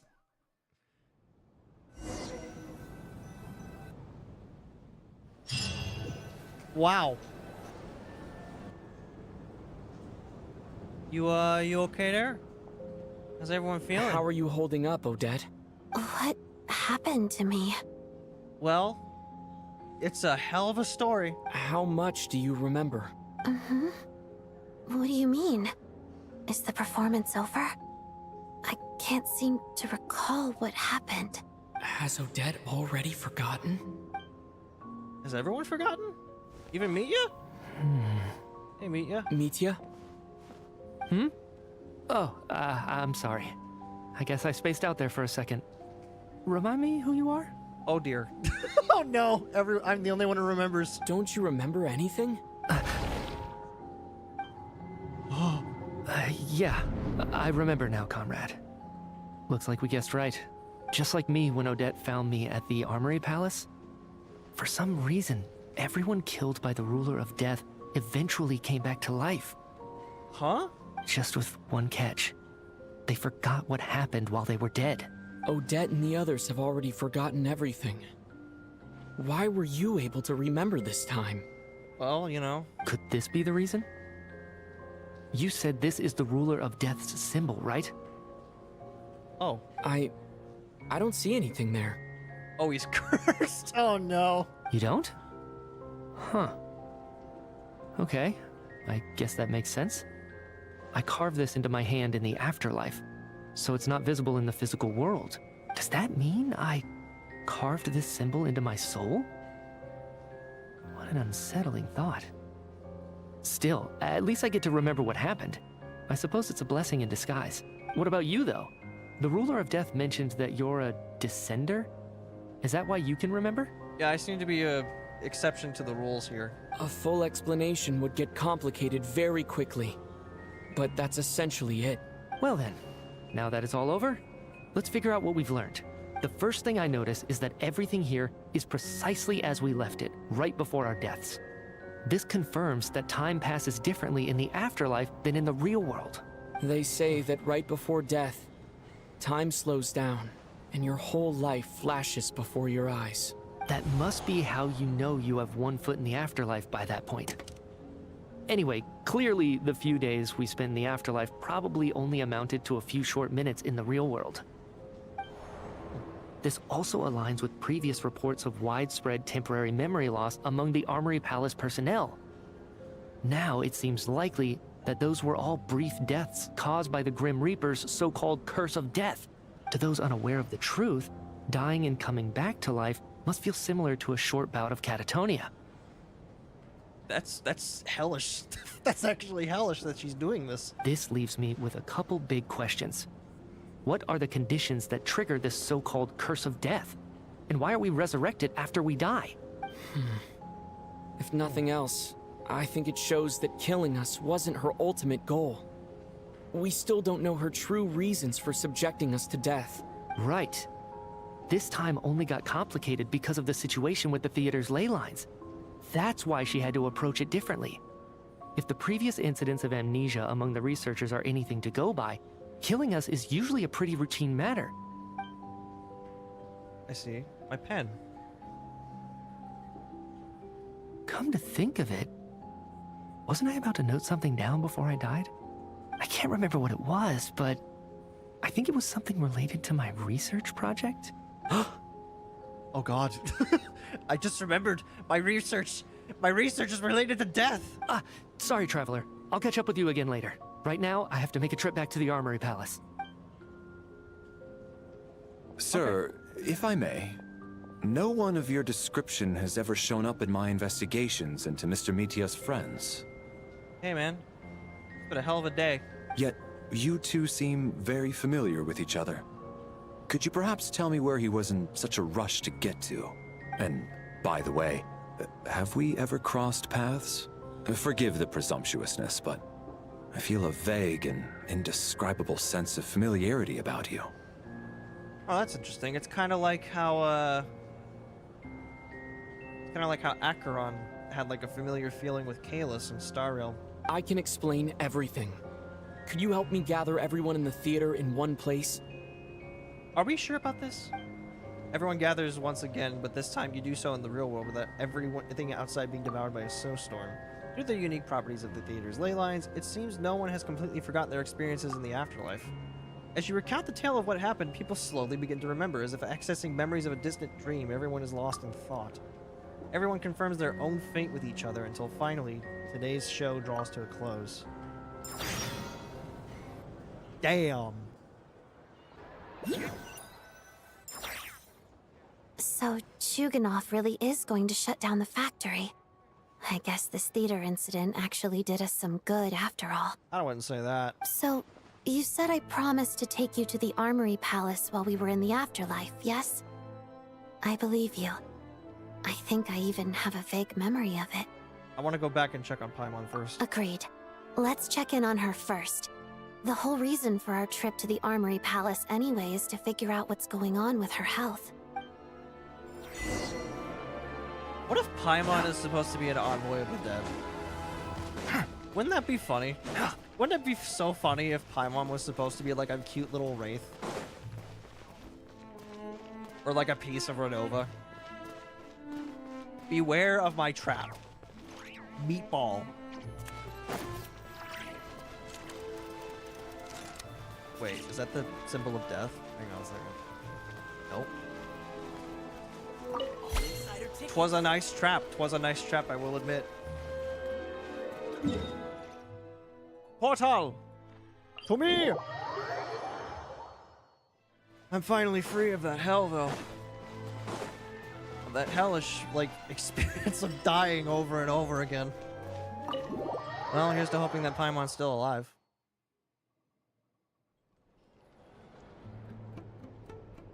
Paimon, friend? I'm finally back, even though a long time has passed from my perspective. As far as Paimon's concerned, I probably just went out to watch a very short show.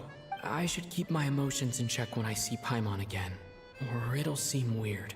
My friend! I missed you! Wait, The atmosphere here feels off. Is there danger? Shh. Stay quiet. Let's go inside and take a look. That's not great. Have we still not been able to notify Child yet? We need new orders. What if that person comes back again? I got some bad news. He's here. What happened? I'm so sorry. Under the circumstances, there was really nothing we could do. Oh my god, she's fucking dead. There's no way. Tell me, what happened to Paimon? It was the Jester. He came here in person and escorted Miss Paimon away. He's the director of the Fatui. His authority supersedes all others and cannot be questioned. There was nothing we could do. The Jester? How long ago did he leave? And what was Paimon's status? It was about an hour ago. Miss Paimon was fast asleep at the time. The Jester simply walked off with her as if it was only natural. I assure you, he absolutely did not use any force. Don't you dare scare me like that again. Do you know where they went? Where did he take her? Tell me now. The Armory Palace, most likely. Lord Piero, the Jester, has been overseeing the experiments there lately, keeping a close eye on their progress. Everyone in the Fatui has heard about it by now. I'm surprised he came in person. Whatever his reason for taking Paimon, he'll most likely return to the Armory Palace first, which is exactly where we were headed anyway. Then lead the way, Odette. Okay, let's go. Yeah, let's go. Take me now. Get me out of here. Get me in the... Oh, no. It's not over yet. It's just up ahead. Quick, let's get inside. No, I'll go alone. You know I'm planning to force my way in. You're with the Fatui, so you should stay outside. I was hardly planning on taking you through the official channels anyway. I'm here to force my way in, just like you. Oh. I may be a Fatus, but I'm also Lelek, enemy of Project Stuja. Paimon's safety is paramount right now. With me around, you'll have an extra pair of hands. There might be devices inside that are easier for an insider to deal with. If you say so. Let's go. There's no time to hesitate. Maybe this is why he doesn't really tell anybody his plans. It's because he knows for a fact that, like, everyone's gonna be against it. Hey! Move aside! Hey, who are you? This part of the Armory Palace is under restricted access. What do you think you're doing? No questions, please. We're short on time. Die! Imagine you guys are tired of me, like, kicking your ass at this point, but, you know.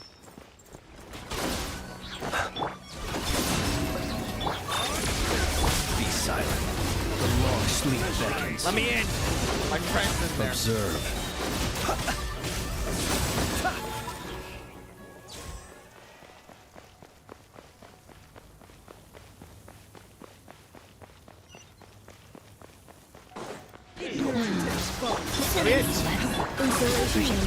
Close your eyes.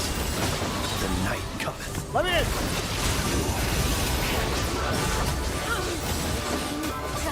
Be silent. Night falls. Let me, Your Majesty. I still... Enter.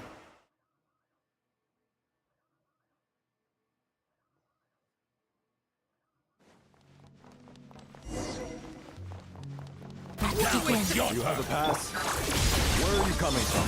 So, you're intruders, huh? Can you blame me for what happens next? Yeah, I don't care. My friend's in danger. And you're not getting in my way. The Armory Palace is hidden this deep in? This place is much bigger than I imagined. They're conducting top-secret research, after all. The deeper it's hidden, the better, is standard Fatui logic.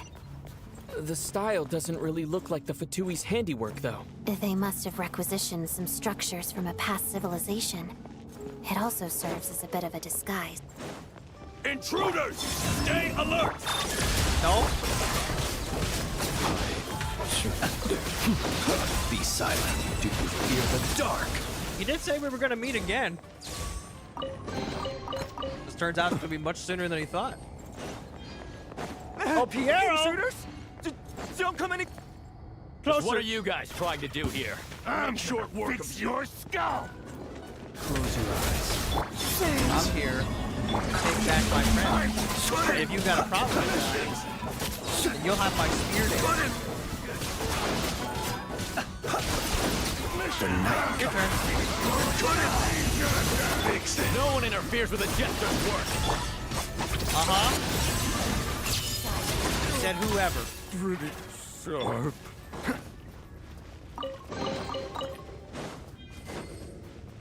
Piero! Where you at? Where you at? Where you at, Piero, you little shit?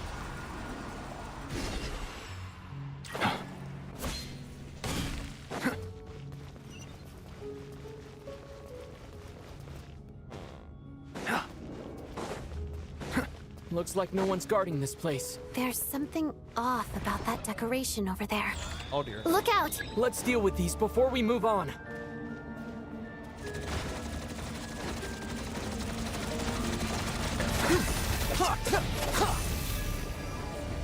Wayne. Installation chamber. No more.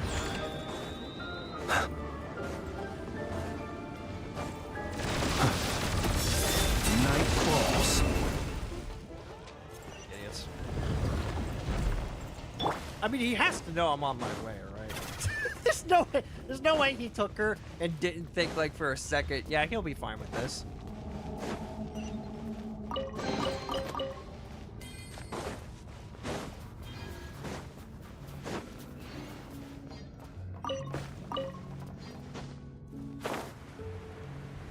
The researchers here probably don't know that we're uninvited guests. Let's try not to hurt them. What's the big star from the theater doing here? That's Miss Odette. She's a member of the Fatui. Don't tell me you didn't know that. Well, who's that with her? Oh, that is interesting. Where the fuck is he? Out here? Was the whole reason for Project Stuja to support the research here at the Armory Palace? Just what are the Fatui and the Tsaritsa planning? Couldn't tell ya.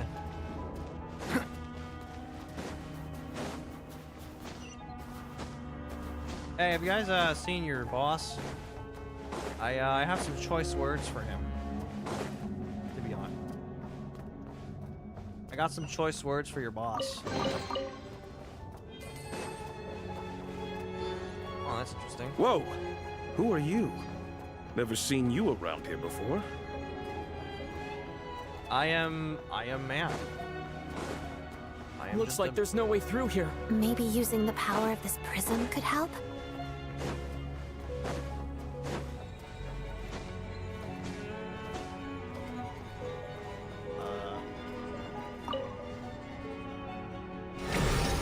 Oh, interesting.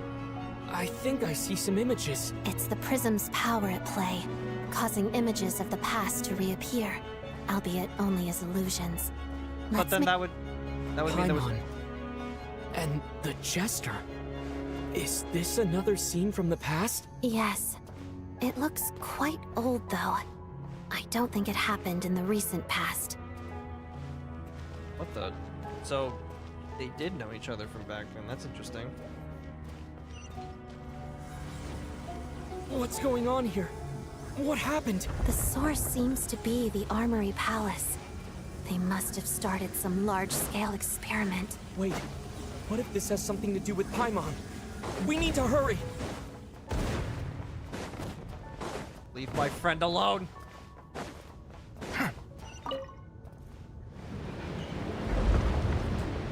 She's not yours anymore. Let her go. We're almost there. The Armory Palace is just up ahead. Paimon, Oh, great, there's enemies. please be okay. Make short work of you. Out of my way.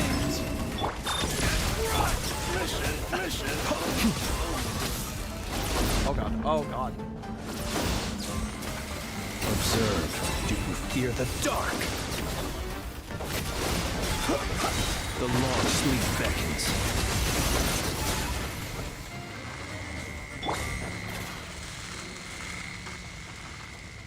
Where is she? Wow, he's really not. He's, What's going on? Wait, I remember this feeling. Oh god, it's death, isn't it? It's the curse of death. No, no, not now. Why is the curse of death striking again already? Odette. Oh. Not again. Is this the afterlife again? I need to find a way back to reality. Is that Odette's core Ignis? Could that be what just woke me up? Better find my friend here. Oh good. She knows I'm here. Hey. Hey, bitch. Oh, I see. Really? You're that pissed with me, huh?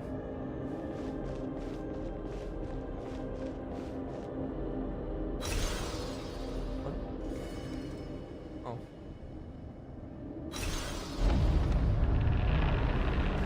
Okay. Thanks, man.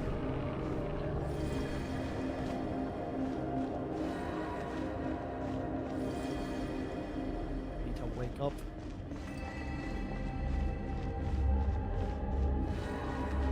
She knows I'm here. She knows this.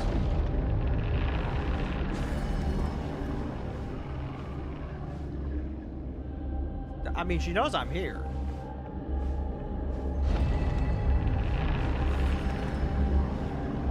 Let me leave. Let me go home with my friend, with my Paimon.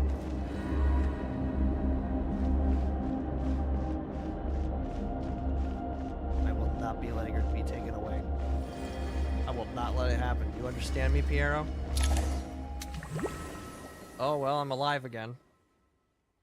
I'm back from the Shadow Realm. Odette! No signs of life. But past experience says that she should be resurrected before too long. Right? Did Odette intentionally use her core Ignis to guide my soul? I feel like something similar happened in a dream I had before. Thank you, Odette. If not for you, my soul wouldn't have found its way back to my body so quickly. And I might not have woken up so soon, but I'm sorry. I don't have time to protect you. I have to use the time you bought me to get Paimon back. Where is he? Where is that old fart? Where is that old bastard? Sure enough, everyone here has been affected by the curse. Paimon! Paimon! No, wait. Paimon probably didn't escape Renova's curse either. She won't be able to respond to me right now. I'll have to find her myself. Literally, like, Piero was just like, oh, damn. He's here already? Ah, shit. I was hoping that, you know, I'd have a little more time. Where is my friend? Little bastard. Mitya! Is this the laboratory he works in? What happened here to trigger the curse of death again so soon? I'll have to ask him when he wakes up. Finding Paimon found her! Paimon really is here! Okay. Enable. Seems you activated some experimental equipment. You think Piero would stop me? You would think that Piero would kind of try to stop me right now? No response.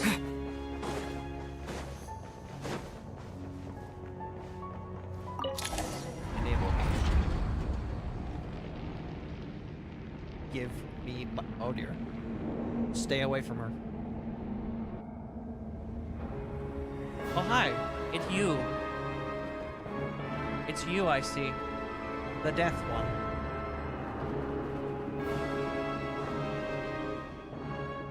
Hey, friend. Ruler of death. Hello.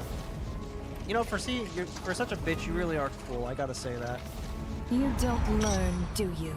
Renova! You've already been involved in one mass death, and now you show up at the scene of another. This might have passed for a coincidence the first time, but a second time? Am I to assume you are intentionally interfering in Snezhnaya's affairs? I don't know. No, it's not me. Judging by your expression, it seems that you understand little of what is going on here. In that case, a word to the wise. Do not interfere in Snezhnaya's affairs. Okay, what's going on? A civilization that fails to learn its lesson constantly depletes its own worth. It will one day lose any reason for its existence. Is it gonna be another Conria? And as a descender, you are perfectly suited to be the lifeline to which a dying civilization might desperately cling. Consider your position carefully. No advice needed. I'll make my own judgments. Suit yourself. When the day of reckoning arrives, not even a descender can hope to escape unscathed. I hope... Mother, a descender gave you your power. I think I can figure out how to take it away from you. The time for resurrection fast approaches. The mortals here are not yet worthy to behold my form. So that will be all for today. Okay. Goodbye.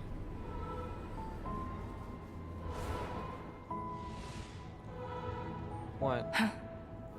That thing is coming with me. What thing?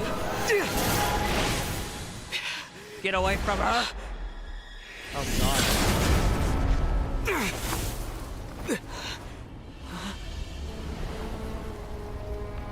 Ooh, Piero, the jester. You awoke sooner than I thought. The curse of immortality is stubborn, unable to enter the ley lines. You gave them that, content bitch! to remain a spirit. Ruler of death, what do you want? You perplex me. Both you and you. That thing may be a creation of Celestia, but it possesses none of Celestia's power, let alone authority. What? Your obsession with it baffles me. No matter, the resurrection will soon begin. It's worthless anyway. I'll reclaim it next time. Keep the fuck away from my friend. Do you understand? Hey. Who says there will be a next time? Piero just like, wait, buddy, what the fuck are you doing?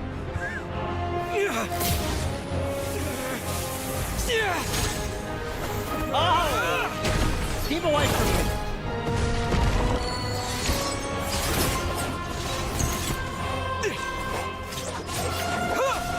Jesus Christ, I am not happy.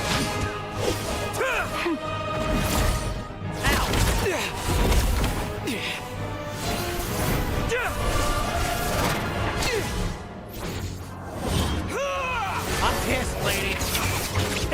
Take away my friend. Shit, I gotta go. Goodbye. Oh. All that for a drop of blood. All that for a nick on a dress. Enough! I'm leaving. Goodbye.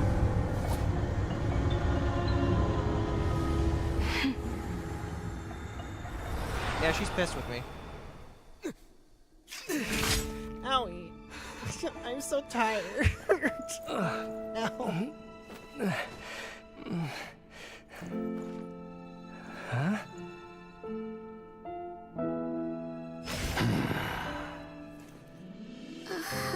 Paimon.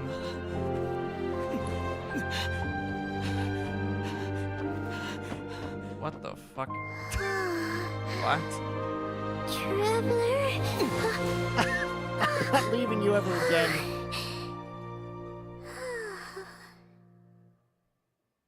Huh. I missed you, Paimon.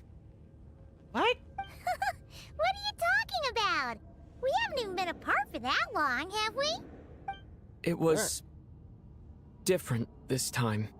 I almost died. You seem to be in pretty good shape. Yeah, Paimon's back in tip-top condition. It's the weirdest thing. Paimon fell asleep earlier, and when she woke up, she found herself here. The jester and that guy talking to him used some kind of energy on Paimon. and she could kind of feel it canceling out that other thing that was making her feel unwell. So, Mitya helped too? Apologies for leaving in such a hurry at the theater earlier. I was in a rush to verify some theories.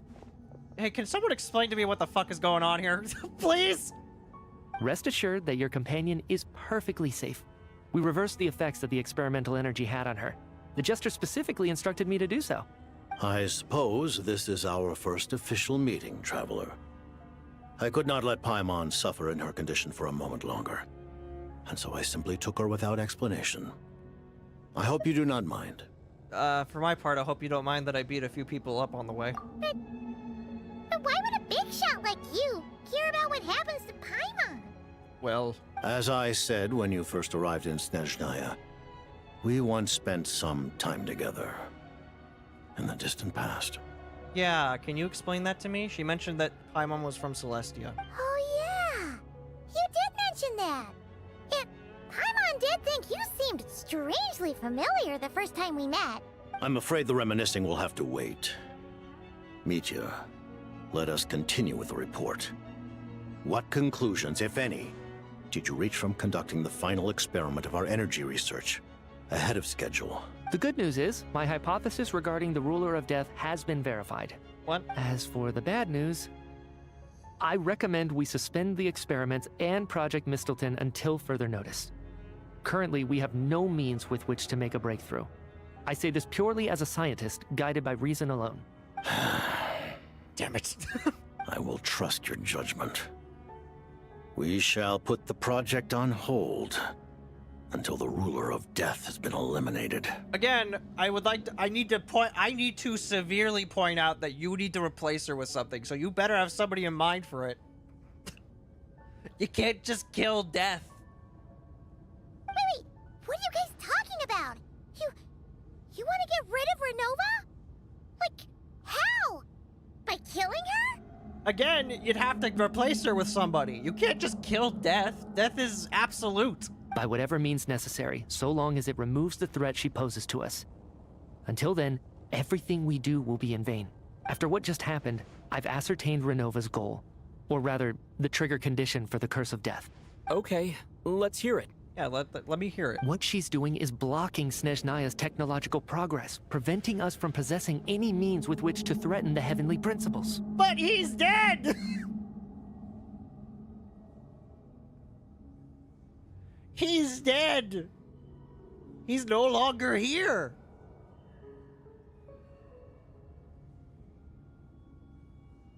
Why would she be worried about a long dead rule? Just like the little lapdog she is. So, any ideas, research, or experiments that lead to technological progress can trigger the curse. Just now, for instance, I was set to launch a final phase energy experiment ahead of schedule.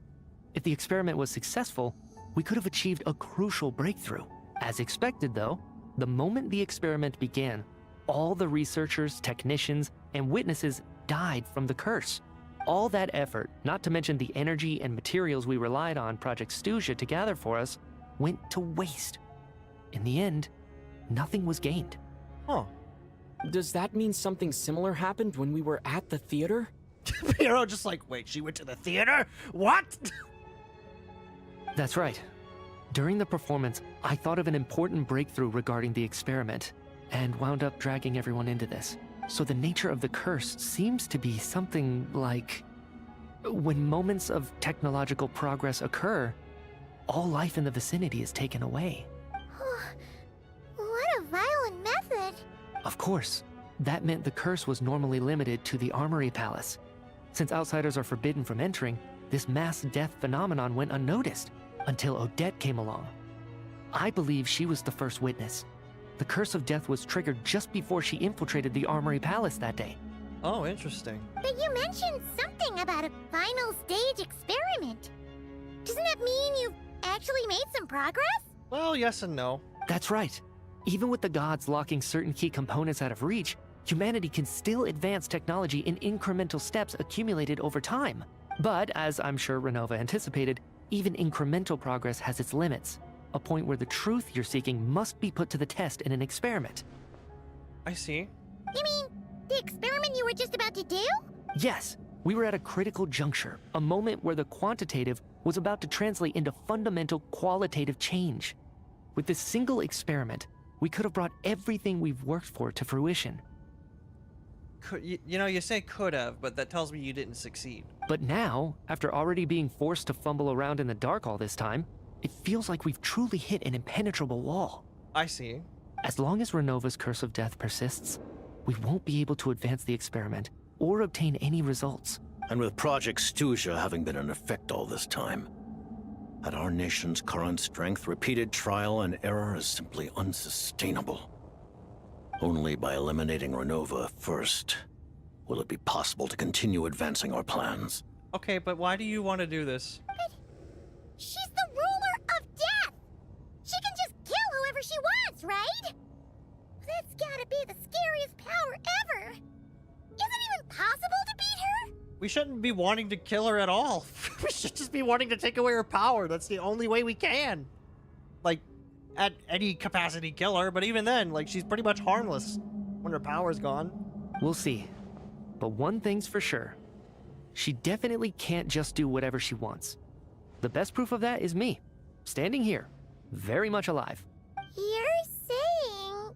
Wouldn't it be easier to just kill all of us researchers for good? Why resurrect us over and over again? Why let us advance our technology to this point?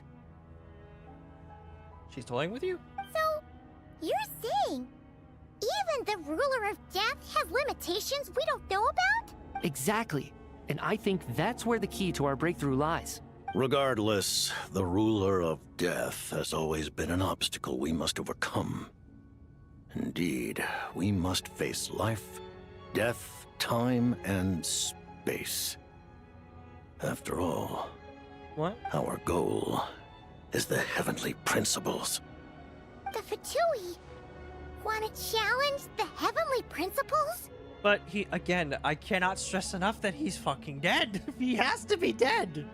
He can't still be alive. For a long time, I've had a vague suspicion the Fatui and the Tsaritsa were targeting the heavenly principles, but hearing the Jester admit it is still a shock. No wonder the Tsaritsa's goal has always been kept a secret from the people. What kind of road will that lead Snezhnaya down? In that case...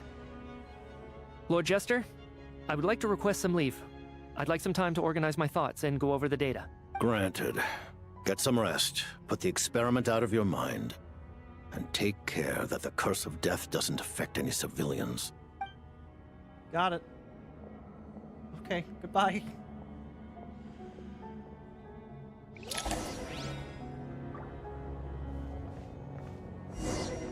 Hey, man. How's it going? While there is yet time, allow me to offer you my hospitality, honored guest of Snezhnaya. Is there anything you wish to know? Project Mistolinen? I remember hearing the term Mistelton from Columbina. Yeah! Paimon wanted to ask about that when the name came up just now. What is it? Paimon's heard of Project Stuja, but not this one. As you know, Project Stuja is a series of measures enacted to consolidate our nation's resources, the greater purpose of which is to serve Project Mistleton. Okay, what's that? Many of the things you have encountered thus far are essentially for the advancement of that project. This includes the Kuvaki Experimental Design Bureau in Nodtrai. Researching Kuvaki was merely a facade. Its core objective was to use local resources and research findings to build Mistleton itself. And that's a weapon built for the final battle against the heavenly principles, isn't it? Yep. Huh? How did you know that? I was given some intel, and I made some deductions. Wait. You must mean that thing over there. Oh, Paimon's gotta take a closer look at this thing. Especially after you guys sent so many people to Nograi to work on it. Kuvaki alone will not break through Celestia's defenses, let alone challenge the heavenly principles. So what can? The heavenly principles are no doubt accustomed to combating the power of the light realm, and elemental energy is simply the power of the human realm, converted to that form by the heavenly principles themselves. Any attempt to use this power against its creator would be a futile endeavor. For now, therefore, we have set our sights on the form of energy associated with the third descender and the stellar linchpins. This may hold the potential to allow Mistleton to contend with the heavenly principles. I see. You could say that by reverse engineering the stellar linchpins to extract the energy within, we have obtained a source of anti-Celestia energy. This is the energy research that is in charge of. Kulagi Experimental Design Bureau, Project Studia, and the new energy experiments. Huh. So, Project Mistleton is what ties it all together. And it looks like your plan is almost complete. No wonder the ruler of death came after you.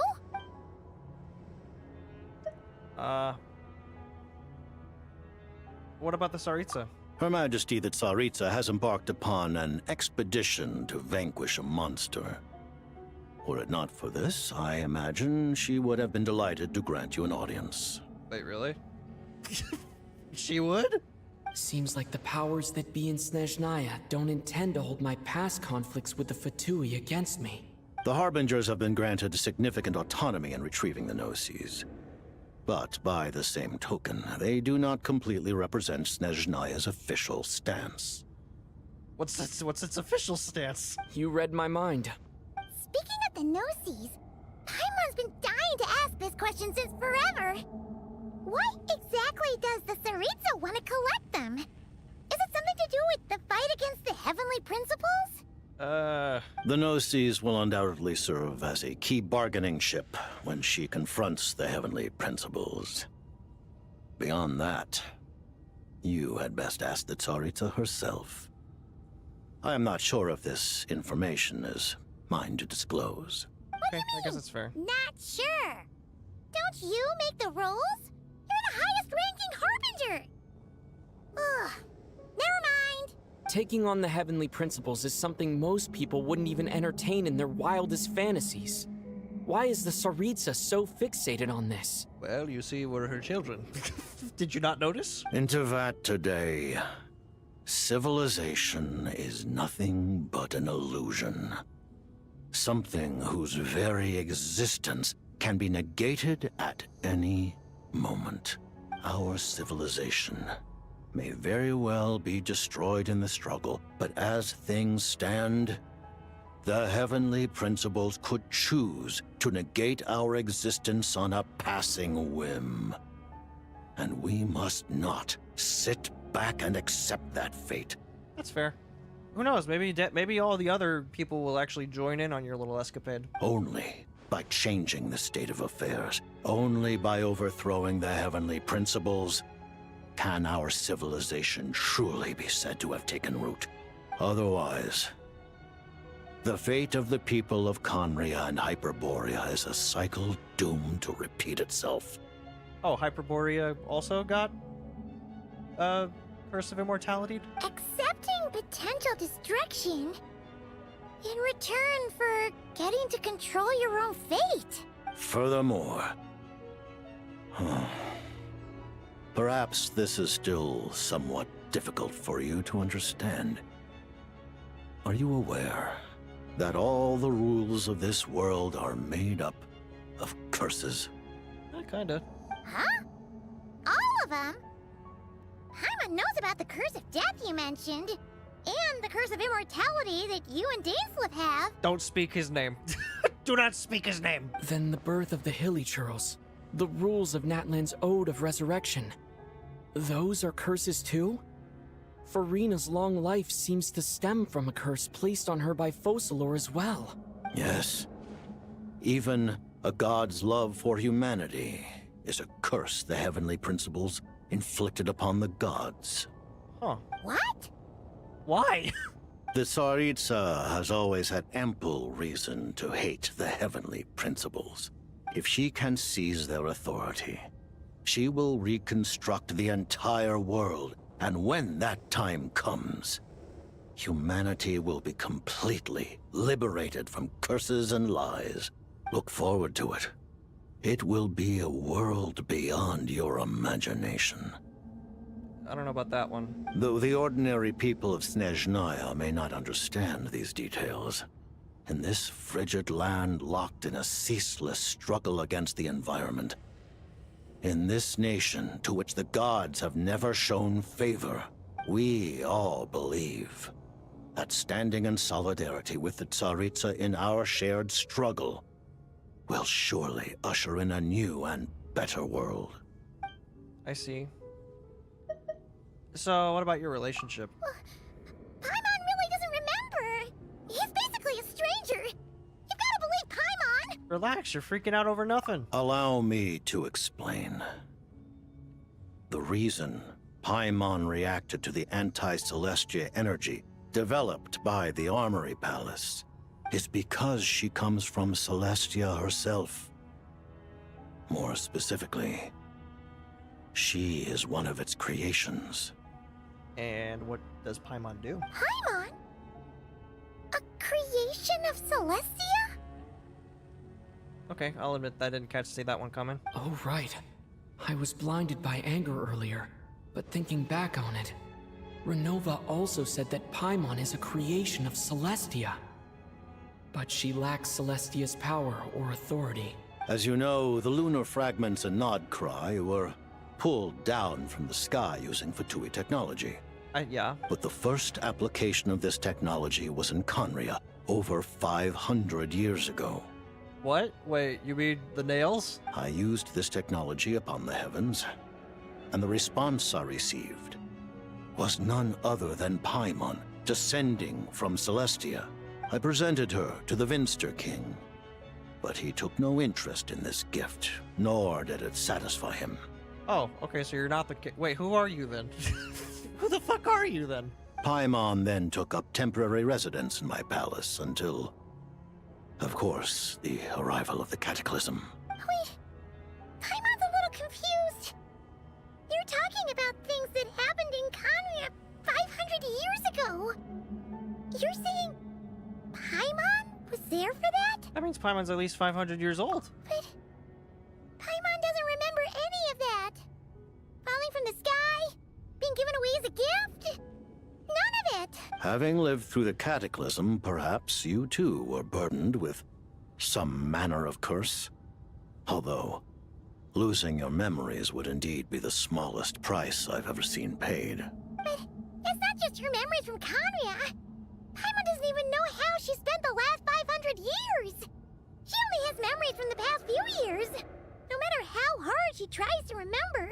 Don't try to remember it, it's gonna hurt. What was Paimon like back in Conria? Did she know a whole lot because she came from Celestia? Was she super smart? No. Unfortunately, when you arrived in Conria, your consciousness was like that of a newborn infant. None could say what kind of being you once were in Celestia. Oh, damn. During the time you lived in Conria, your personality was no different from how it is now. At least it sounds like you were able to fly under the radar. Aw, man!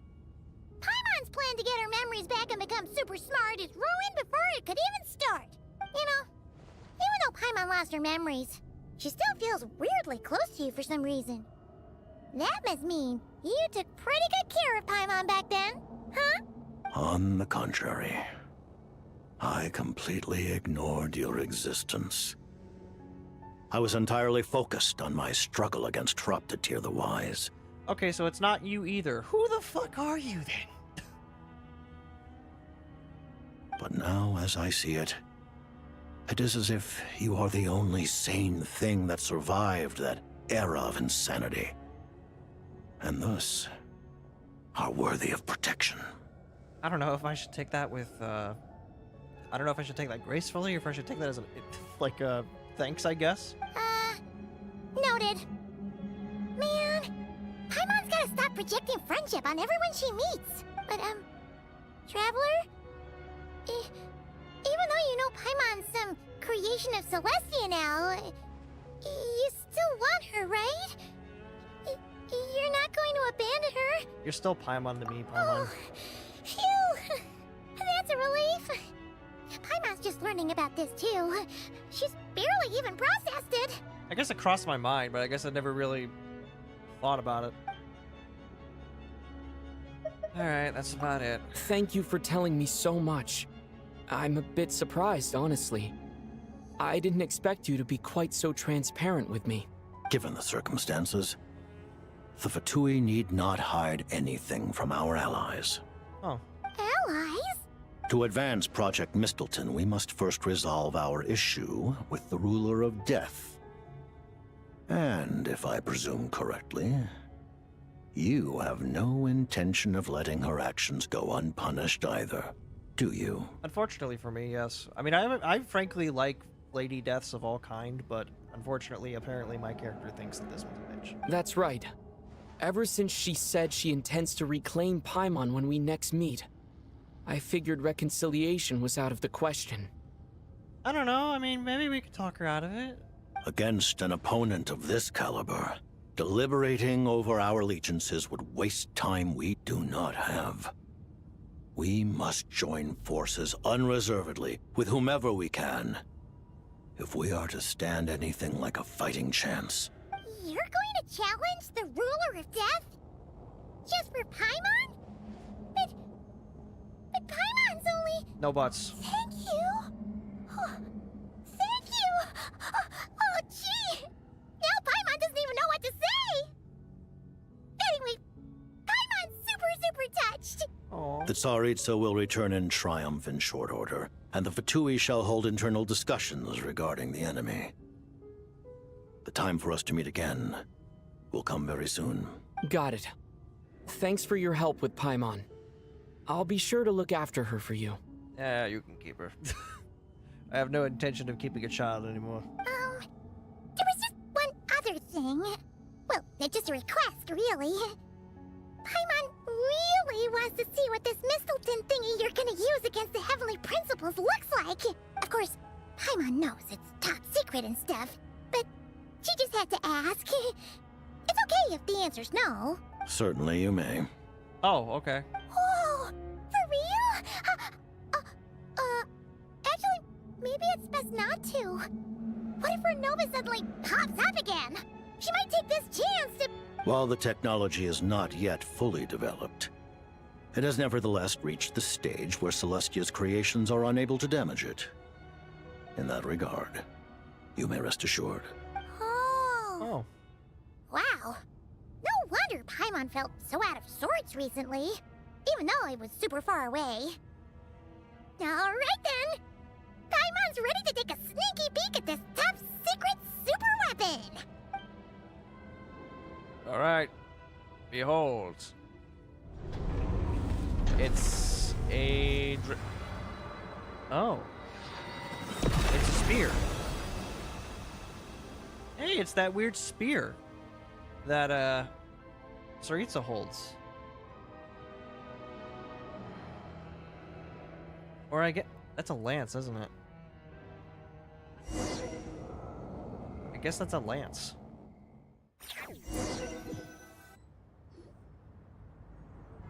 Oh. Hey, sorry for beating you guys up earlier. Oh, hey there, Odette! Odette! Paimon? You're okay. Thank goodness. You look well. Have you recovered? Long story short, yep, Paimon's all better. What are you doing here? Were you waiting for us? In a sense. That's right. When I woke up, I wanted to go in after you, but the guards had woken up as well. It would have been tough to take them on alone, and there was no easy way to sneak past them.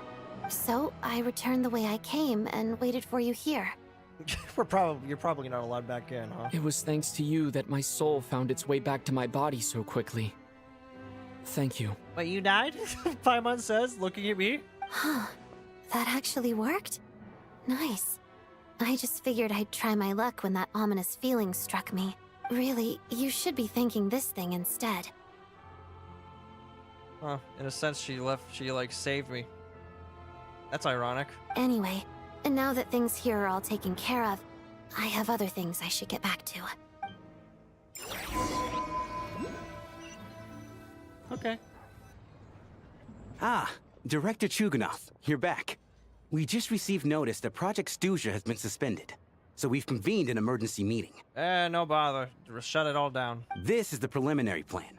In addition to expanding production capacity, we've also discussed feasible layoff plans to optimize revenue and expenditure structure. Our calculations indicate that the factory's profits will increase by at least 30%. Just give the word, Director. That won't be necessary. Shut it all down. Leave the energy for those who need it. Whether they use it just to get by or to run a business, that's up to them. Start preparing to halt production and lay off the staff. Make sure the workers are able to land on their feet and that they are duly compensated.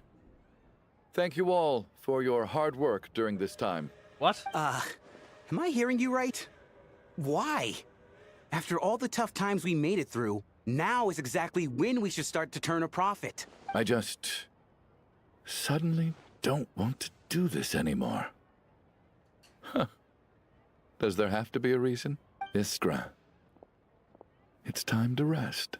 Dear esteemed members of the Rokot, given the effects of Lelik's radical actions upon our organization's reputation and social stability, a decision has been made to permanently withdraw this codename from use. Oh. Considering that Lelik did what they did for the benefit of the people, the Rokot has nevertheless negotiated with the authorities, ultimately securing a waiver for all penalties due to them. Lelik will be suspended for a period of time. Depending on their future performance, they may be allowed to adopt a new codename and continue acting as part of the Rokot. The purpose of this notice is to remind everyone once again that motives and methods are equally important when one operates in the shadows. Even with Project Stooge's suspension and our interim operational victory, we must guard against complacency and rashness and work to consolidate the progress we have made so far. We act only for the greater glory and solidarity of our nation. May the aurora shine ever on, and the tundra always stand firm.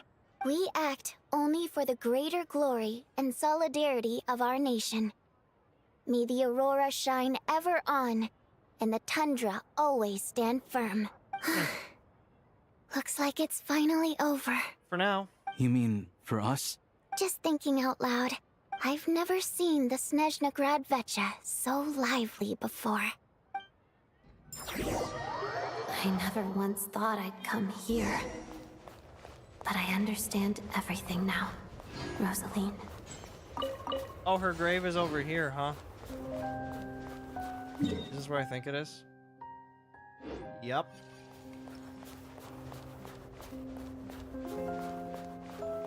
The Tomb of Grief. Is that what it said? Sanctuary of Grief, sorry. I've seen Spirit Seeker performed many times, including by your mother. Why do you bring that up all of a sudden? Even though the choreography is always identical, every dancer finds a way to make it her own. That's unfortunate. She did look like she was going to be a playable character at one point. So you actually want to talk to me about ballet?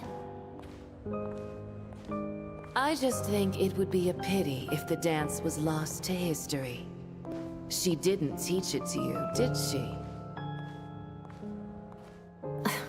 That was an unusually subtle taunt for you. I don't think she was really taunting all that much.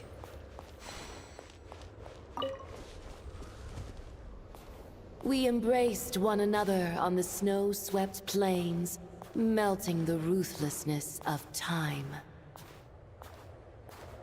But when our bodies, in pieces, are cast to the winds, what of our love will remain behind?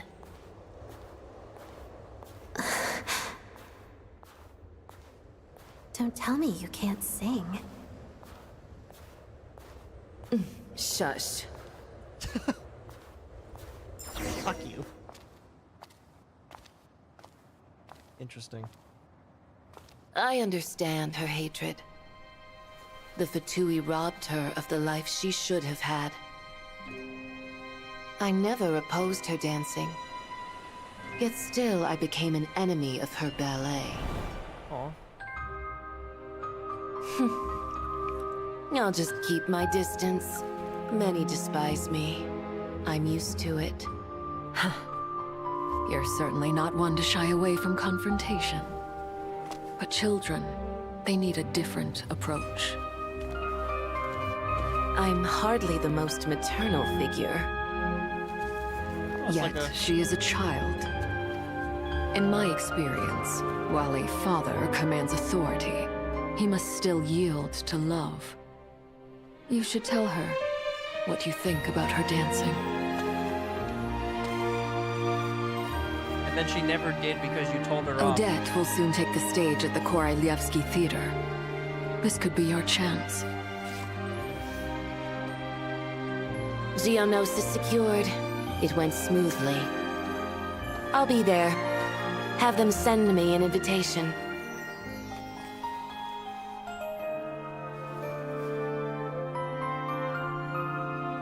Sadly, things didn't work out. Her final words are inside that block of ice. This? Aren't these for monitoring her subordinates? Not yours. This one isn't her witch's flame, but my two worlds' flames. The two worlds' flames can burn away memories. It was my parting gift to Rosaline. Doesn't look like she wanted to forget. If all goes to plan, she and I will both live to see that Tsaritsa succeed. I believe she'll find peace. You never did live. But if anything happens to me, she needn't follow in my footsteps. The cryo energy will fade away in time. Then the two worlds' flames will burn away all memories of the Fatui. She'll be free to dance. She deserves this. I will handle the aftermath. Yeah, it doesn't really look like she wanted to do that. The choice is yours, child.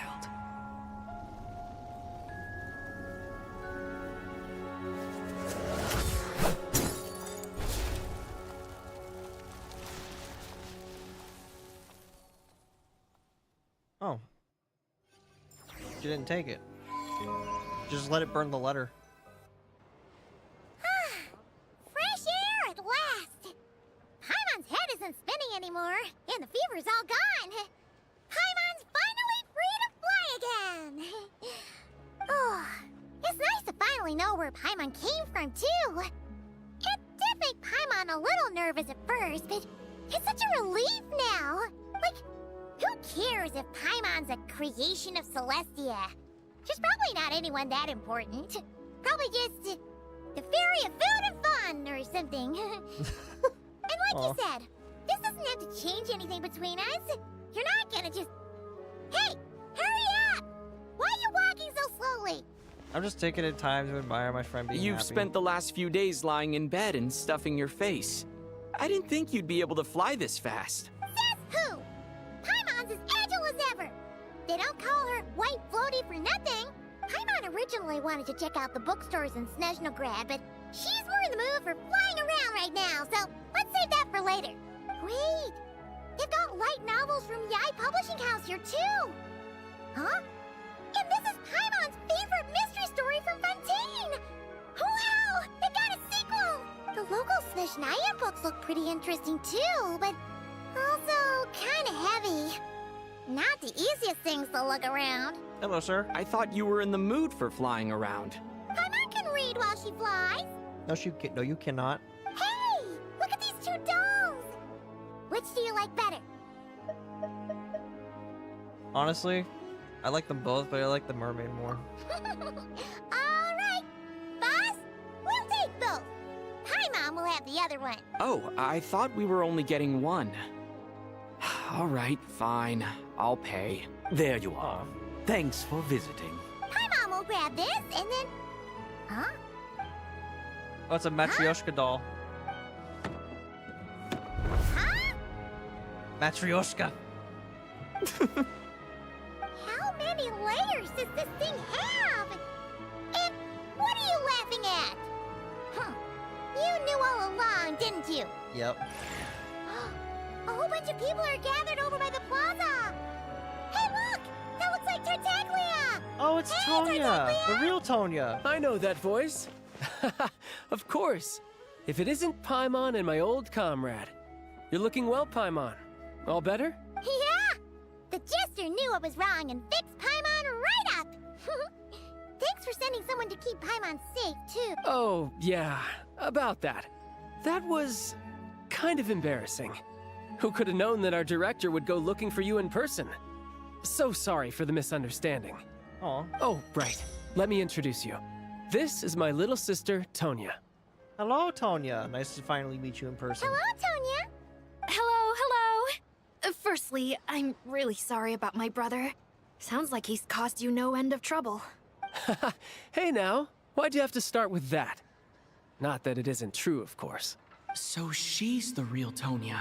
Looks fairly similar. She said you two didn't manage to meet up at the theater. She waited ages for me, and when I didn't show, she got a little worried and went outside. You mean you didn't even tell Tonya I'd be going in your place? I know, right? He didn't bother to say a word to me. I searched up and down the city for him, and he only told me about it when I finally caught him at the gates of Glupov. I've been rushed off my feet lately, so I didn't get the chance to go home. I just figured the Traveler would fill you in when he got there. Well, the snow was bad, and you're never late. So I was really worried about you. How was I supposed to know that you'd stood me up? I'm sorry, Tonya. I really am. I'll make it up to you somehow. Just... please don't tell Mom and Dad. Please? I beg of you. I beg and plead. Wow, I didn't even think you could be scared of anybody. Although the mix-up led to a series of misunderstandings, it's probably for the best that the real Tonya didn't get caught up in that mess. Besides, it's obvious that Tartaglia isn't usually one to break a promise. He only gave his ticket to me because he had to look into Lelik. I should have come to find you first. No, it's fine. It just meant I didn't get to see the show in the end. By the way, what did you think? You were one of the first people to see it, you know? I would say... it was unforgettable. The best is yet to come. Huh? What kind of review is that? Hey, look! What's all this now? What is it?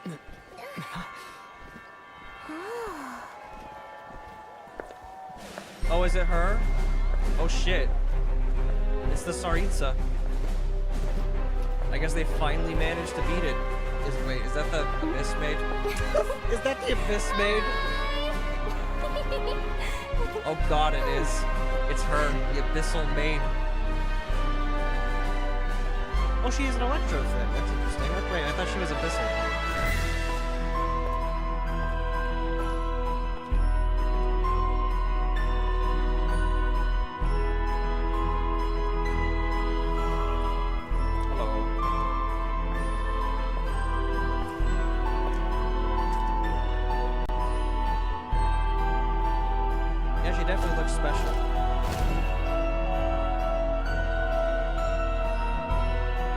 She also doesn't look, you know, too excited to meet me.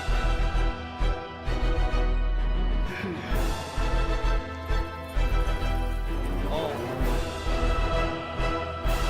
Wraith's Nocturne completed. Holy hell. I gotta admit, a special selection.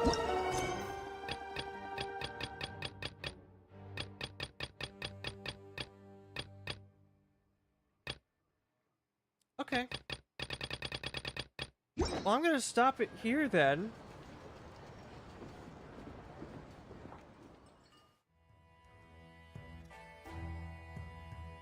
I gotta admit, I'm a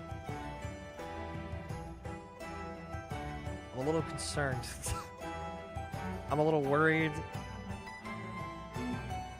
Can I be so real? I kind of want to keep her over. I kind of want to convince her to change. You know what I mean? Like maybe she'll see what the Heavenly Principles does. Like maybe he'll go too far to where she kind of draws a line. I could see that happening. I kind of want that to happen. But for now, I must go. Thank you all so much for watching. In the future or right now. I know next week is going to be an update for Neverness to Everness. I got to continue Zenless Zone Zero 2 at some point. Might be after the... who knows? Maybe it's after the Neverness to Everness story. Who knows? But for now, I must bid you all adieu. I also think one of these days what I'm gonna do is I'm just gonna... because sometimes I just play these games right off the bat. I think what I'm gonna do is not have my VTuber model during some of those streams. Or when I'm gonna stream like when I just walk around, you know, explore the games a little bit. Not have my VTuber model, nothing, just, you know, just me exploring. You know, fill in the air a little bit. But anyway, thank you all for watching. I bid you all farewell, and remember, you are the pen and paper. Only you can decide how your stories go. Now I must bid you all adieu.